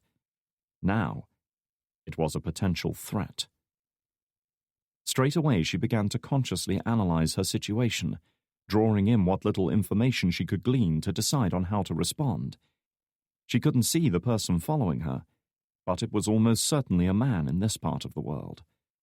If he was behind her, she couldn't turn to look at him without making her intentions obvious, and in any case, the narrow slit through which she was able to view the world sharply limited her field of vision. Instead, she tried to use her other senses to better identify this potential threat, straining to hear his footsteps above the rustle of fabric and the drone of car engines nearby. Almost without being aware of it, she changed her stance and walking style to reduce the noise of her own steps, allowing her to focus in on her pursuer. There were no pavements on this street, and even the road was nothing but bare earth compacted down by the passage of countless vehicles. The ground underfoot was a mixture of loose rocks, dust, mud, and discarded half-buried trash. Few could travel far on it without making any sound. Her new friend was not such a man. There. She heard it. Faint, but unmistakable. the click of shoes on the rocky ground. Shoes, not boots or trainers. She concentrated on the sound of his footsteps, trying to discern something from them. He was walking at a steady, ground-covering pace, not running, but not dawdling either. She suspected he was keeping pace with her, perhaps 30 yards back. Close enough to keep an eye on her, but distant enough to stay out of her awareness. Or so he thought. She heard a faint electronic bleep, probably a cell phone coming from his direction, and at that moment she sensed a quickening of pace, his steps coming closer together, each footfall landing with authority as he moved in on her. There could be no doubt in her mind now. He was coming for her. Ashraf felt his heartbeat increase as he moved in on his target, gripping the pistol tight in his pocket. He had conducted many such lifts in the past, and always felt a rush of excitement with each new experience. Sometimes his target fought back, sometimes they meekly surrendered. Occasionally they tried to talk their way out of it, while others simply stood there, frozen with shock, unable to comprehend how their world had changed so suddenly. But one thing remained constant. He was always successful. The rumble of an engine at high revs told him Faraj was approaching the junction in the van. The noise of the vehicle would alert his target, would capture their attention. He, or she, he wasn't ruling anything out at this stage, would be focused on the incoming van, seeing that as a possible threat, never knowing that the real danger was coming from behind. Headlight beams spilled across the road, and a few seconds later the white panel van shot around the corner from behind a crumbling sandstone wall, tires clawing at the ground. Faraj turned the wheel hard left, steering the van straight for the target, headlights on full power. This was it. With several quick strides, Ashraf covered the last few yards to his target, drawing out his pistol just as the van screeched to a halt beside them. Even though he too was dazzled by the beams, he knew Faraj would already be climbing out of the driver's door, ready to assist him if the target put up a fight. Ashraf smiled. Somehow he didn't think that would be necessary. Jerking the weapon from his pocket with practiced ease, he raised it up, ready to bring it down on the back of his opponent's neck. Then, something inexplicable happened. His target spun around to face him, as if his approach had been expected all along. He caught a sudden whirl of fabric, then a flash of something bright and metallic, and suddenly his hand went numb as something bit into his wrist. The Makarov fell from his grasp as warm blood began to flow down his arm. Shocked as he was, it took him a moment to realize that a blade, wielded with expert precision and merciless force, had severed the nerves and tendons in his wrist. Anya was no longer concerned with the small, wiry man who had tried to take her down.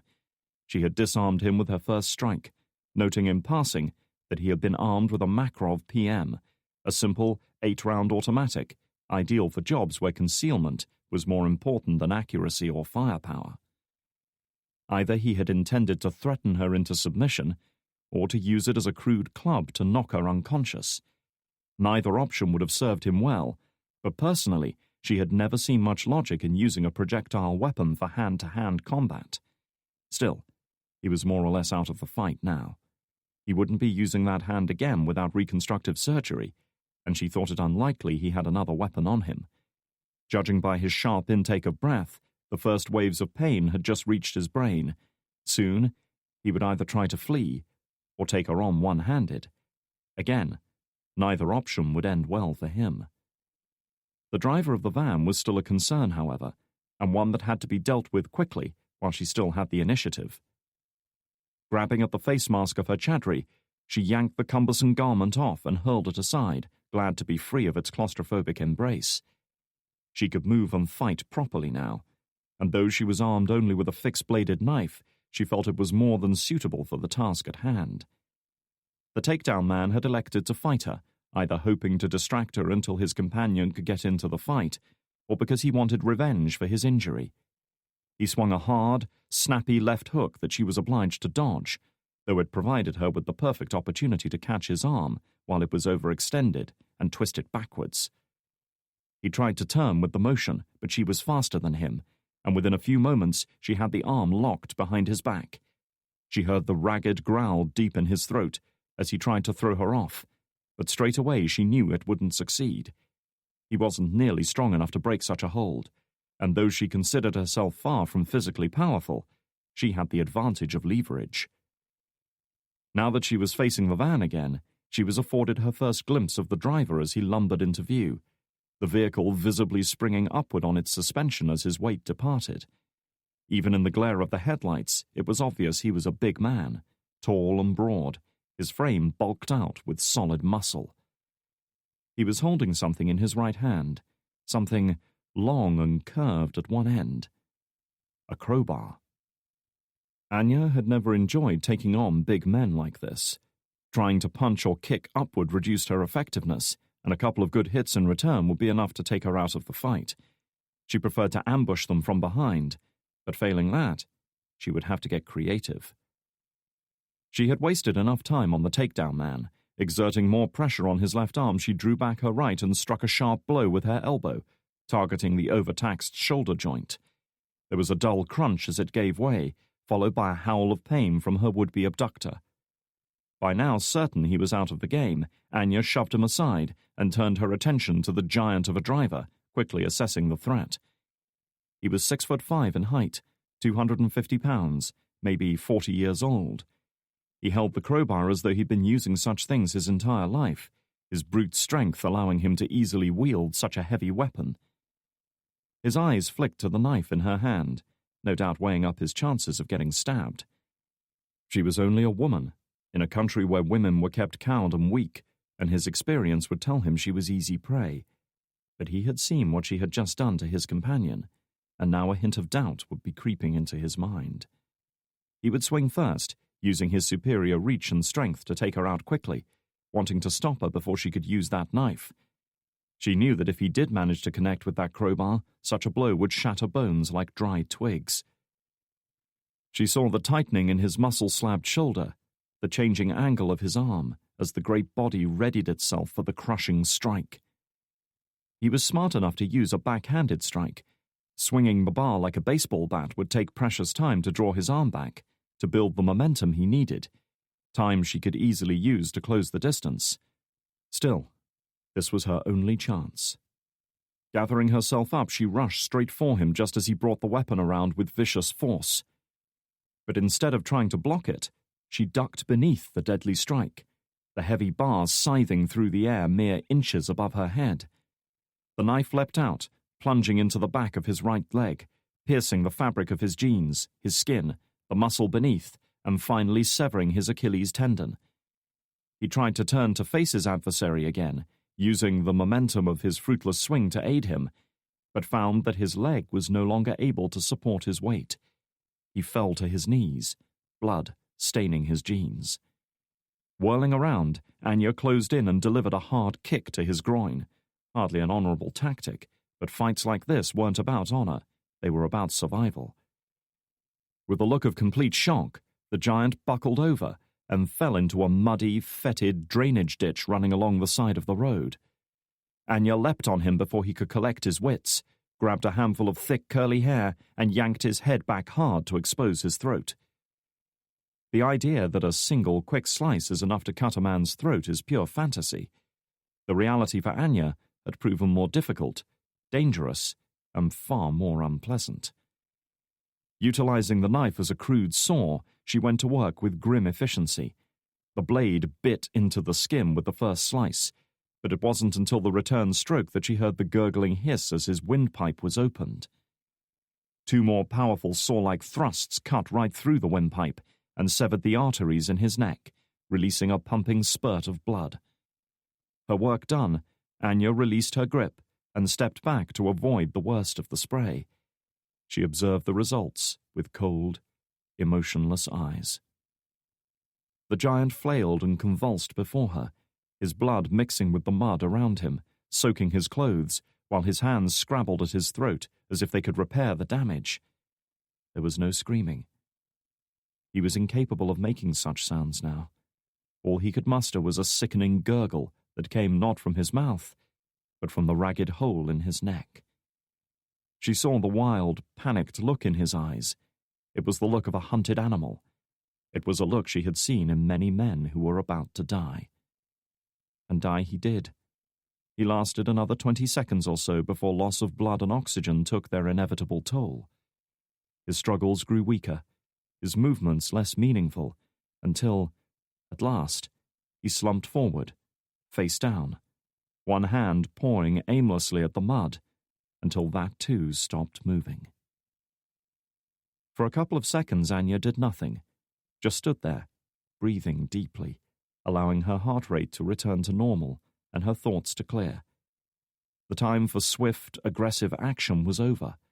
She needed to be calm and logical now. The van's engine was still running, the exhaust belching steam and grey smoke. Nearby, the takedown man was groaning, trying to raise himself from the ground on two crippled arms without success.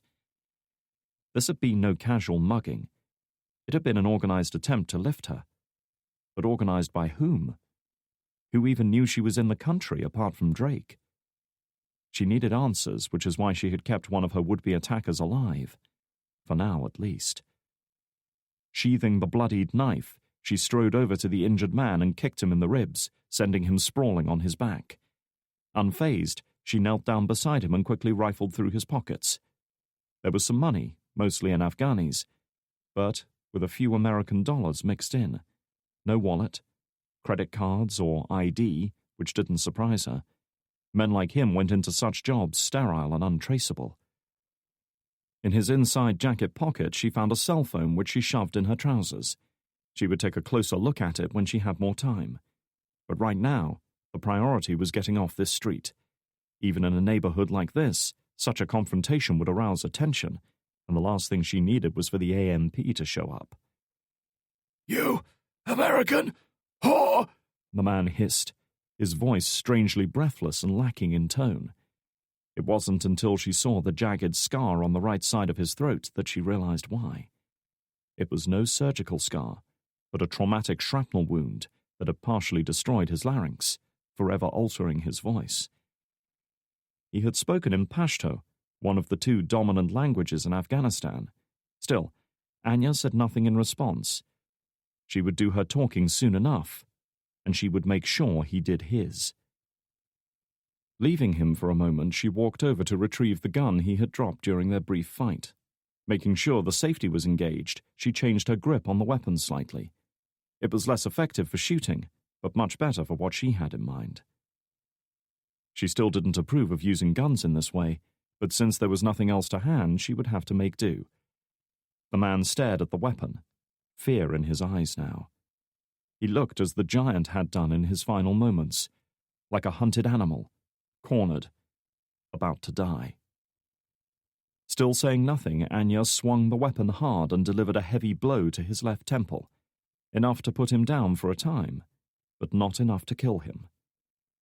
No sooner had he slumped sideways than she produced a couple of plastic cable ties from one of her pockets and used them to bind his hands behind his back. With one shoulder dislocated and the other hand crippled, she doubted he was capable of harming her, but there was no need to take the risk. Straining under the weight, she managed to hoist the unconscious man up and half-carried, half-dragged him over to the van. He smelled of tobacco and cheap cologne, neither of which could disguise the underlying odor of stale sweat.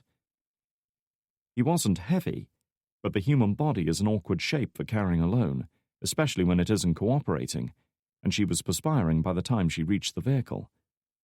The panel door on the side was unlocked. A final heave was enough to get the unconscious man up over the edge, after which she released her grip and allowed him to fall onto the bare steel floor. She left the giant where he was. He was far too heavy to move, and she already had what she needed. Slamming the door shut once more, she settled herself in the driver's seat, glanced at the dashboard to familiarize herself with the make and model, then pushed the reluctant stick into first gear and drove off at a steady pace. Chapter 16. Drake was feeling tired and strung out by the time he made it back to the agency compound at Bagram. The journey north from Kabul had passed without event or mishap, despite his being stopped several times at AMP checkpoints for a game of 20 questions. Much as he hated to admit it, he was running on empty. It must have been at least 48 hours since he'd had anything approaching a decent sleep, and his body was starting to remind him of the fact, with increasing urgency.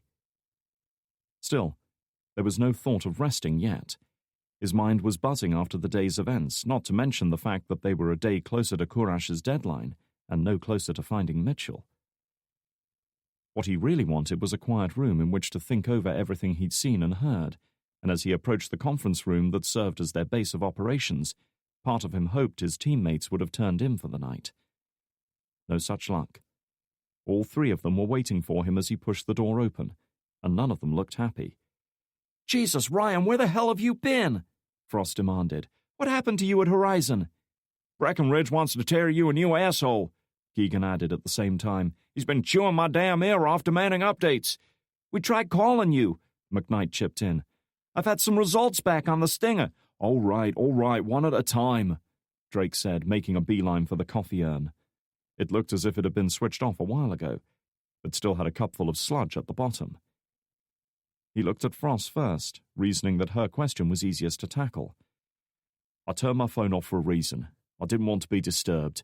And no, I didn't get anything useful out of Horizon. They're giving me the big fuck off." Frost eyed him in silence for several seconds. Knowing how volatile her temper could be, there was a good chance she might tell him to ram it. Still, even she knew when to back down. Pouting, she retreated to the other side of the conference table and sat down, throwing her feet up on the surface as if in a show of rebellion. Just then, Drake's cell phone started ringing. He had only powered it up 5 minutes ago, and on checking the caller ID, he was unsurprised to note it was Breckenridge. No doubt the man was wondering why Drake hadn't submitted an end-of-day report. "Deal with that," Drake said, tossing the phone to Keegan. He had no patience to take such a call tonight. "What am I, your secretary?" the sniper asked, holding the cell phone as if it were a ticking bomb.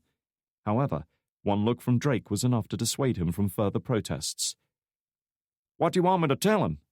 "Tell him to fuck off and let me do my job," Drake snapped, gulping down his tepid, bitter-tasting coffee. "Hey, George," Keegan began, switching immediately to a quiet, efficient tone. "Ryan's tied up right now, but I'll have him call you back just as soon as he can." While he attempted to placate Drake's superior, McKnight moved closer and lowered her voice. "So, Horizon were hiding something?" Drake nodded. "I spoke to their CEO, some bloke named Carpenter. I don't know what he's up to, but he's keeping something under wraps. Maybe your theory about the stinger was right after all." "No such luck," she said, shaking her head. "I got the report back from Langley about an hour ago. According to them, the ejector motor I found belongs to one of the Block E Stinger variants. They weren't introduced until the late 90s. Drake said nothing. At a stroke, Anya's theory had been proven right, and their own working hypothesis had vanished. The question that now surfaced in his mind was what exactly Horizon had been trying to protect, if not a link to a dirty war 2 decades earlier. McKnight was quick to pick up on his lack of surprise. "Why do I feel like I'm telling you something you already know?" "I have my doubts about our theory," he said, unwilling to elaborate. "So, if this weapon wasn't brought in by the agency back in the 80s, how did it end up here?" McKnight paused a moment, looking as though she might well press her earlier point before deciding against it. Instead, she moved over to the conference table to consult the dossier she had printed off. "According to the report, our missile was manufactured by Raytheon Systems 2 years ago. It was delivered to the U.S. Army a few months later, where it stayed in the Hawthorne Army Depot for the next year or so. Then 2 months ago it was shipped." "Where?" "Here," was the simple answer. "Or rather, it was delivered here at Bagram, then ferried out in a supply convoy to Firebase Salerno near the eastern border. As far as we know, it should still be in the armory out there." "Clearly it isn't," Drake pointed out. "Clearly." He saw a flicker of a smile. "But that's where the paper trail goes cold, I'm afraid." For Drake, the answer seemed logical. "Then that's where we pick it up. Can you get in touch with the CO out there, find out what he knows about it?" She shook her head.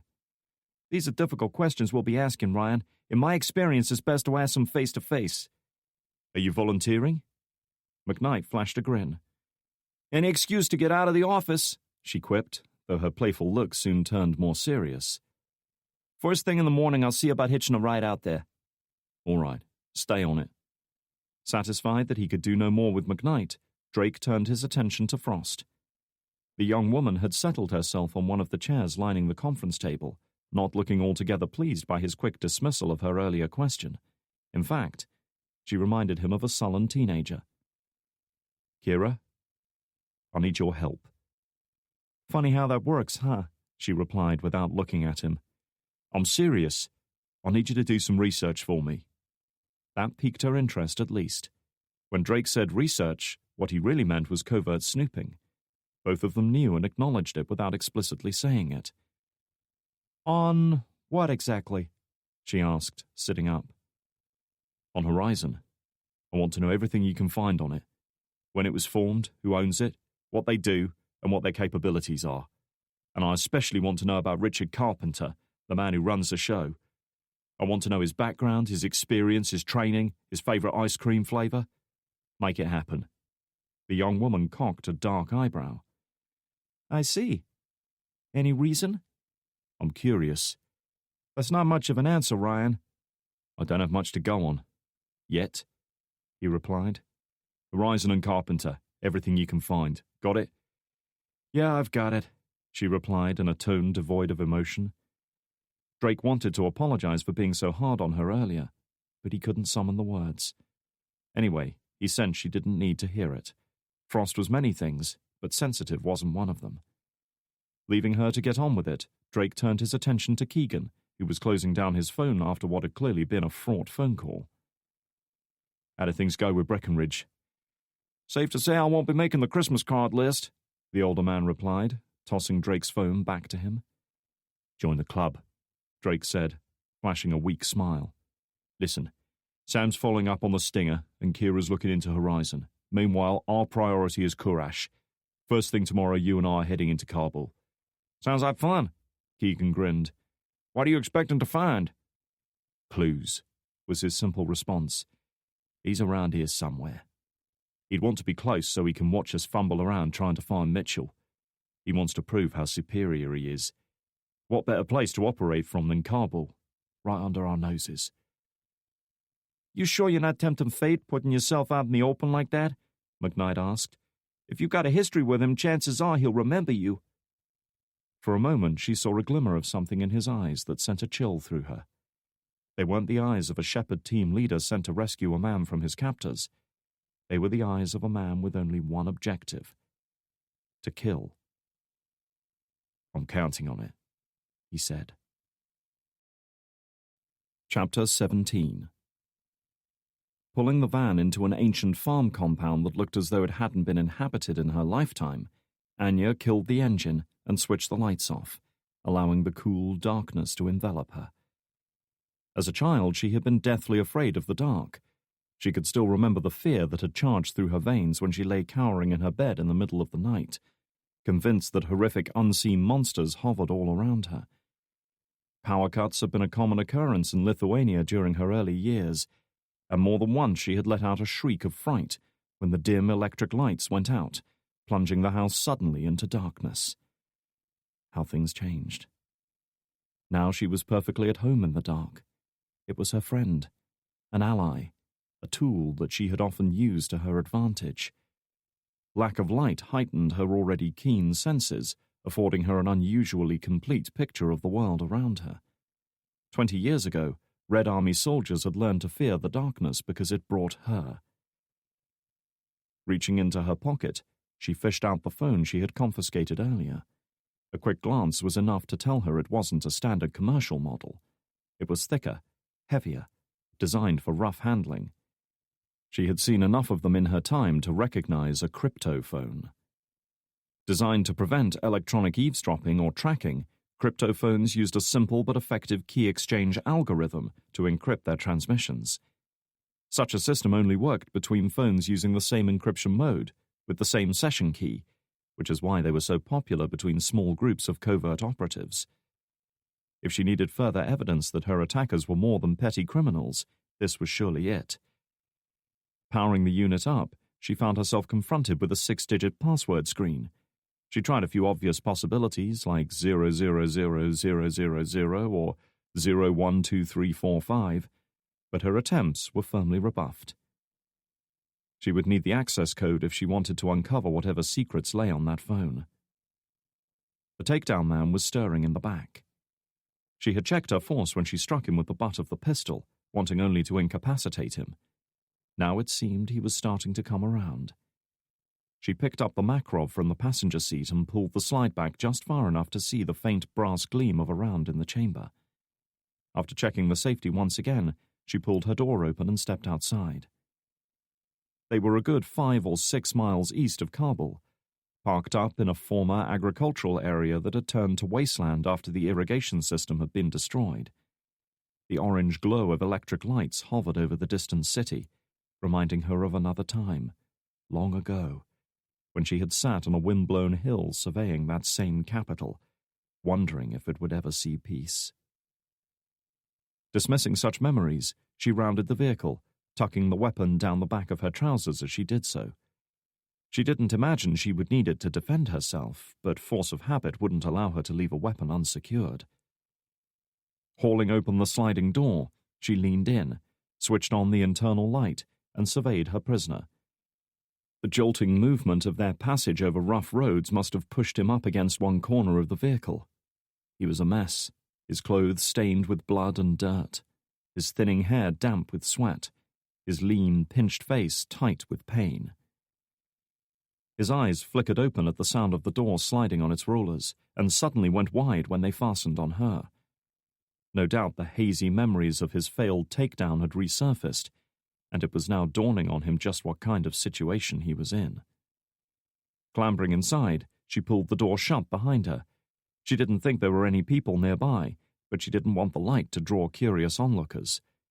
She stared at the older man for several seconds, saying nothing, just allowing the tension and fear to build within him. It was almost palpable. He had seen what she was capable of, and knew she had him at her mercy. He was afraid, and he had good reason to be. "You tried to abduct me tonight," she said at last, speaking in Pashto since she knew he understood the language. "Why?" He said nothing to this, though she saw something else in his eyes besides fear now. Hatred, anger, impotent rage.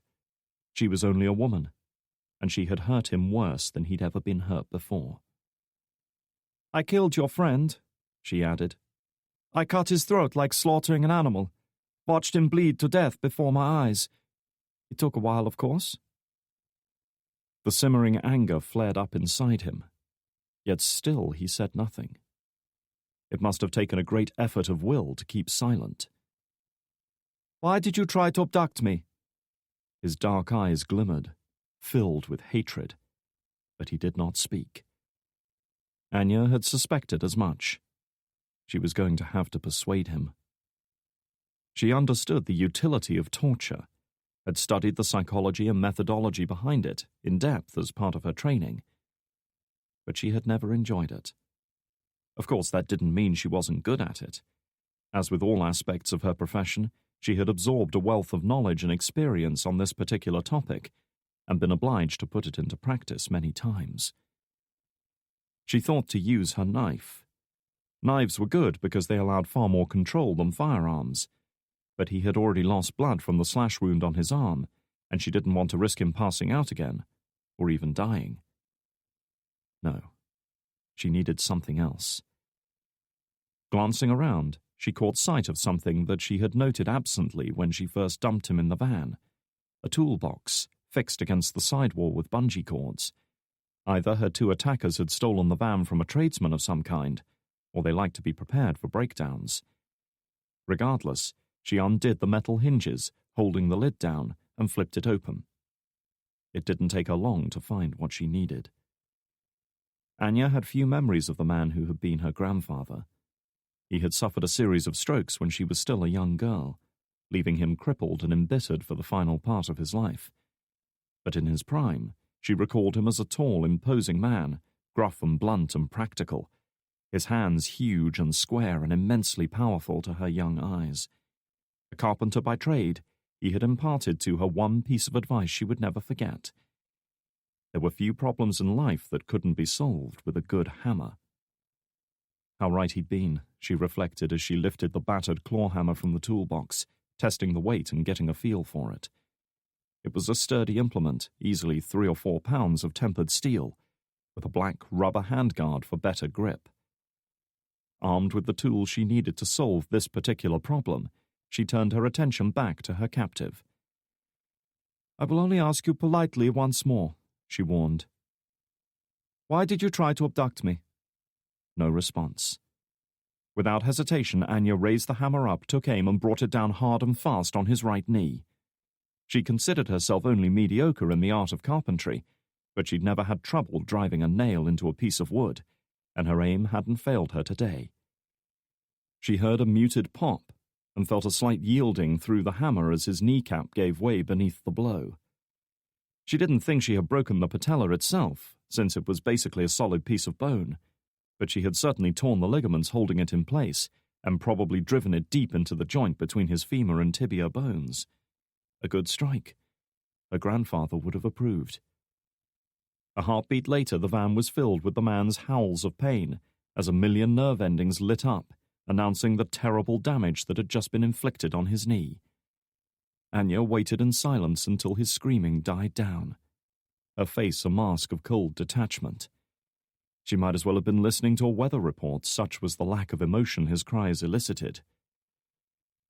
"You forced me to be impolite," she said at last, holding the hammer up for emphasis. "That was your choice." "You'll die screaming for this, you bitch!" he said, hissing the words out through gritted teeth.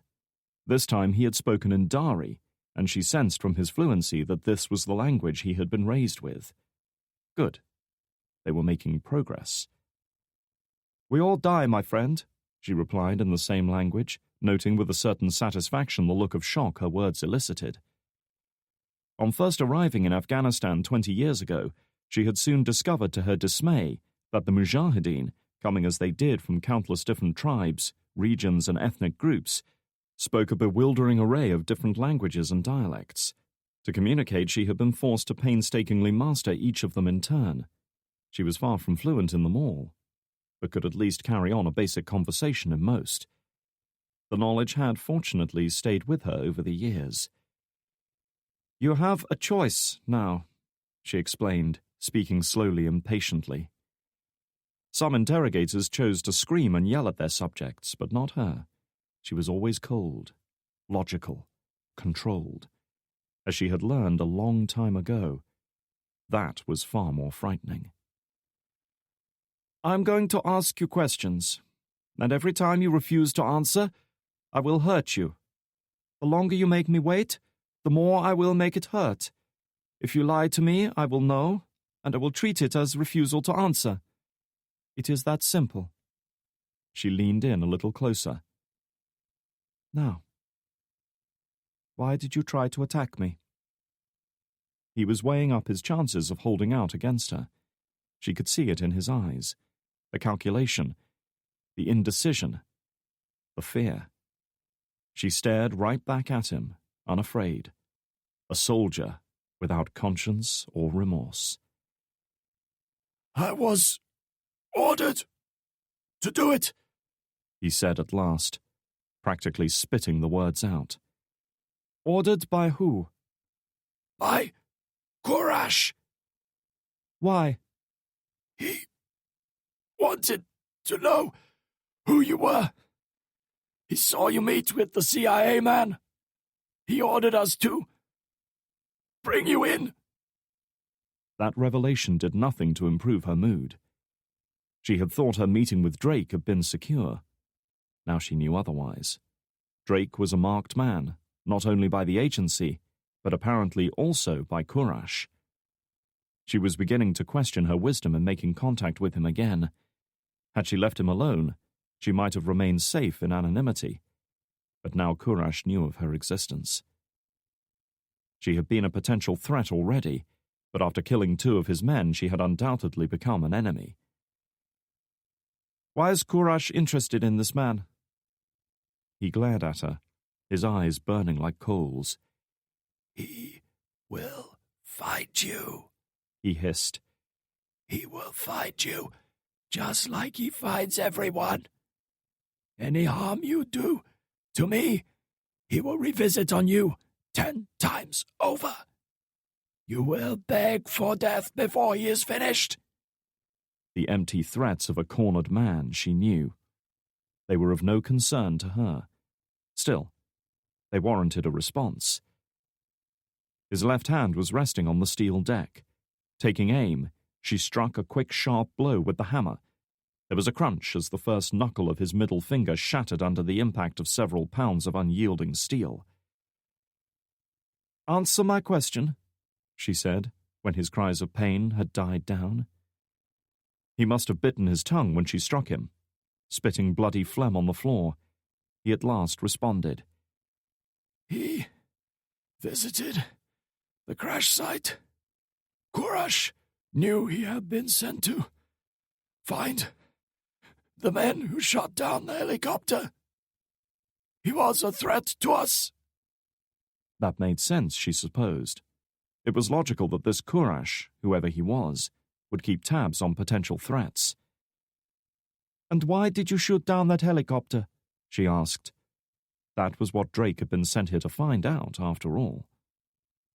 He shook his head. "That is not my concern. We are told only what we need to know." Again, she detected no hint of deception in him. He was a foot soldier, there to act as hired muscle.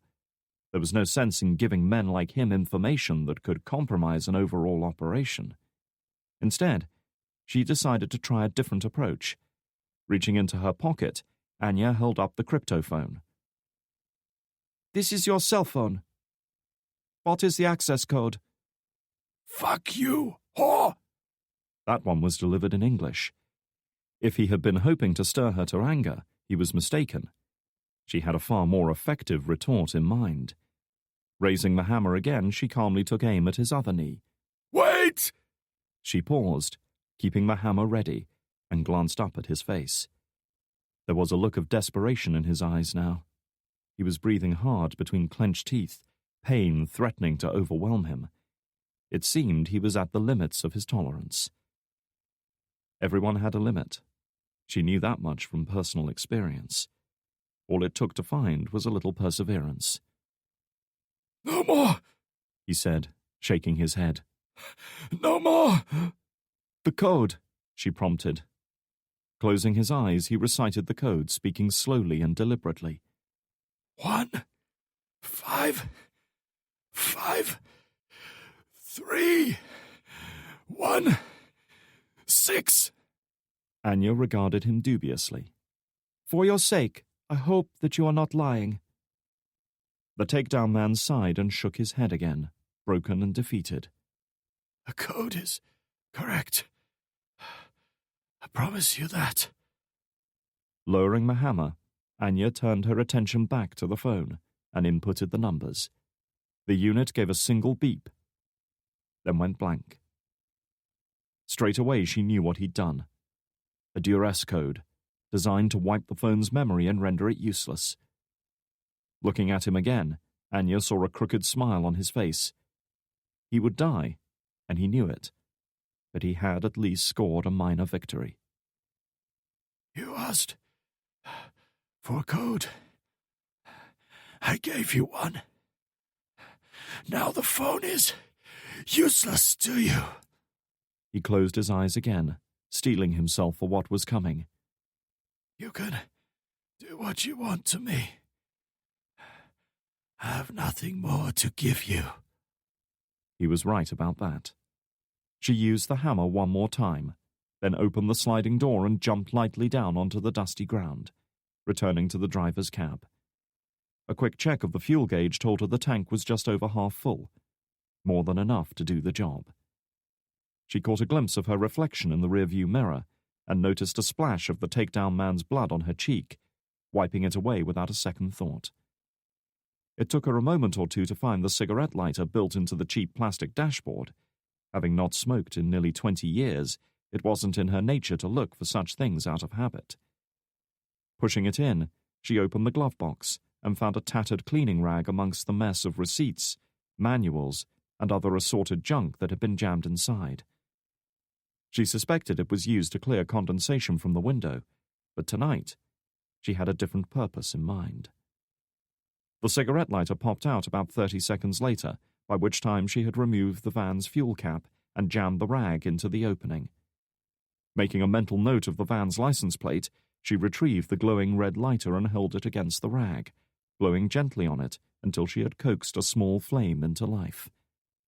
There was nothing more she needed to do. Fire and fuel would handle the rest. Leaving the doomed vehicle, she turned away and strode off into the night, already composing a text message to warn Drake against a similar attack.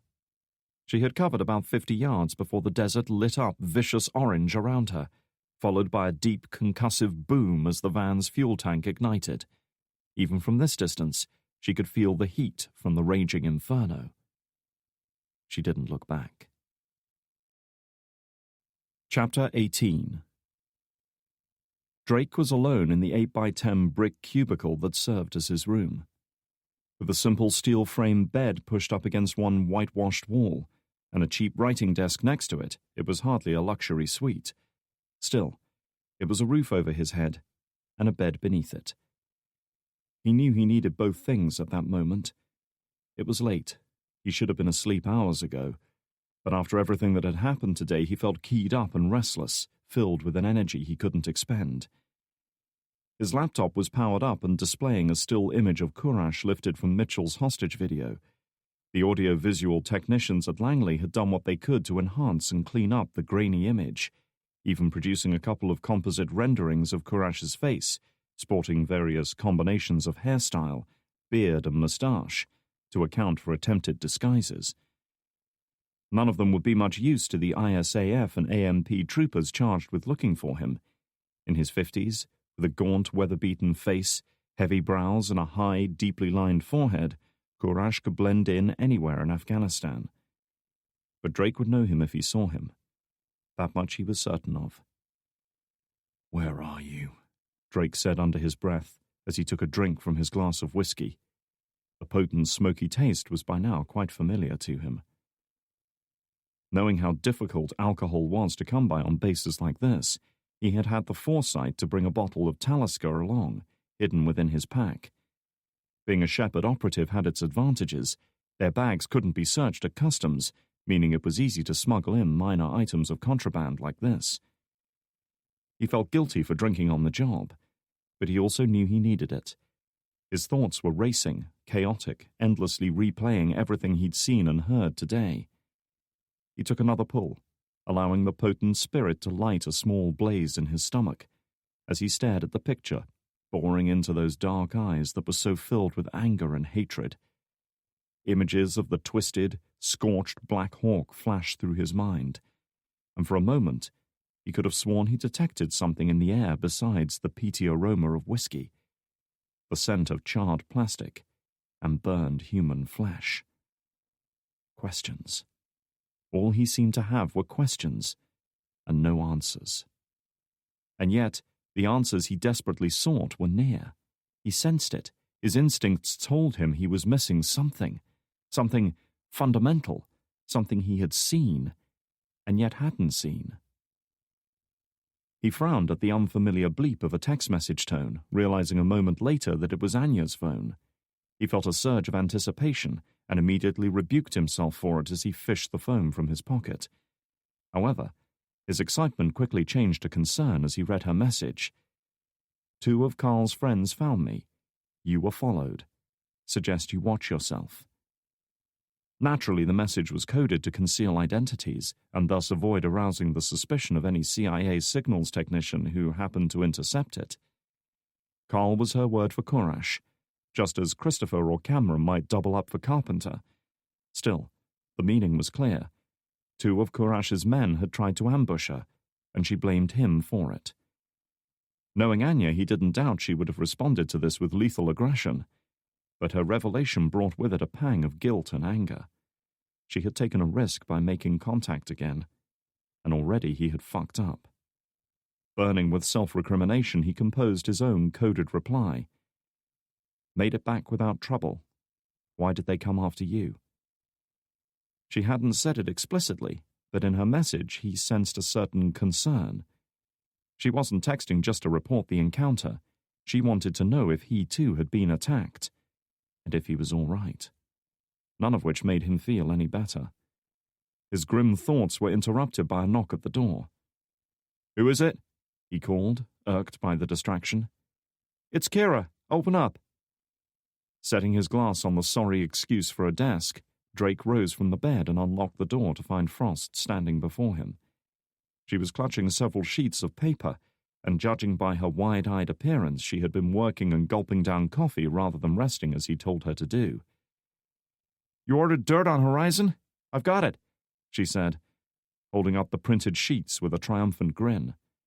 Drake spotted at least a dozen notes scrawled across them in her chaotic handwriting. "Mind if I come in?" Without waiting for a response, she slipped past him and into the room. He noticed her eyes linger for a moment on the almost empty glass of whiskey, though she said nothing about it. Even she knew when to hold her tongue. "Don't you ever sleep?" Drake couldn't help asking, impressed by her dedication, but concerned about what it would mean for her performance tomorrow. "Not if I can avoid it," she admitted. "Anyway, I could ask the same of you, but you'd just get all moody on me. So why don't we skip that and get down to business?" He took a seat at the small desk. "All right. What did you find on Horizon?" Frost settled herself on the bed and glanced at her haphazard dossier. "There are major players in the PMC scene," she began. "As far as I can tell, they've only been around since 2004, but already they've established themselves as one of the big boys out here. They recruit operatives from all over the world, with a heavy emphasis on special forces." "Why?" Drake asked. "They don't operate like a normal PMC. Companies like Blackwater handle low-level protection details out here, like guarding roadblocks or watching over politicians we can afford to lose. Horizon are organized more like a frontline infantry regiment or maybe a special forces unit. These guys are set up for full-on combat ops. In fact, they've already been used for house raids, snatch and grabs, and assaults against Taliban strongholds, all with an excellent success rate. They've got the manpower, the resources, and expertise to run just about any operation they need to, fully independent of ISAF." "Like a private army," Drake mused, unsettled by her revelation. "Pretty much," Frost agreed, "but an army that isn't governed by the normal rules of engagement." "What do you mean?" "Well, for a start, they're able to hire characters like your friend Vermac with no questions asked," Frost explained, for some reason looking like a kid who had just found the hidden cookie jar. "I did some digging on the guy when Sam told me what happened at the crash site." Flicking through her heavily annotated dossier, she found the page she was looking for and began to read. "Piet Vermac, born in Pretoria in 1961, joined South African Defense Force in 1980 before moving to Special Forces Brigade in 1984. He was heavily involved in the border war for the next few years, even led his own covert strike team until he was discharged, apparently for executing prisoners. After that, there's almost no official record of him for the next decade. He went dark, probably working the freelance mercenary circuit. Then a few years ago, he pops up again, this time working for Horizon. Now he's one of their most senior ground commanders." She glanced up from her report. "In short, the guy's bad news. He shoots first and asks questions later."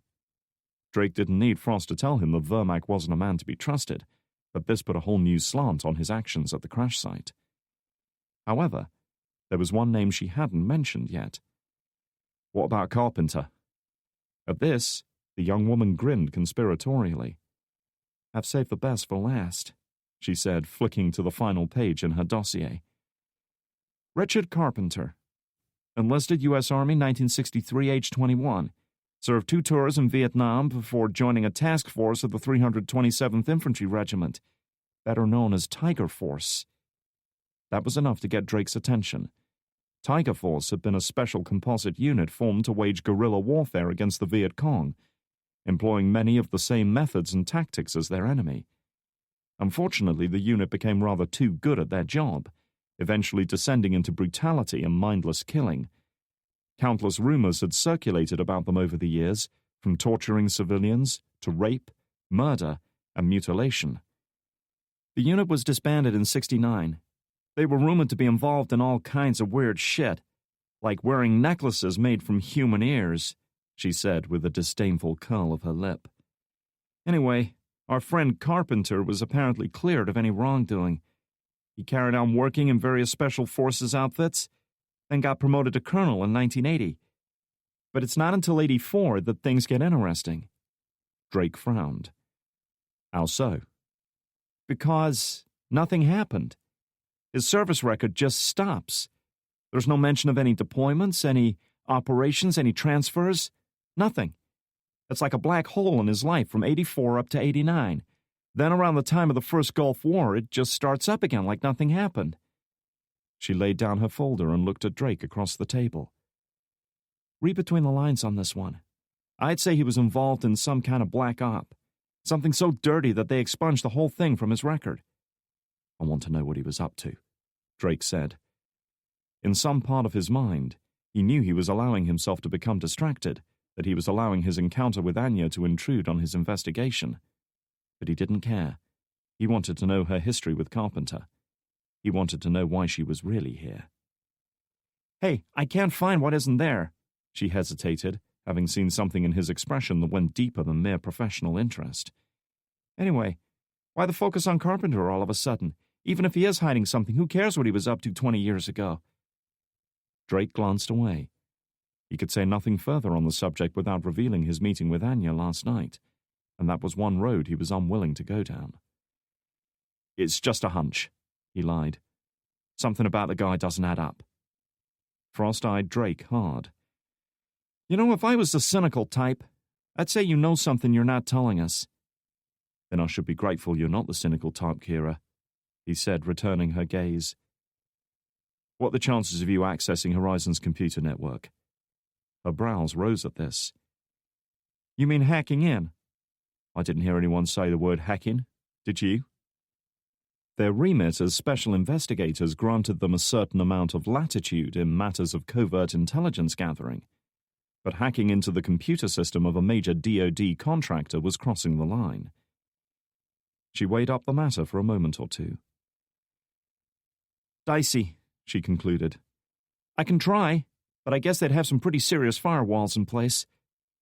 Drake rubbed his jaw, wondering whether it was worth the risk. All right, see if you can scope it out. If it looks too dangerous, forget it. No problem. The young woman rose from the bed, heading for the door. Oh, and Kira, he called after her. Get some sleep first. That's an order. She looked over her shoulder at him. Yeah? What about you? He shrugged. That's my problem. As soon as she was gone, Drake threw himself back into his work. The whiskey lay untouched now. He had no desire for it, and was angry at himself for his weakness. Anya had almost been killed tonight while he'd been sitting here getting drunk. For the next few hours he remained hunched over the computer, fruitlessly trawling through photographs of other attacks staged by Kurash's group, reading intelligence reports, crime scene files, and analysis until the words blurred and began to seep into one another. He checked Anya's phone over and over, searching for a text message that never arrived, then angrily turned his thoughts back to his work. The images and memories were still bombarding him, but with less cohesion and purpose now, one scene blending into the next as the consciousness governing them began to fade. He looked at his watch. 04:13. He replayed his encounter with Vermac, with Carpenter, with Cunningham, and most of all, with Anya. He saw the woman smiling at him from the shadows of that room above the tea house, then a moment later saw her as she had appeared a year earlier, suddenly raising a weapon and putting a round in his stomach. And yet, again and again his thoughts drifted back to Mitchell, to his hostage tape. Over and over he saw the man's eyes flicking open and shut with unnatural regularity. He was missing something, he realized then. Something his subconscious mind was trying to tell him, something he had seen without really seeing. And at last, an idea struck him. Once more he accessed Mitchell's hostage tape and hit the play button, immediately finding himself looking at the same dingy room with a battered Mitchell secured to a chair in the center of the frame. He was staring right at the camera, his eyes wide with fear as his masked captor came into view. Courage was soon busy launching into his tirade against Western imperialism, growing more animated as he got into full swing. Mitchell, however, continued to stare into the camera, his eyes flickering in a seemingly random fashion. A cut over his left eye was apparently troubling him. Or was it? Frowning, Drake leaned in, looked closer at the bound captive. He was still blinking, but there was something unusual about the eye movements. Sometimes they would flicker rapidly, other times they would close for nearly a second at a time. What the fuck? There was a purpose in these seemingly random gestures, he realized. Mitchell, bound and gagged as he was trying to communicate using the only means still available to him. His eyes. Blink, close, blink. Dot, dash, dot.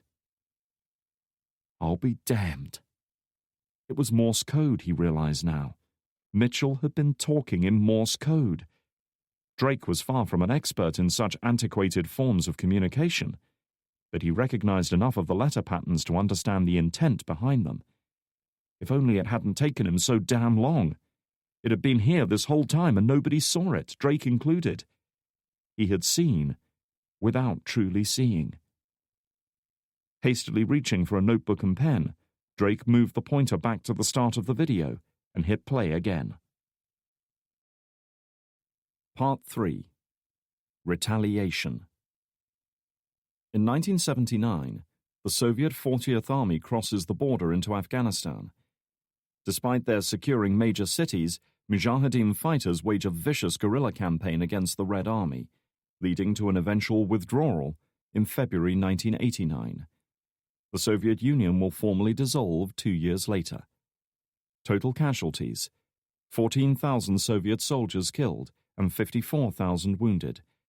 18,000 Afghan government soldiers killed, 90,000 Mujahideen fighters killed, estimate. Up to 2 million Afghan civilians killed and 3 million wounded. Chapter 19. CIA Training Facility, Camp Perry, Virginia, 3rd of November 1985. 26, 27, 28. Forcing her burning, aching muscles to obey, Anya heaved her body up from the muddy ground, only to lower it back down again, going through the same motion again and again, without rest, without relief. Freezing rain hammered the back of her head to run in rivulets down her face and into her eyes. Limp strands of dirty blonde hair hung down around her, soaking into the mud every time she lowered herself to start another press-up.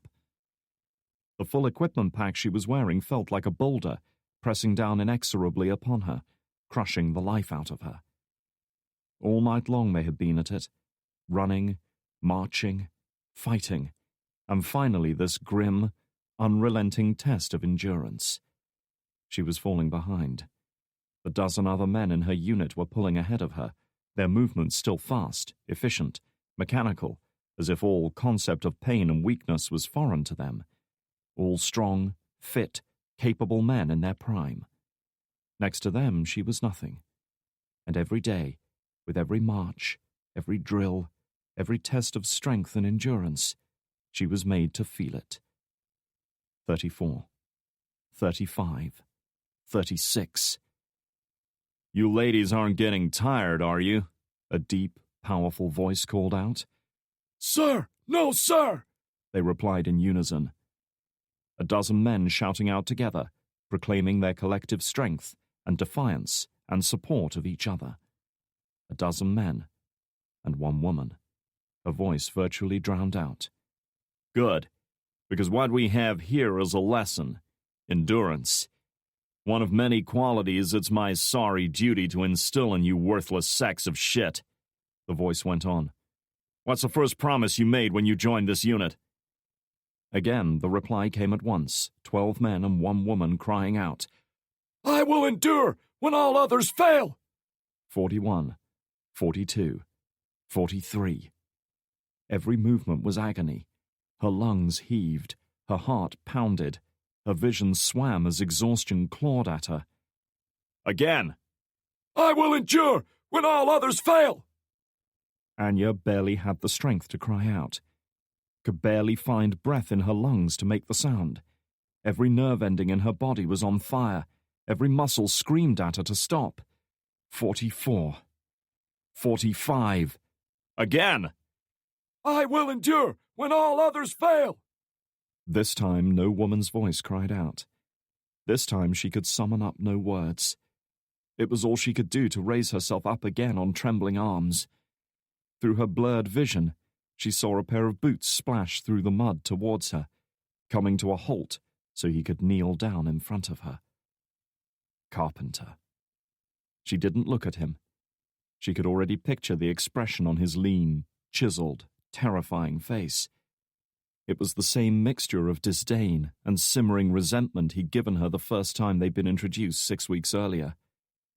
What's wrong, Recruit 13? Did you forget your promise? There were no names here. They hadn't earned the right to their own names yet. She was merely Recruit 13. Lucky 13. 46. Sir! No! Sir! She managed to gasp. Then why the fuck didn't you sound off? Are you disrespecting me? She couldn't speak, couldn't escape the pain and exhaustion that consumed her. Burned away all rational thoughts like an inferno the rain was powerless to stop. Why are you slowing down, Recruit 13? Carpenter yelled, his face so close that she could feel his warm breath on her cheek. All I asked for was 50 push-ups. 50! Can't you even give me that? 47. Are you tired? Are you hurting? He taunted. Pain and weakness are nothing. Nothing! They're beating you because you don't have what it takes to overcome them. How can you be a soldier if you can't endure? Muscles trembling, chest heaving, she tried with desperate strength to push her body up again. The pack pressed down on her. The rain hammered her skull. Blood surged in her ears, and stars and strange lights flitted across her eyes. With an exhausted, defeated sob, she collapsed in the mud, utterly spent. Satisfied that she was beaten, Carpenter rose to his feet, staring down at her without a hint of compassion or remorse. Saying nothing, he turned and walked away, leaving her shaking and crying in the mud. Central Hotel, Kabul, 11th of August 2008. Turning off the water feed, Anya let out a breath and stood leaning against the wall of the shower cubicle with her eyes closed, wisps of steam curling around her. Hot water, much like electricity, was still something of a temperamental luxury in Kabul, but one that she was very grateful for. After spending 4 years in a freezing Russian prison, the mere notion of hot running water under her control would always seem like a luxury. Taking another deep breath, she opened her eyes, stepped out, and grabbed a towel from the rail to dry her hair. Naked and dripping water, she walked through to the main living area.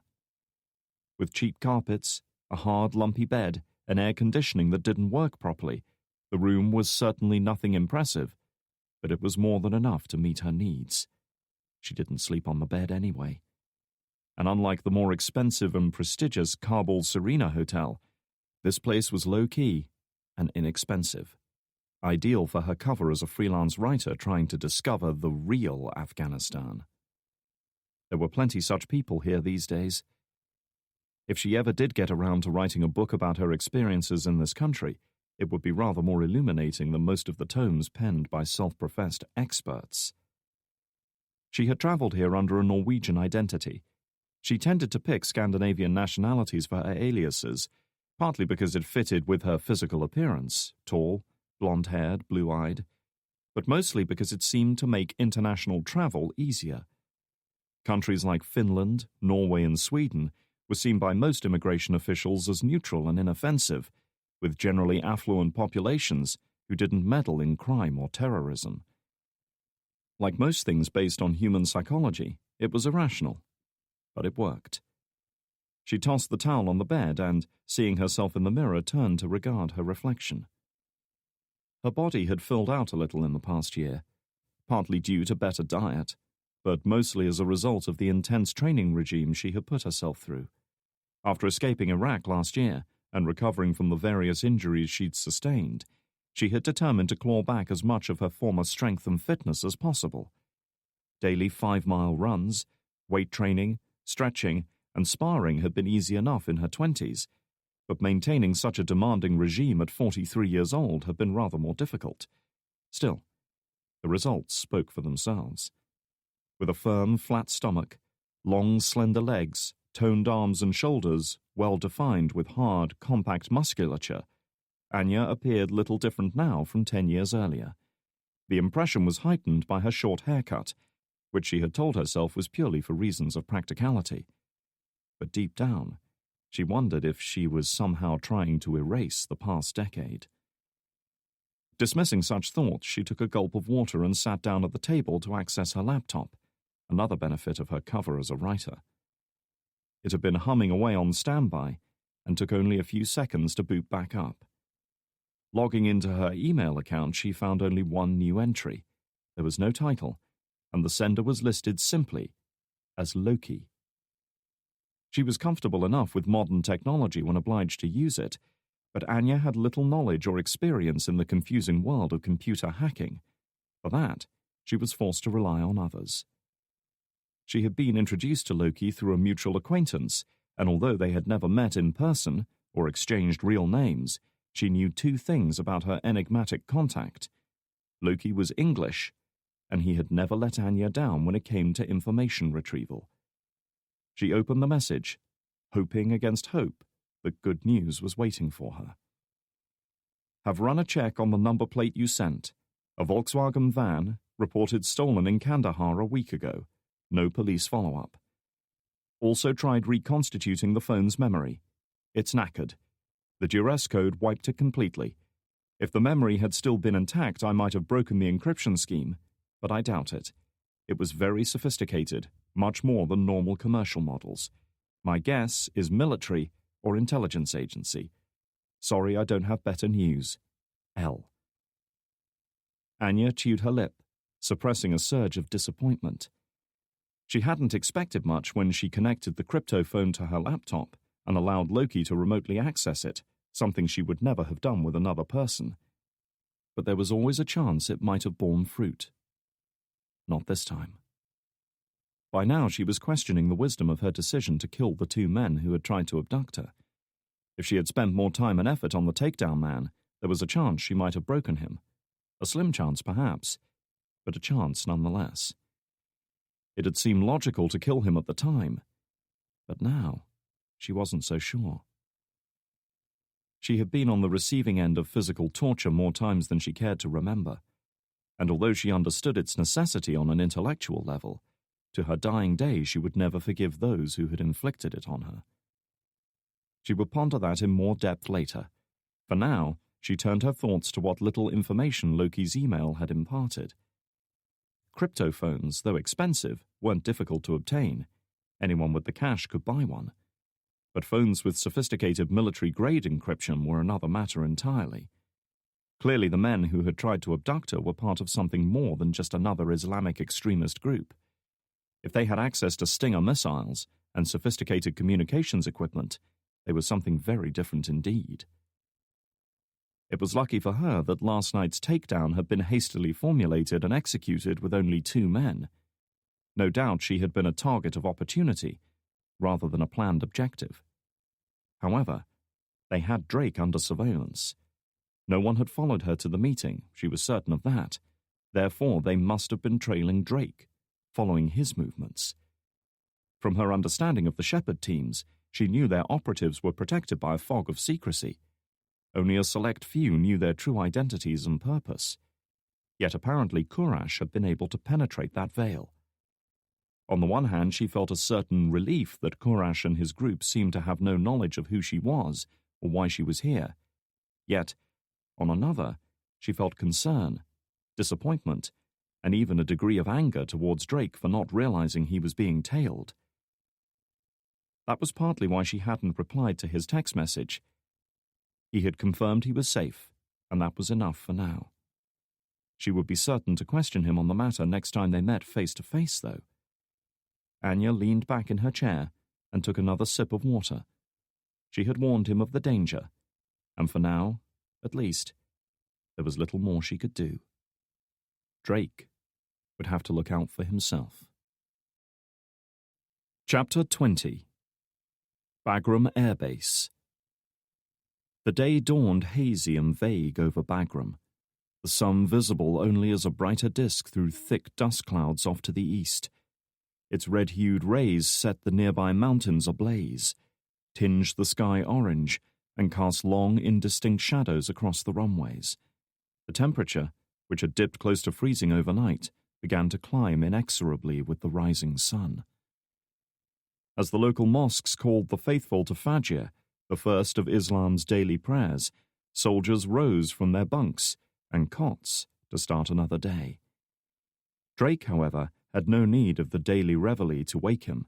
He had been wide awake since his revelation the night before, and had been working laboriously to identify and decipher the message in Mitchell's grainy, low-resolution hostage tape.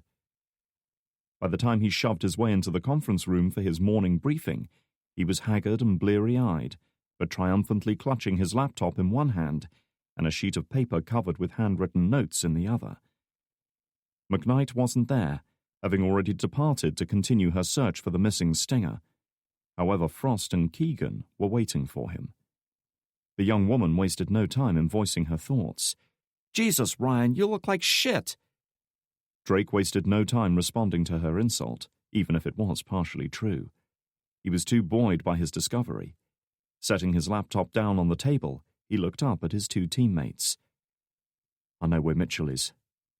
Keegan glanced at his comrade, looking like a dubious spectator about to witness a magician's trick. "This ought to be good." "You were right, Kira. There was more to that hostage tape than we realized." Opening his laptop, he powered it up and set Mitchell's video to play once again, leaving the volume muted. He had no interest in Kurash's venomous words now. "Focus on Mitchell. Look at his eyes." They did as he asked, both watching the screen intently. Keegan spotted it first, accustomed as he was to searching for subtle visual clues that would give away an enemy's position. "He's signaling," the old sniper remarked. Drake nodded. "He's using his eyes to send us a message. It's Morse code." Finally, he laid his sheet of paper down on the table and turned it around for them to see. On it, he had scrawled a series of dots and dashes as he'd picked them up from the video, some crossed out and amended as more information had emerged with repeated viewings. But beneath it all, written in bold capital letters, were two words: House 4. "House 4?" Frost repeated, looking at Drake quizzically. "What the hell is that supposed to mean?" Drake smiled. It had seemed cryptic to him when he'd first deciphered it. Only by putting it in the context of Mitchell's purpose in Afghanistan had he at last been able to make sense of it. "Mitchell was here to help build an intelligence network. You said yourself his official job was to establish a series of safe houses throughout the country." "Safe houses." Frost's eyes lit up. "Son of a bitch." For once, Drake felt as though he was starting to gain ground on Kurash. He was finding his feet with this investigation at last. And now, perhaps, he had found a way out. "What better place to keep the man hostage than one of our own safe houses?" he asked. "It's secure, it's anonymous to passers-by, and it's the last place we'd ever think to look." Keegan, however, didn't seem quite so eager to buy into his theory. "That'd be a hell of a risk to take. There must be 100 easier places to stash him." "Easier, but not as impressive," Drake said, refusing to be deflated. "Kurash doesn't just want to beat us. He wants to rub our noses in it, prove how superior he is, just like before. His arrogance and vanity are his biggest enemies." Frost shrugged. "Good enough for me," she decided, already reaching out to pack away her gear. "You stay here," Drake ordered, giving her a significant look. I want you to get started on what we discussed last night." Even if he was right about Mitchell, Anya's comments about Carpenter still weighed heavily on his mind. He sensed there was more going on than Horizon were willing to admit, more than one aspect to this investigation, and he intended to resolve them all before he was finished. "But no arguments," he cut in, turning his attention to Keegan. "John, you're with me. We need to find Crawford and put together an assault team." Keegan's gaze flicked to Frost, no doubt pondering the meaning of Drake's instructions to her. "Something I should know about?" "Best that you don't," Drake advised.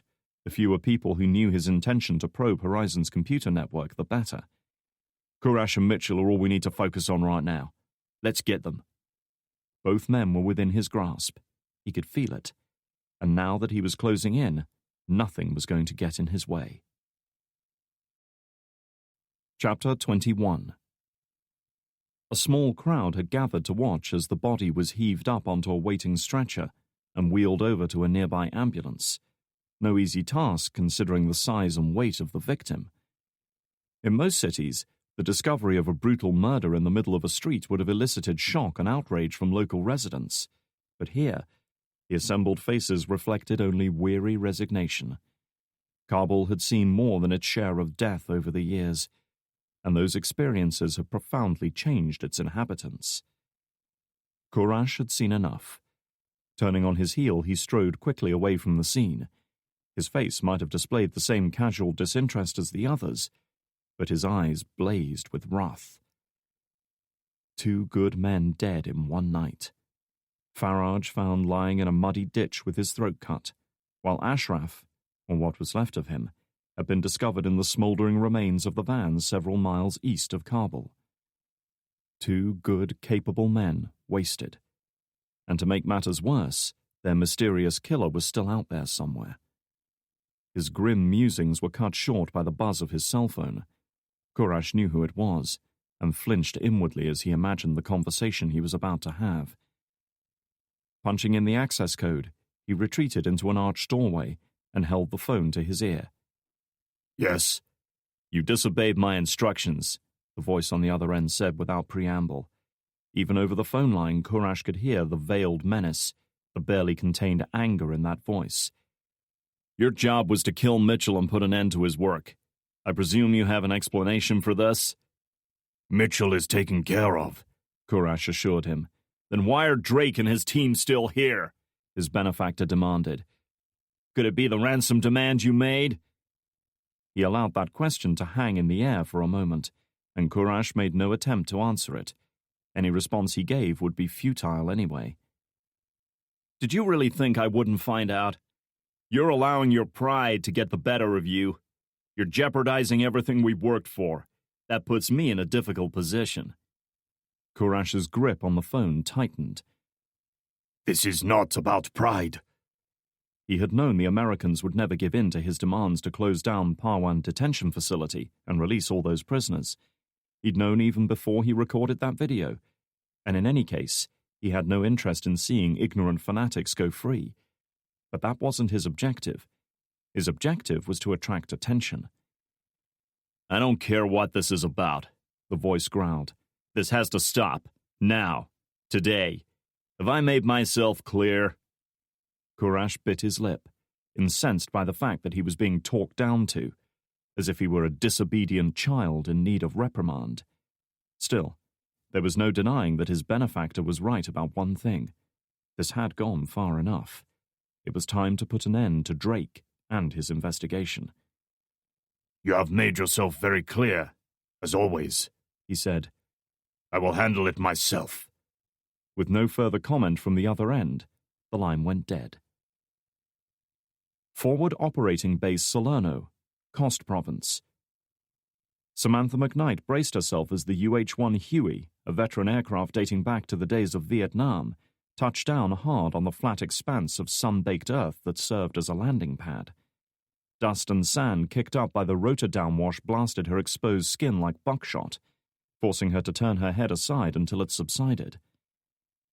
As the dust storm died down, she unbuckled her safety harness and exited the chopper, through the open crew door, glad to be on solid ground after the hour-long flight out here. It seemed every pilot in the U.S. Army was now paranoid about surface-to-air missile attacks, and her own had been no exception, flying high and fast with the engines pushed to maximum. As the dust from her arrival settled, she surveyed her surroundings with a quick, efficient glance. Salerno was a forward operating base, FOB, a coalition outpost in the remote mountainous border region of Khost Province. It was laid out like most other fire bases she'd seen: watchtowers and machine gun nests around the perimeter, mortar pits further back, and rows of tents, semi-permanent huts, and a few larger command and control buildings in the center. All of it was protected by lines of HESCO bastions, steel gabions filled with sand and rubble to create cheap and readily assembled fortifications. They were pretty good at stopping tank shells and ground-level shrapnel, but they offered no protection against artillery and mortar strikes. In the distance, snow-capped mountain peaks towered over the firebase, some reaching to over 3,000 meters. McKnight couldn't help noticing that a cluster of emplaced howitzer field guns were trained on those mountains, ready to provide counter-battery fire if the base came under attack. Turning her attention to the matter at hand, she singled out a passing soldier, a short, stocky man in his mid-20s who looked as if he spent his days pumping iron in the base gym, and approached him for directions. "Hey, pal, where's your AWO?" AWO stood for Ammunition Warrant Officer, the man responsible for maintaining the base's weapons and munitions. If anyone could help them track down their missing Stinger, it was him. The soldier pointed a thickly muscled arm off to his left. "The armory's over that way, ma'am. Second building in. You can't miss it." Indeed, she couldn't. As with any military base, the armory was the most secure and heavily protected building anywhere in the complex. The reason was obvious. They usually contained enough ordnance to flatten a small town. In this case, the only entrance to the armored bunker was guarded by 2 military policemen, neither of whom was feeling very cooperative. It took no small amount of badge-waving on McKnight's part, but at last she was permitted to enter. Passing through the steel blast doors, she found herself in a cool, clean, climate-controlled world that might as well have been on another planet. Such was the contrast with the scorching heat outside. A couple of low-level Ordnance Corps personnel were on duty there, going through inventories and typing up reports. Neither of them was the person McKnight wanted to speak to. "What's this all about?" A gruff, fleshy voice demanded. The base's AWO ambled into the room from an adjacent office, his voluminous gut seeming to arrive a few seconds before he did. He was a big man, both tall and broad, his wide face accentuated by his graying flat-top hairstyle. Apparently, fitness tests weren't mandatory in his line of work. "This isn't an open house," he added, his dark gaze taking in the 3 new arrivals. The name tag on his shirt said Olson. "And I don't appreciate anyone forcing their way in here." "I understand that, sir," McKnight replied, trying to sound more apologetic than she felt. "But this is an urgent matter." Olson's eyes fixed on her. "And you are?" "Samantha McKnight, CIA. I need to ask you a few questions." Whatever element of derision or disdain had tainted Olson's attitude towards her, it vanished in an instant. He gestured to the door he had just squeezed through. "You better come with me." The AWO's small windowless office was as neat and precise as the rest of the building. Whatever his shortcomings in terms of fitness, he was clearly an exacting man when it came to organizing his surroundings. Closing the door, Olson turned to face her, his ruddy face now visibly drained of color. "Let me guess. You're here to ask questions about Stinger missiles." She frowned, perplexed by his revelation. "How did you know that?" "Because you're the second agent this week to come here." Chapter 22. Drake was in the passenger seat of a U.S. Army Humvee being jolted and jostled around as the vehicle roared down the main highway towards Kabul. A second vehicle, part of the same convoy, tailed them about 20 yards back. 4 armed agents were packed into it. After they'd reported their findings to Crawford, it had taken mere minutes to call up a list of all safe houses established by Mitchell. Whatever else the man had been doing out here, he had been diligent in his official role. The first safe house was located in Jalalabad, near the border with Pakistan, with 2 more in Kandahar, the country's second-largest city. The fourth, however, House 4, was in Kabul.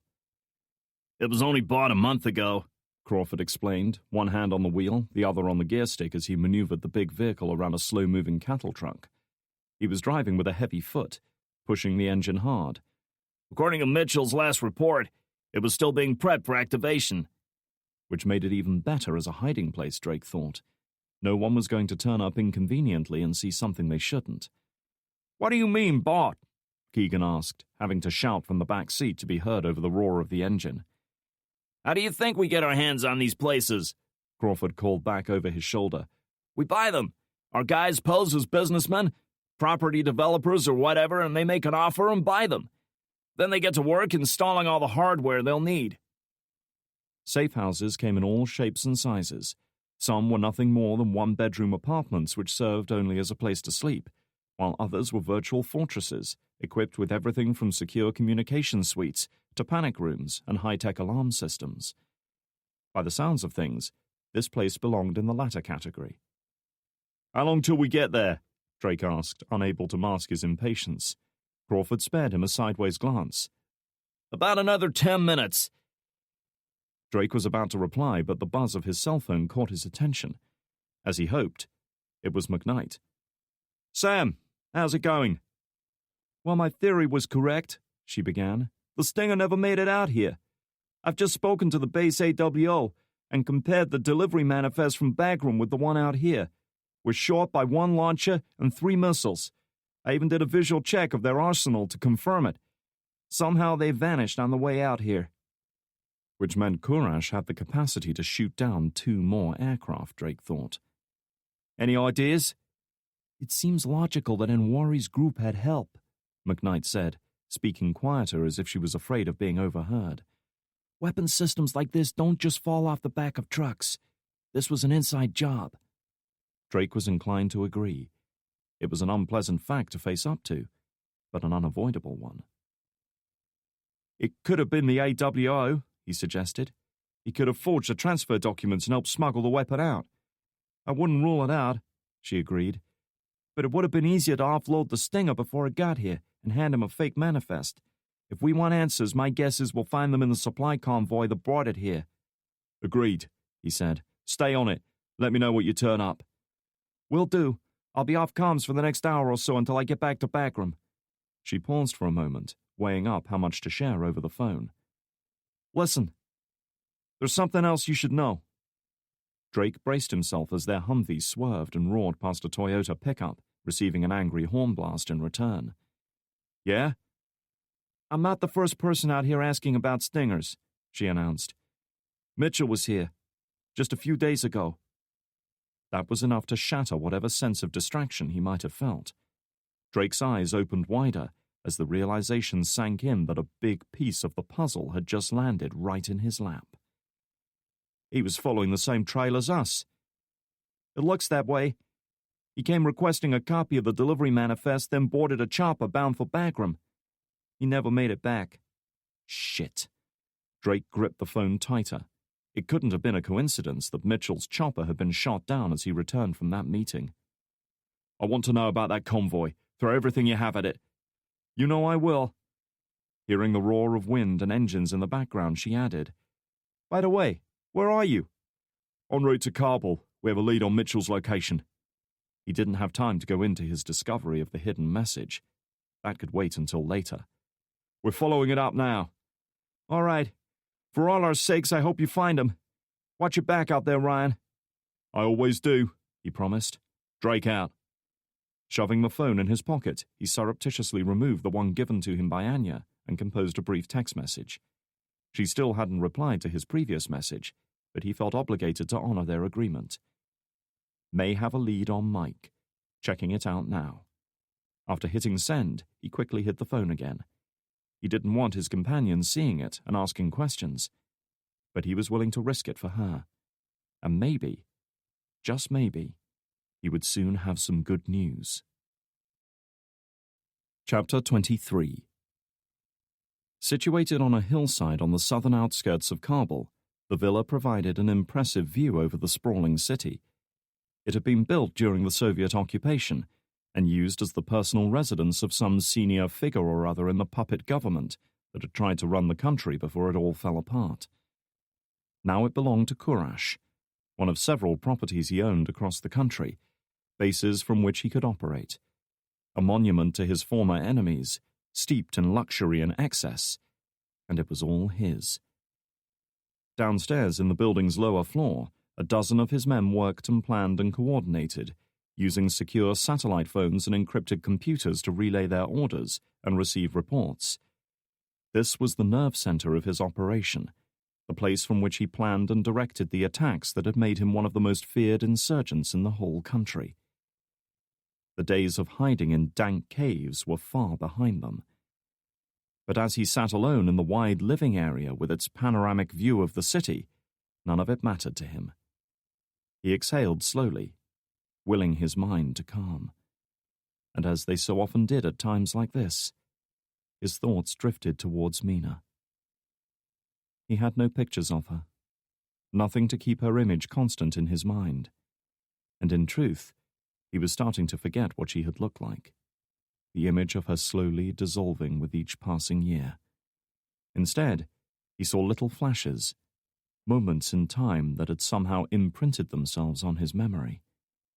He remembered the way her eyes had flashed with anger when they argued, the feel of her hair the first time they made love, the sound of her laughter in those rare moments when they had known happiness. All of it was gone now. Mina had been as courageous and loyal to him as any soldier, staying by his side throughout the long years of conflict, enduring every hardship and danger without complaint. But, in the end, it had all been for nothing. She was gone, taken from him, and the man responsible had yet to be punished. His pursuit of vengeance had endangered his operation, had put his very life at stake. But it would be worth it, he told himself. It would all be worth it. All his life, Kurash had had to fight for everything: respect, power, influence, even survival. And his long years of struggle had taught him one thing: that a man stood, or fell, by what he could take from life. Well, he intended to take one more thing today. He intended to take the life of Ryan Drake. "This is it," Crawford warned as they approached a gated house directly up ahead. "Gear up." Much like the others in what seemed to be a fairly affluent neighborhood, it was a detached two-story structure set within a walled garden. They couldn't see much of the ground floor from their current position, but judging by the design of the upper story, the place had probably been built in the late 50s or early 60s. This wasn't one of the ancient sandstone dwellings in the heart of the city, but a modern and spacious home that had likely once belonged to a wealthy family.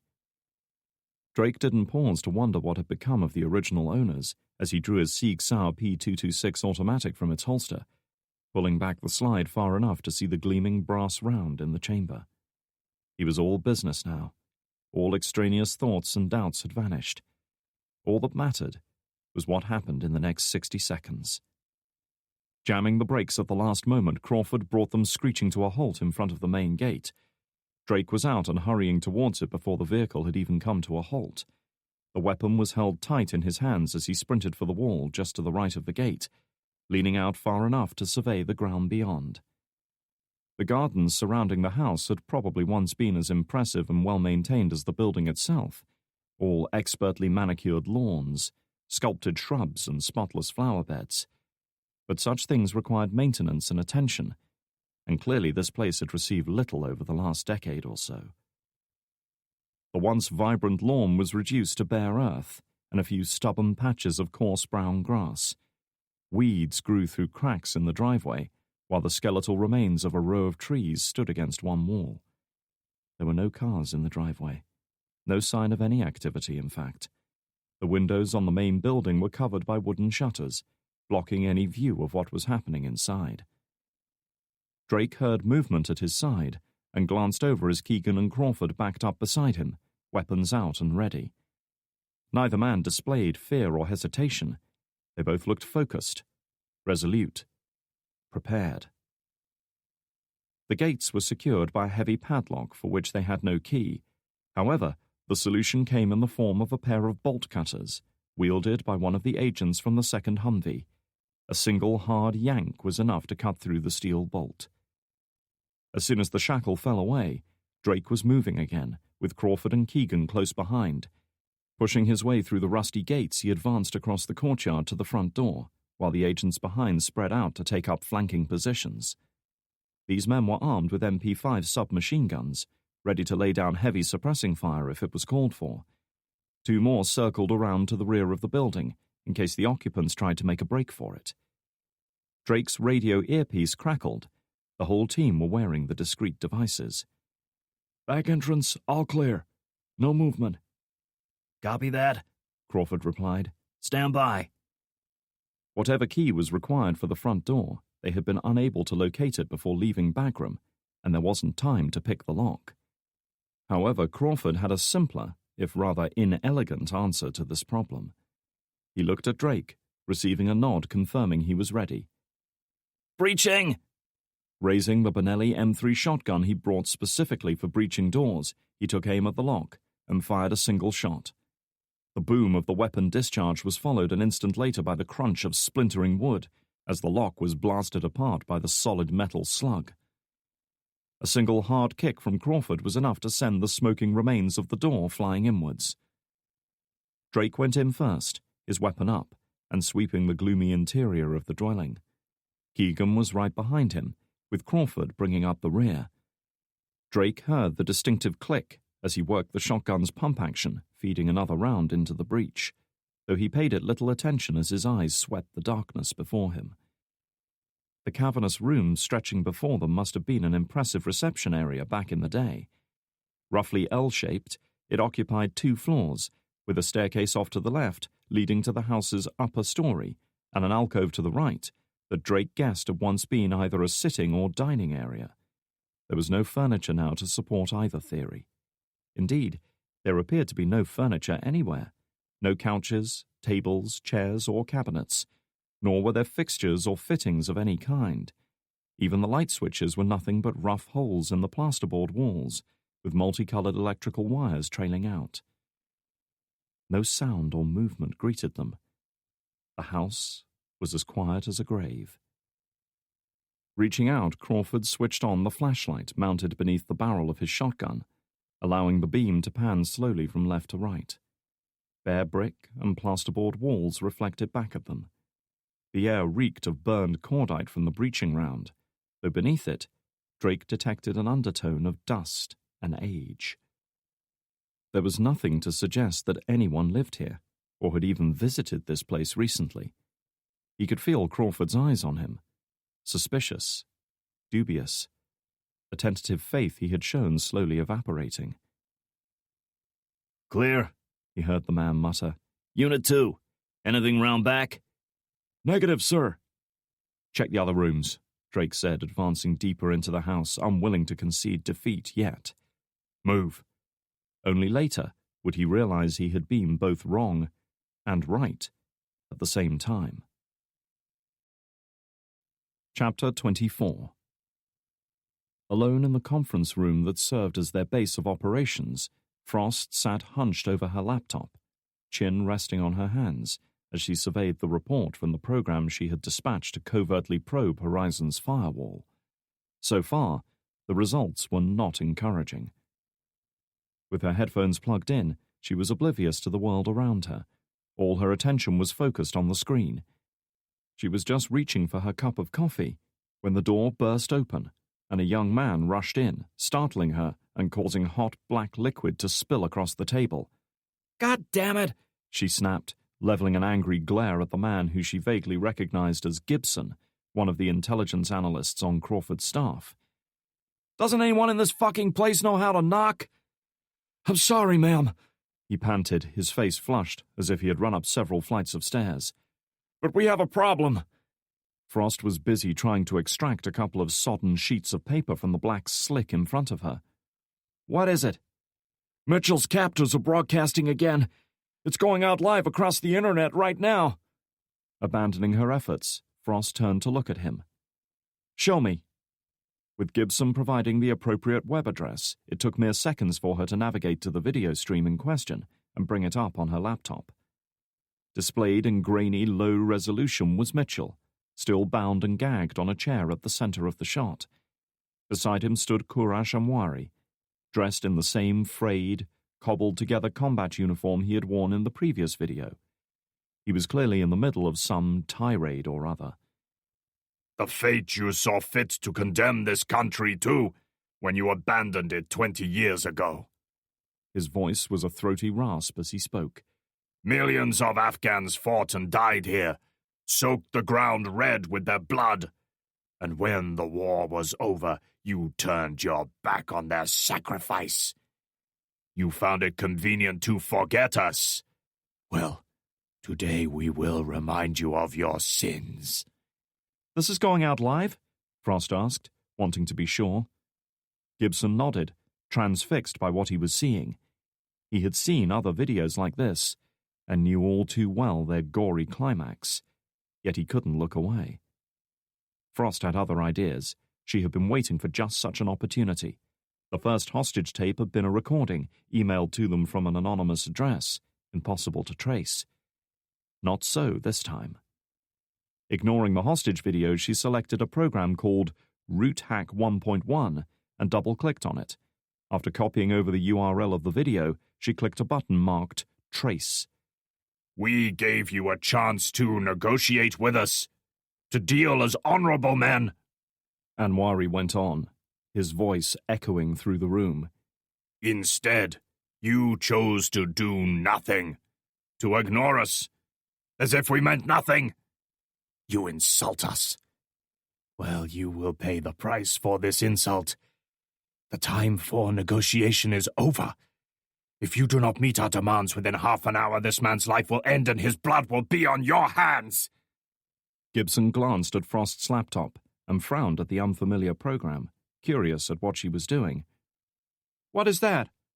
A little tool myself and a few others put together in our spare time, she said as the powerful hacking software went to work.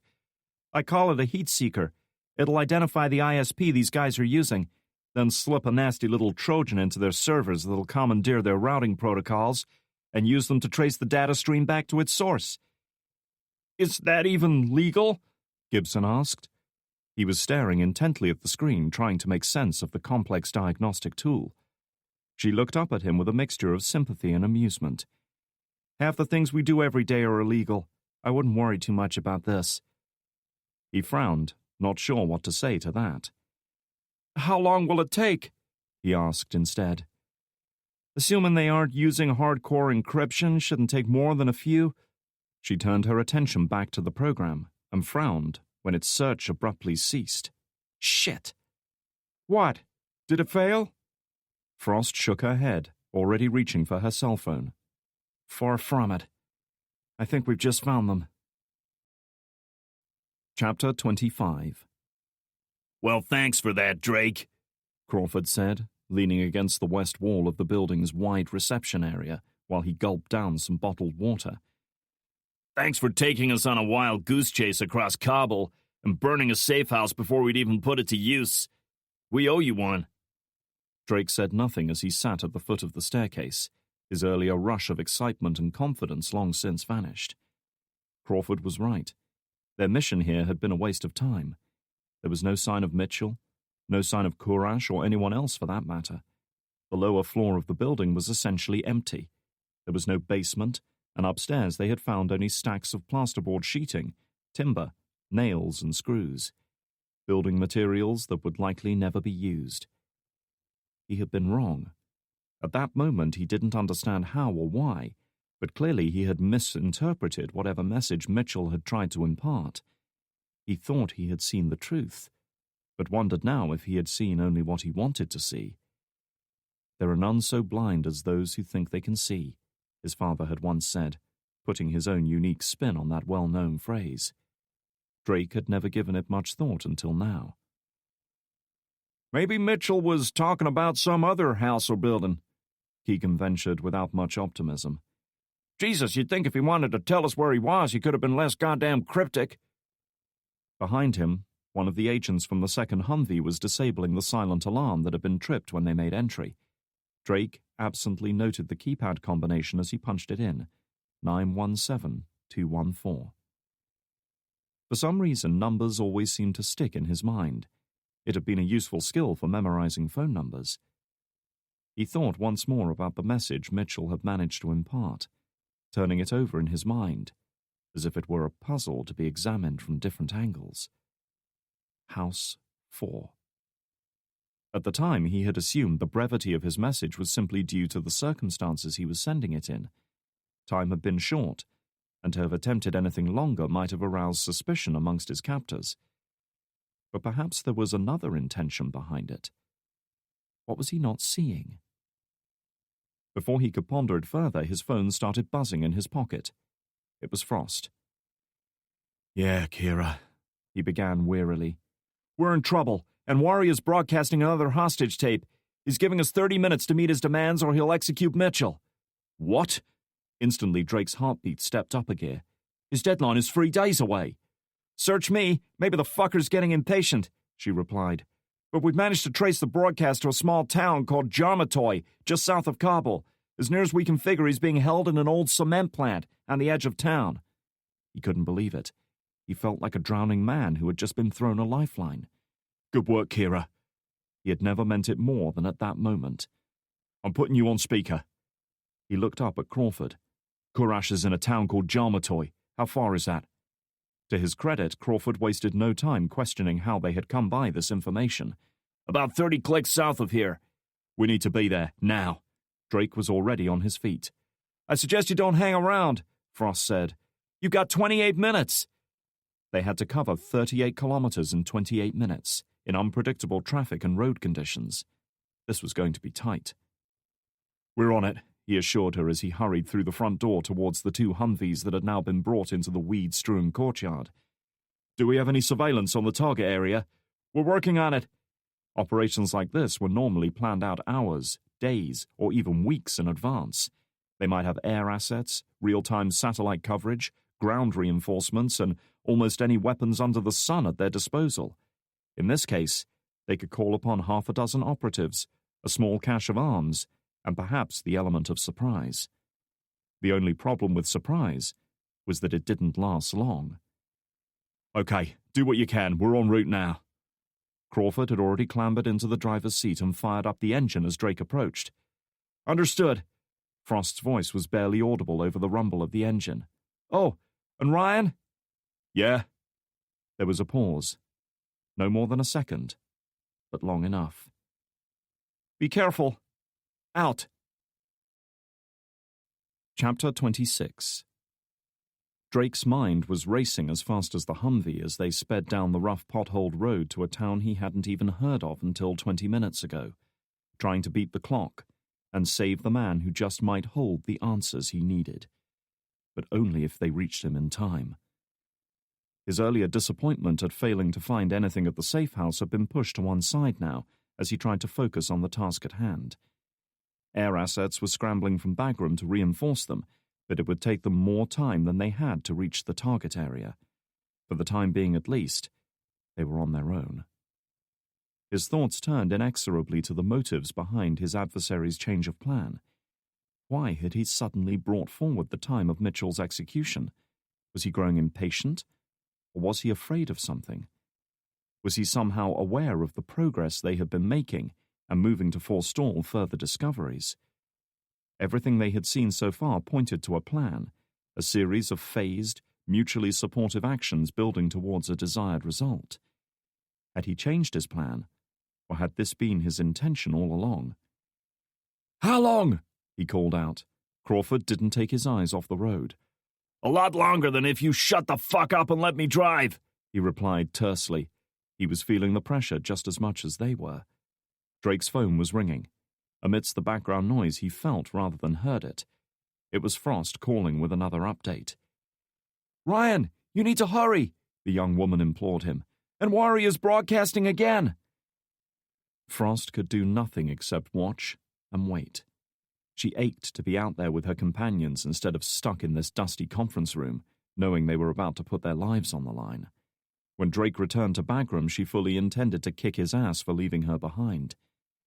On the video feed in front of her, Anwari was spitting out venom once more, delivering his final hate-filled speech before he executed his captive.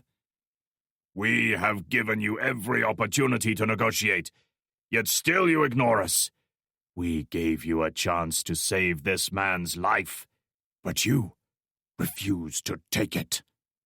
Frost watched as he reached into his camouflage jacket and drew out a pistol, the same one he had used to shoot Mitchell in the leg.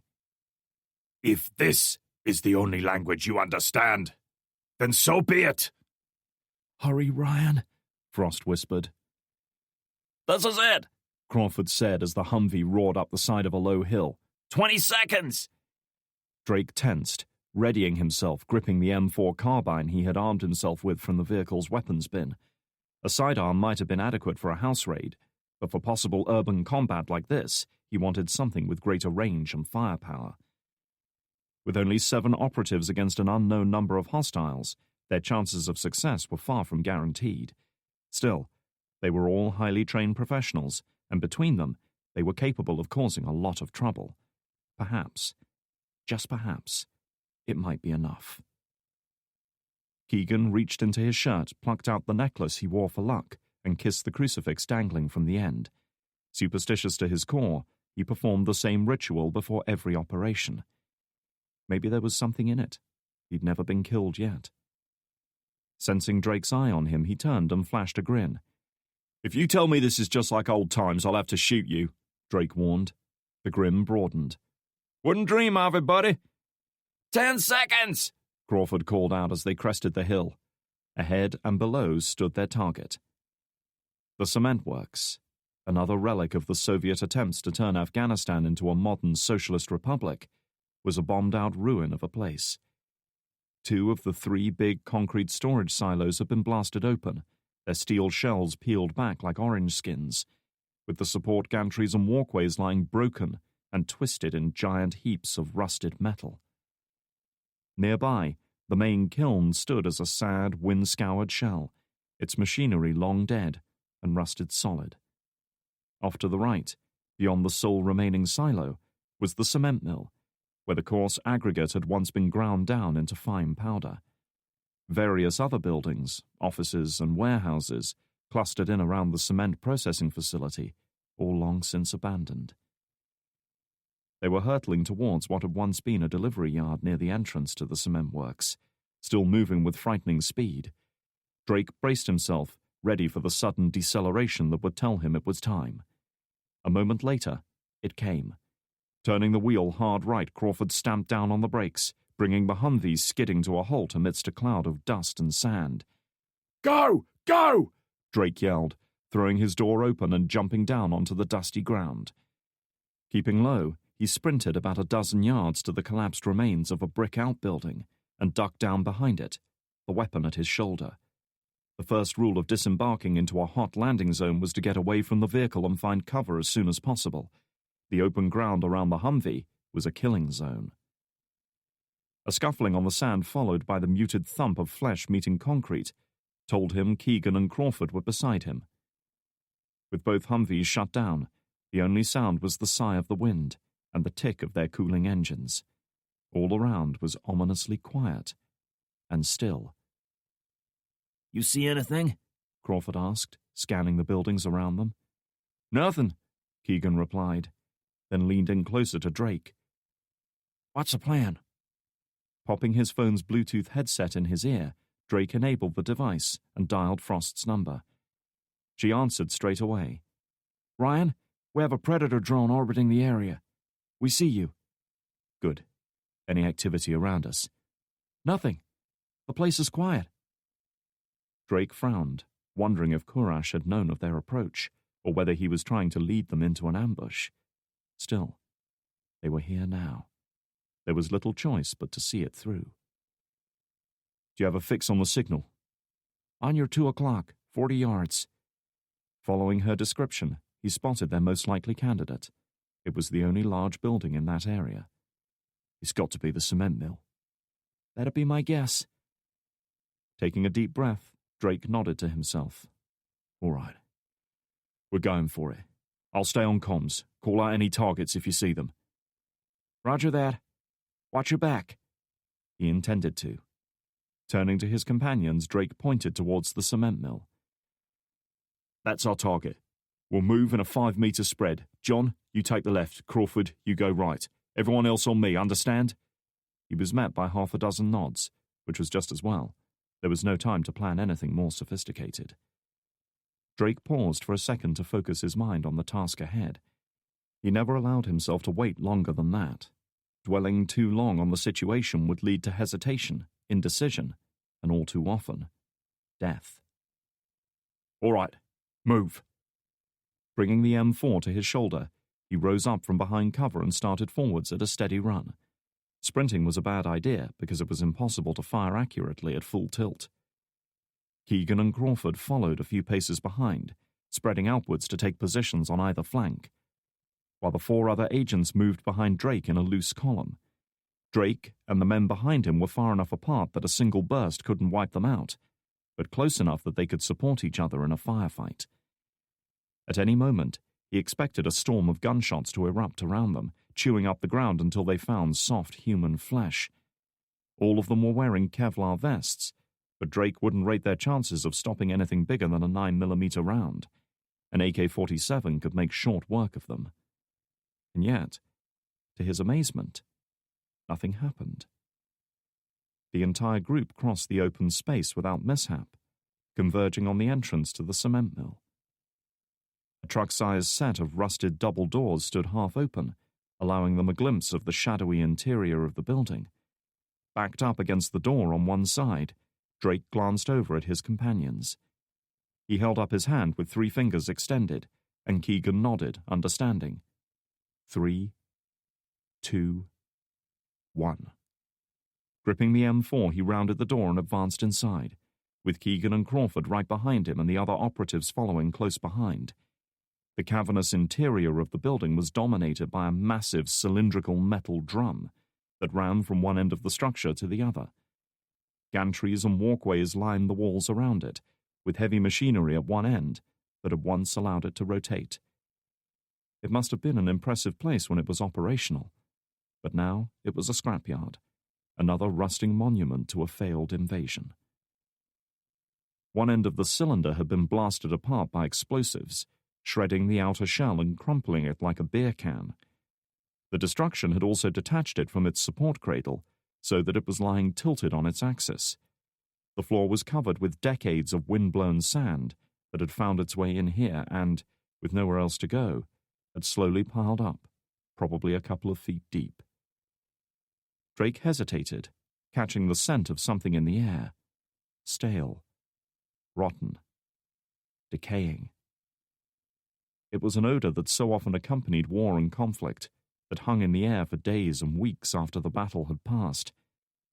The smell of decomposing human flesh. Secure the area. Crawford and Keegan, on me, he said quietly, advancing towards the ruined machinery that largely screened the far end of the room from view. The long barrel of the M4 stood out in front of him, ready and eager for a target. The smell was growing stronger as they approached. Drake wrinkled his nose, doing his best to breathe through his mouth. His heart was hammering, his pulse pounding in his ears. He slowed for a moment beside a part of the ancient drum mechanism, huge and rusted. This was it. Go! He hissed. The fetid smell of decay hit them like a wave, almost knocking them back with its power. Doing his best to ignore the choking stench, Drake scanned the darkened area behind the winch assembly. Straight away, his eyes fastened on the source of the smell. Know that this man's blood is on your hands. Drawing back the hammer on his weapon, Anwari held it against Mitchell's head, turned away to avoid the inevitable blood splash, and pulled the trigger. Even if it was only viewed via a video link, the crack of a single round discharging in a confined space, accompanied by the sight of Mitchell's skull being blasted apart in a cloud of blood, brain, and bone, was enough to make it shockingly real. In an instant, the light went out of his eyes. His head was jerked sideways by the force of the impact. Then he slumped forward, unmoving, blood still leaking from the devastating exit wound. Frost looked away from the screen, her heart sinking. They had failed. "He's dead, Ryan," she said, her voice now devoid of emotion as she spoke into her phone. "We were too late." "I know," Drake replied. "Way too late." Chapter 27. Mitchell was sitting slumped forward in the same chair he'd been executed in. That must have been a couple of days ago, judging by the state of his corpse, now hideously bloated by heat and decomposition. Flies buzzed and swarmed around the gory splatter of blood and brains on the sandy ground, as well as the gaping hole in the side of his head. It was a horrific sight, matched only by the repulsive smell of corruption. Keegan coughed and retched, turning away for a moment to steady himself. He was no stranger to death, but the body's reaction to such things was physical as well as emotional. When it hit hard. "You failed," a voice in Drake's head echoed, filled with recrimination. "You failed before you even left Langley. He was dead this whole time. You came all this way, risked your whole team for a dead man." Drake immediately cut that voice out, shut it off so he could concentrate on matters at hand. Blame could come later. Right now, there was still a chance they could find clues that would lead them to the men who did this. "The sons of bitches must have recorded the video days ago," Keegan said, his voice muffled by the rag he'd tied around his face to ward off the stench. He moved closer to inspect the body. "Don't touch him," Drake ordered. "Let forensics deal with it." Keegan hesitated a moment, but nodded. "They planned to execute him right from the start," Crawford said, though he kept his distance from Mitchell's body. "The hostage tape, the ransom demands, it was all a bluff. Mitchell was already dead." "They knew we'd never meet their demands," Keegan reasoned. "Maybe they were trying to make it look like they'd given us a fair chance." Crawford shook his head. "Then why bring forward his execution? The deadline was 3 days away." Just then, Drake's Bluetooth headset came to life. "Ryan, what's your situation out there?" Frost asked. There was no emotion in her voice, as if all the life had been sucked out of her. She had cut away from those feelings, detached herself from what she had witnessed. It was the only way to deal with it. "We found Mitchell. He's dead," was his simple reply. "They executed him days ago and cleared out of here." "No sign of anyone?" "None. They must have set the transmission on a timer or maybe used a remote trigger." He surveyed the room once more. "You better get a forensics team out here." "Understood." She hesitated. "And Ryan?" "Yeah." "I'm sorry. About Mitchell." Drake sighed. "Yeah. Me too." With that, he ended the call and removed his headset. He had nothing more to say. Debriefings would come soon enough. But for now, he just felt empty. "The ordnance disposal guys are sweeping the area for mines as we speak. Forensics can finish up once they're done, but I doubt they'll find anything." Drake spoke into his phone, watching as Mitchell's body was wheeled out of the ruined cement plant. To his relief, it was bagged and sealed up. A Black Hawk chopper had arrived about 10 minutes after their own dramatic entry, complete with a squad of U.S. Army Rangers ready to secure the scene. Drake had left them to it, instead deciding to deliver the bad news to Breckenridge back at Langley. McKnight and Frost were also on the line, dialing in from the conference room at Bagram. "Christ, what a screw-up," Drake heard Breckenridge say. "Fucking asshole," Frost muttered, perhaps thinking she was out of range of the speakerphone. He doubted she cared whether Breckenridge heard her or not. "Mitchell was dead before Ryan and his team even got here," McKnight said, rising to Drake's defense in a more constructive manner. "It seems killing him was their plan all along. There was nothing anyone could have done." Her words were cold comfort to Drake at that moment. This wasn't like running a marathon or climbing a mountain. There were no accolades for effort, no consolations for trying and failing. In the back of his mind, he couldn't shake the notion that they had let Mitchell down. Breckenridge cleared his throat, not because he needed to, but because he wanted to draw attention to himself before speaking. That's as may be, he allowed grudgingly. The official debriefing will establish the facts. In the meantime, I suggest you pack things up and get yourself on the next flight home. You can submit your report once you're back at Langley. No, Drake said right away. Excuse me? Courage is still out there. Your point? That's not acceptable to me. Not acceptable, Breckenridge repeated, an edge of anger in his voice now. Mild insolence was one thing, but outright insubordination was something else entirely. The CIA doesn't operate based on what you find acceptable, Drake. You take orders just like the rest of us. Anyway, what you're suggesting is outside your remit. You're a rescue team, not assassins, and certainly not vigilantes. If you want to turn this into some kind of revenge trip, forget it. Typical bureaucrat, Drake thought bitterly, always viewing the world like it was a spreadsheet, everything fitting neatly into niches and roles and responsibilities. This isn't about revenge, Drake said, practically forcing the words out. It's about saving lives.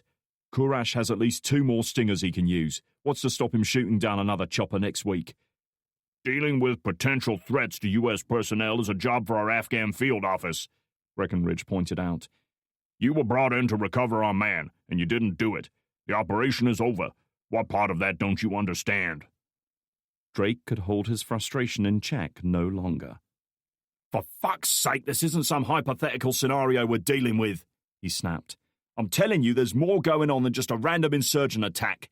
And if you'd ever taken your fat ass out of the office, you'd know that when your team leaders tell you something, you should fucking listen.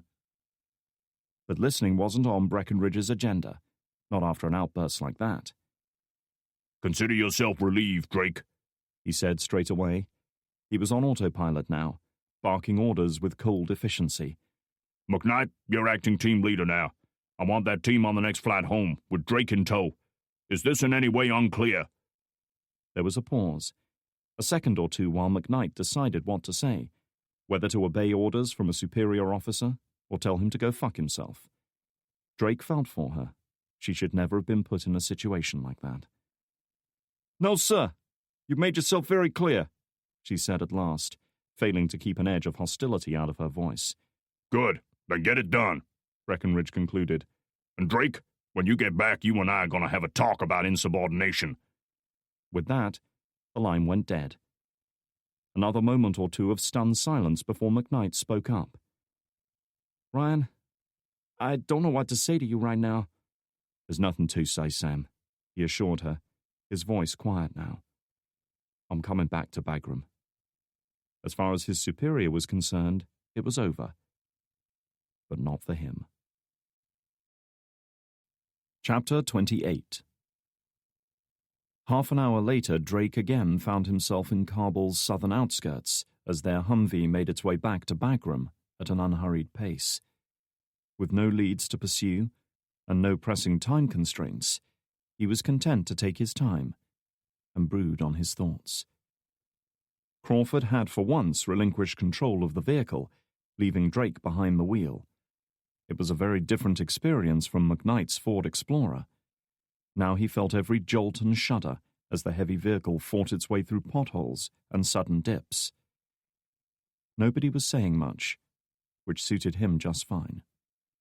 All 3 men were feeling tired and dejected after the death of Mitchell, and Drake was increasingly aware that they might have outstayed their welcome here. Drake hadn't texted Anya about their failure yet. He had already been forced to admit it more times than he wanted to, and would save that particular task for a more opportune moment once they were back at Bagram. This is bullshit, man, Keegan decided, his battered baseball cap pulled down low to shield his eyes from the afternoon sun. Breckenridge can't just pull the plug on us. He's got no right. Unfortunately, he does, Drake replied. As far as the letter of the law was concerned, at least. He's our boss. He's a pencil-pushing REMF, that's what he is. Drake glanced at him in the rearview mirror, surprised at the vehemence in the normally laid-back operative. You getting mutinous on me, mate?" Keegan's eyes met his, and he flashed a faint grin. "I'm too old to give a shit about insubordination. Anyway, I happen to agree with you. There's more going on here than a simple kidnapping. If they'd executed Mitchell days ago, why go to all the trouble of releasing that hostage tape? Why make demands that would never be met? Doesn't make any goddamn sense." Drake would have smiled back, but instead was forced to turn his attention back to the road ahead. Traffic had come to an abrupt halt on the approach to a bridge up ahead. A crumbling concrete edifice that spanned a muddy drainage canal in a single ungainly leap. It had clearly suffered from decades of abuse and neglect. In places, the stonework had broken away to reveal rusted steel reinforcing rods beneath. However, the bridge itself wasn't the problem. It was the truck blocking the northbound lane that had brought traffic to a standstill. Horns sounded and angry shouts were exchanged, but nothing much was happening. It was hot, and it seemed nobody could be bothered to sort out the mess. There were 3 or 4 other cars between Drake and the truck, but his high driving position allowed him a clear line of sight. Removing his sunglasses, he peered through the heat haze and engine fumes at the offending truck. It was a Tata 407, an Indian-made utility vehicle painted in the colors of the Afghan National Army. But in all other respects, it was a decrepit-looking vehicle, sagging on its rear axles and hastily repaired in places with what looked like amateur spot welds. Its flatbed cargo area was covered by a worn and patched tarpaulin. "What a hell of a place to break down," Keegan groaned. Crawford surveyed the scene with the kind of long-suffering resignation of a man well acquainted with such delays. Happens all the time with the A&A. Half their gear is older than I am. Give it about 2 minutes until some asshole shunts him off the road. But Drake wasn't hearing him. He leaned forward, struck by a sudden feeling of unease. What were the chances that the truck would come to a halt right in the middle of such a bottleneck? And why was the driver making no effort to get it moving? Suddenly he was reminded of his encounter with Anya the previous day, and her use of a fake breakdown to bring him to a halt so she could make contact. "This isn't right," he said, reaching for the gear stick to put them in reverse. "Huh?" Keegan leaned forward, alerted by the tone of his voice. "What's up?" No sooner had he spoken than the truck's rear tarpaulin parted, revealing the long, eager barrel of a Russian KPV heavy machine gun. Drake recognized the distinctive weapon in an instant. Normally used for shooting down low-flying aircraft, it was now swinging around to bear down on them. "Jesus Christ!" Crawford gasped. Drake reacted on instinct. Throwing the Humvee into gear, he popped the clutch and jammed the accelerator to the floor.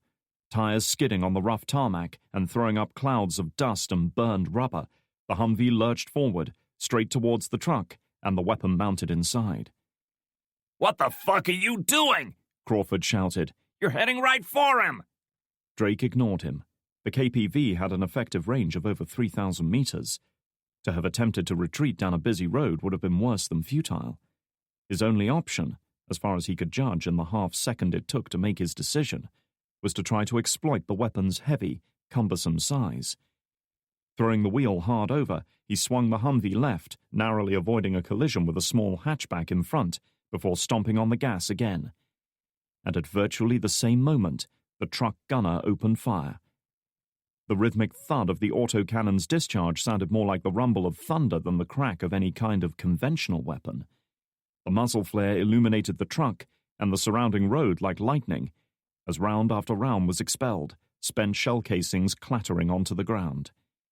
Their erratic movement proved to be their saving grace, as the first volley missed them by mere feet, instead striking a taxicab that was unlucky enough to be turning the wrong way. The effect on the civilian vehicle was catastrophic. Steel and glass gave way without resistance, high explosive shells tearing through the unprotected car to thud into the ground behind it. In a matter of seconds, it had been reduced to a shattered nightmare of twisted metal and mangled human bodies. "He's tracking us!" Keegan called, staring at the long barrel of the heavy machine gun as its operator struggled to haul it around. They were now careening down a narrow side road that paralleled the canal. With water on his right and rows of shops and houses on his left, there was nothing for Drake to do but punch it and try to escape the weapon's firing arc. Keeping his foot on the floor, he yanked the wheel left to avoid a faded red Nissan that had jammed on its brakes. The screech of metal on metal told him he'd clipped the vehicle, but he didn't care. Finding cover was his only concern. They would not be so lucky a second time. The truck gunner had at last manhandled the 14.5mm cannon around, and now let loose with another burst. Drake was forced to duck as the left quarter panel beside him disintegrated in a spray of metal and smoke, leaving a gaping hole the size of a football. Above him, the reinforced glass windshield exploded inwards, showering the vehicle's interior with broken fragments. "Get down!" he screamed, unable to do anything but keep his foot planted on the gas. The engine roared, and the vehicle bumped and skidded onwards. Rounds thumped into the buildings above and behind them as the gunner tried to keep pace with their desperate escape attempt. Though he clearly had no concern for civilian casualties, keeping the trigger depressed on full automatic. Drake knew it would happen sooner or later. On a busy road in the middle of the afternoon, one could only drive blind so far before colliding with something. Suddenly he was thrown forward in his seat as the Humvee slammed into an old Toyota saloon whose driver had been too slow to react. The scream and crunch of deforming metal was almost drowned out by the roar of the Humvee's engine and the screech of its tires as it tried to power them through, partially crumpling the unfortunate Toyota beneath it and breaking the forward axle in the process. With Drake no longer able to exert any meaningful control, the stricken Humvee slewed off the road and down the concrete embankment into the canal, rolling over onto its roof before finally coming to a rest amidst a cloud of dust, smoke, and steam from the shattered engine. Kurash picked up his phone the instant it started ringing. The call was coming from Pendar, the leader of the strike team he had allocated to destroy Drake's Humvee and everyone in it. "Is it done?" he asked. Situated on the roof of a building about 500 meters from the ambush point, he had both heard and seen the destruction the heavy weapon had dealt out. At least one civilian car had been obliterated, and several shop fronts damaged by stray fire, but he felt little concern for such things. They were casualties of war, and this country had seen more than its share of war. "The Humvee crashed into the canal," came the reply. "We hit it hard." That was not the question he had asked. Kurash thought with a flash of anger. He had seen it for himself. Rather than try to retreat away from the weapon, the Humvee had launched itself forward in what had seemed a suicidal charge, before swinging left at the last moment, disrupting the gunner's aim. He had watched it hurtle down the road before a burst of fire at last found it. "Is Drake dead?" he asked, leaving a slight pause between each word and the next. "We think so." Kurash closed his eyes for a moment. He hadn't come all this way, hadn't risked everything to let Drake slip away now. If he was alive, he was surely trapped in the wreckage, trapped and helpless, just waiting to be finished off. "Move in and confirm he's dead." "We are exposed here," Pendar warned, an edge of anxiety in his voice now. "If the ANP arrive—" Kurash gritted his teeth, threatening to break one of the fillings in his molars. They would never get another chance like this. "We must finish him now," he hissed, clenching his fist and feeling the two stumps of his missing fingers. "Move in. Kill any survivors. That is an order." "It will be done." Drake's mind drifted back from the verge of unconsciousness, alerted by distant shouts and panicked screams. With great effort, he forced his eyes open and found that the world was upside down. Beyond the shattered windshield, he could see the muddy, garbage-strewn channel of the canal, the line of houses stretching out on either side, and the ugly concrete bridge in the distance. Beneath him, the endless blue sky stretched out, the hot sun beating down through a haze of smoke and dust. Dry, wind-blown grit whipped in through the broken windows, peppering his face and eyes. The vehicle must have come to a rest on its roof. Still, strapped into his seat, he was inverted. How fucking stupid he must look, some part of his mind reflected. He wasn't sure if he was hurt or not. He wasn't in much pain, but everything felt hazy and disconnected. his reactions deadened as if he was intoxicated. He was vaguely aware of something warm and wet dripping across his face. Ryan, you alive? He heard Keegan ask. Managing to twist around in his seat, he saw the old sniper crouched on what had once been the roof, shaking his head to clear it. His face was cut and grazed, but he didn't look seriously injured. Still in it, mate, he replied, unlatching his seatbelt and tumbling headfirst onto the broken roof of the Humvee. Shit. Can you see anything outside? Not much, Keegan said, peering out through the rear window. That was a goddamned A&A truck taking shots at us. Drake shook his head, slivers of broken glass falling from his hair. It wasn't the ANA. That was Korash. Keegan's eyes lit up as the truth dawned on him. The son of a bitch set a trap. And we walked right into it, Drake replied, furious with himself for not seeing it coming. It all made sense now. Why Korash had broadcast that execution video, why he had allowed the signal to be traced back to its source. He had done it to lure Drake in, to get him to a place where he could be tracked.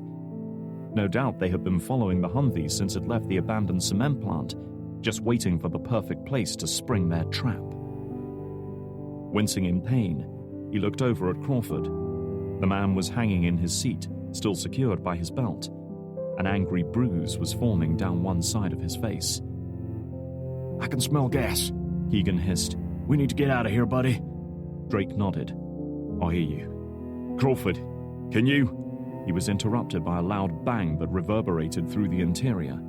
It was the sound of a high-velocity round ricocheting off the Humvee's armor, and it was soon followed by two more.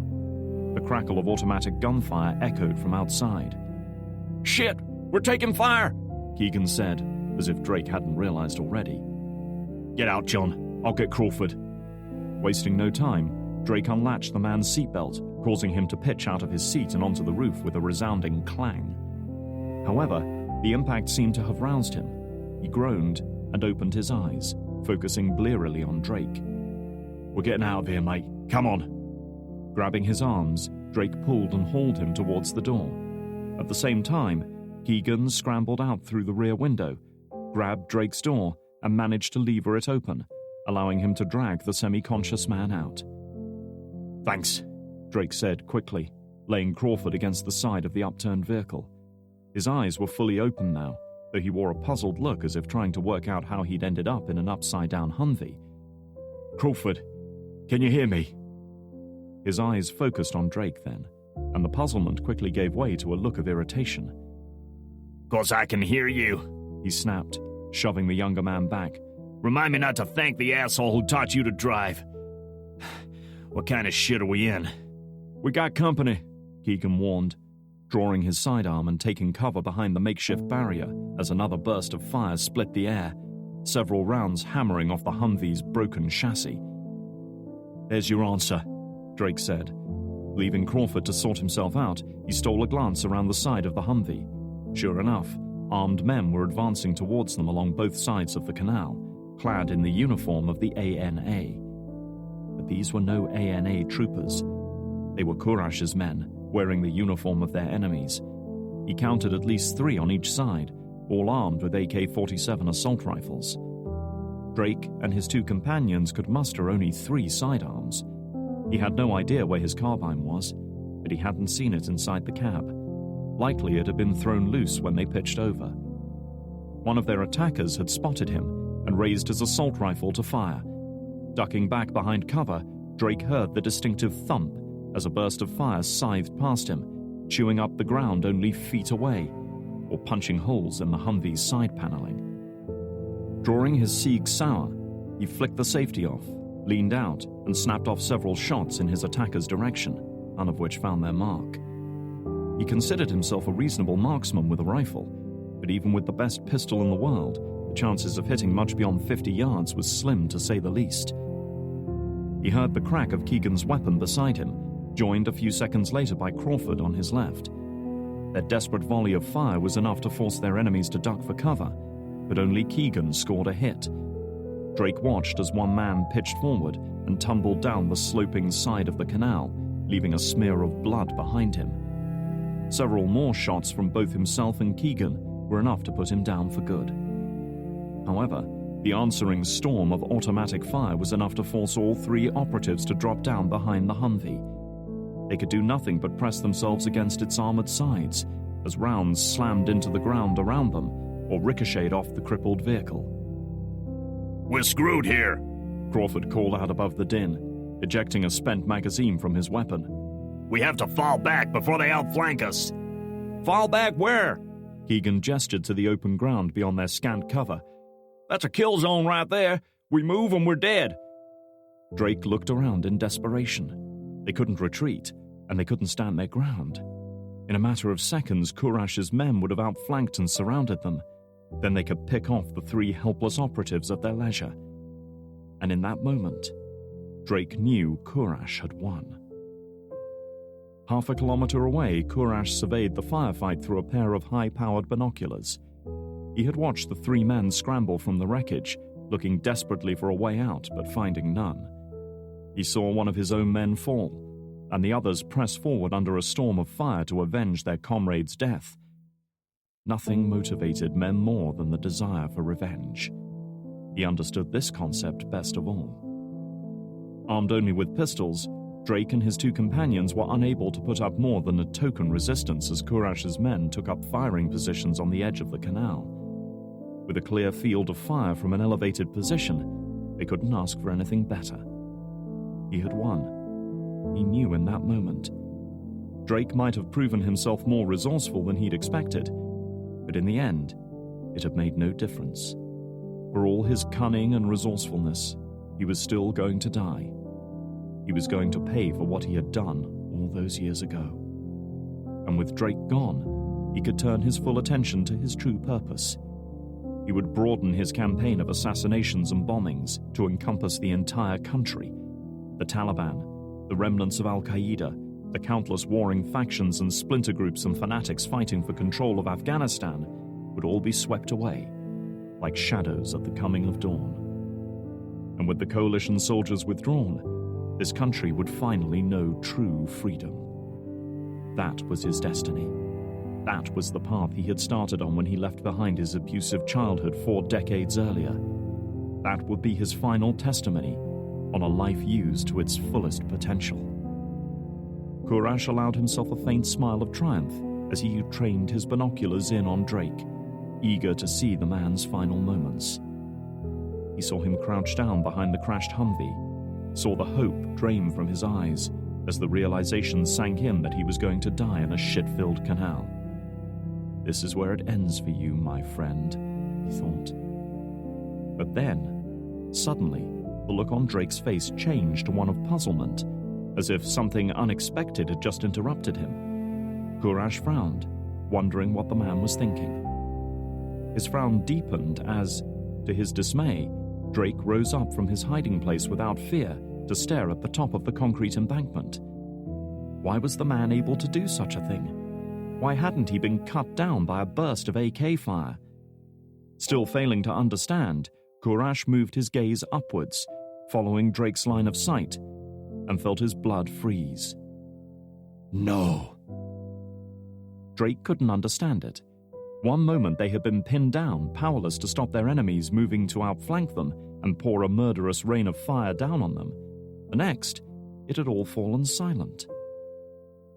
Glancing up to the place from which the insurgents had been pouring fire down on them, he saw one of them lying sprawled over the lip, his weapon lying several yards further down the slope, blood draining slowly down the bleached concrete.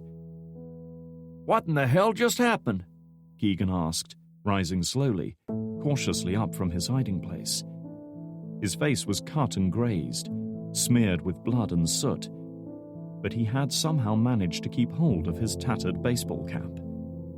No idea, but we're alive when we shouldn't be, Drake said. And then, just like that, 4 figures appeared at the top of the slope. Not insurgents, not men in fake ANA uniforms, but soldiers. Soldiers armed with M4 carbines and clad in uniforms that were not American or British. Soldiers belonging to Horizon Defense. Good to see you again, mate, Matt Cunningham said, flashing a grin at his friend. Smoke still trailed from the barrel of his carbine. Are we late? For several seconds, Courage just sat there staring at the scene, refusing to believe what his eyes were telling him. It couldn't be. It just couldn't. Only moments before, his men had been poised to kill Drake, and the two men unlucky enough to have been traveling with him. He had felt the rush of success, the joy of knowing he had prevailed over a hated adversary. And then, it had all fallen apart. His men were dead. Drake was alive, and it was all because of the last people on Earth Courage had expected to come to his aid. Shaking, trembling with impotent rage and despair, he rose from his vantage point and turned away, unable to stomach it any longer. Still stunned by what he had just witnessed, Drake stood in silence as Cunningham descended the steep slope towards him, apparently untroubled by the dead body he passed. He was a soldier to the core. He lived for this stuff. Behind him, several Horizon operatives were checking the fallen insurgents, keeping their weapons ready until they were sure their enemies were dead. "You did all this," Drake finally managed to say. Cunningham glanced at the crumpled, bullet-ridden remains of the Humvee. Aye, and not a minute too soon by the looks of things. He looked at Drake. I thought I was done saving your arse when you left the regiment. You two know each other? Crawford asked, one hand pressed against the side of his head. The skin was already discolored and noticeably swollen. "We served together when I was with the SAS," Drake hurriedly explained. "Matt was my sergeant." "That's beautiful." Crawford's sarcasm was impossible to miss. "How the hell did you guys show up so fast?" "Believe me, it wasn't luck," Cunningham assured him. "We had intel that insurgents were using fake A&A uniforms to get through checkpoints, and that they would be in this area today." He gestured to the destroyed Humvee.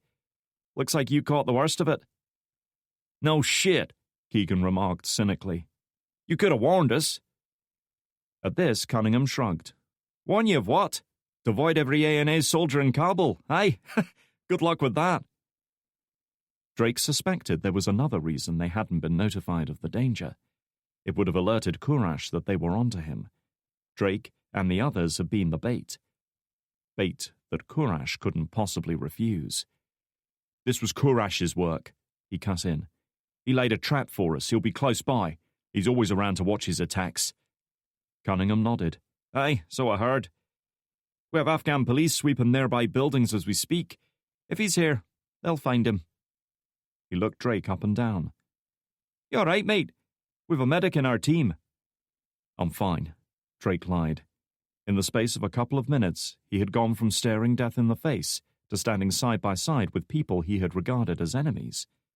Had he been wrong about them? Even more unsettling, had Anya? He heard sirens wailing and turned his gaze towards the bridge. Afghan police had just turned up and were busy securing the area. 2 officers hurried down towards the burning remains of the taxi with fire extinguishers. Cunningham gestured to the edge of the canal, where a Horizon armored personnel carrier had pulled to a halt, its roof-mounted machine gun tracking back and forth, ready to lay down suppressing fire at a moment's notice. "Looks like you could use a lift," he observed with a wry smile. "We'll get the 3 of you back to Bagram once we've finished up here." "All part of the service, huh?" Keegan remarked cynically. "Thought you guys were in this for the paycheck." "I'll be sure to send your agency the bill," Cunningham returned, then slapped Drake's shoulder. "Feel better, Ryan. You'll live to see tomorrow, and that's not bad for Afghanistan." With that, he turned and stalked away, already issuing instructions into his radio headset. Drake watched him go, torn between suspicion and gratitude. If Horizon were friends instead of enemies, then what did that make Anya?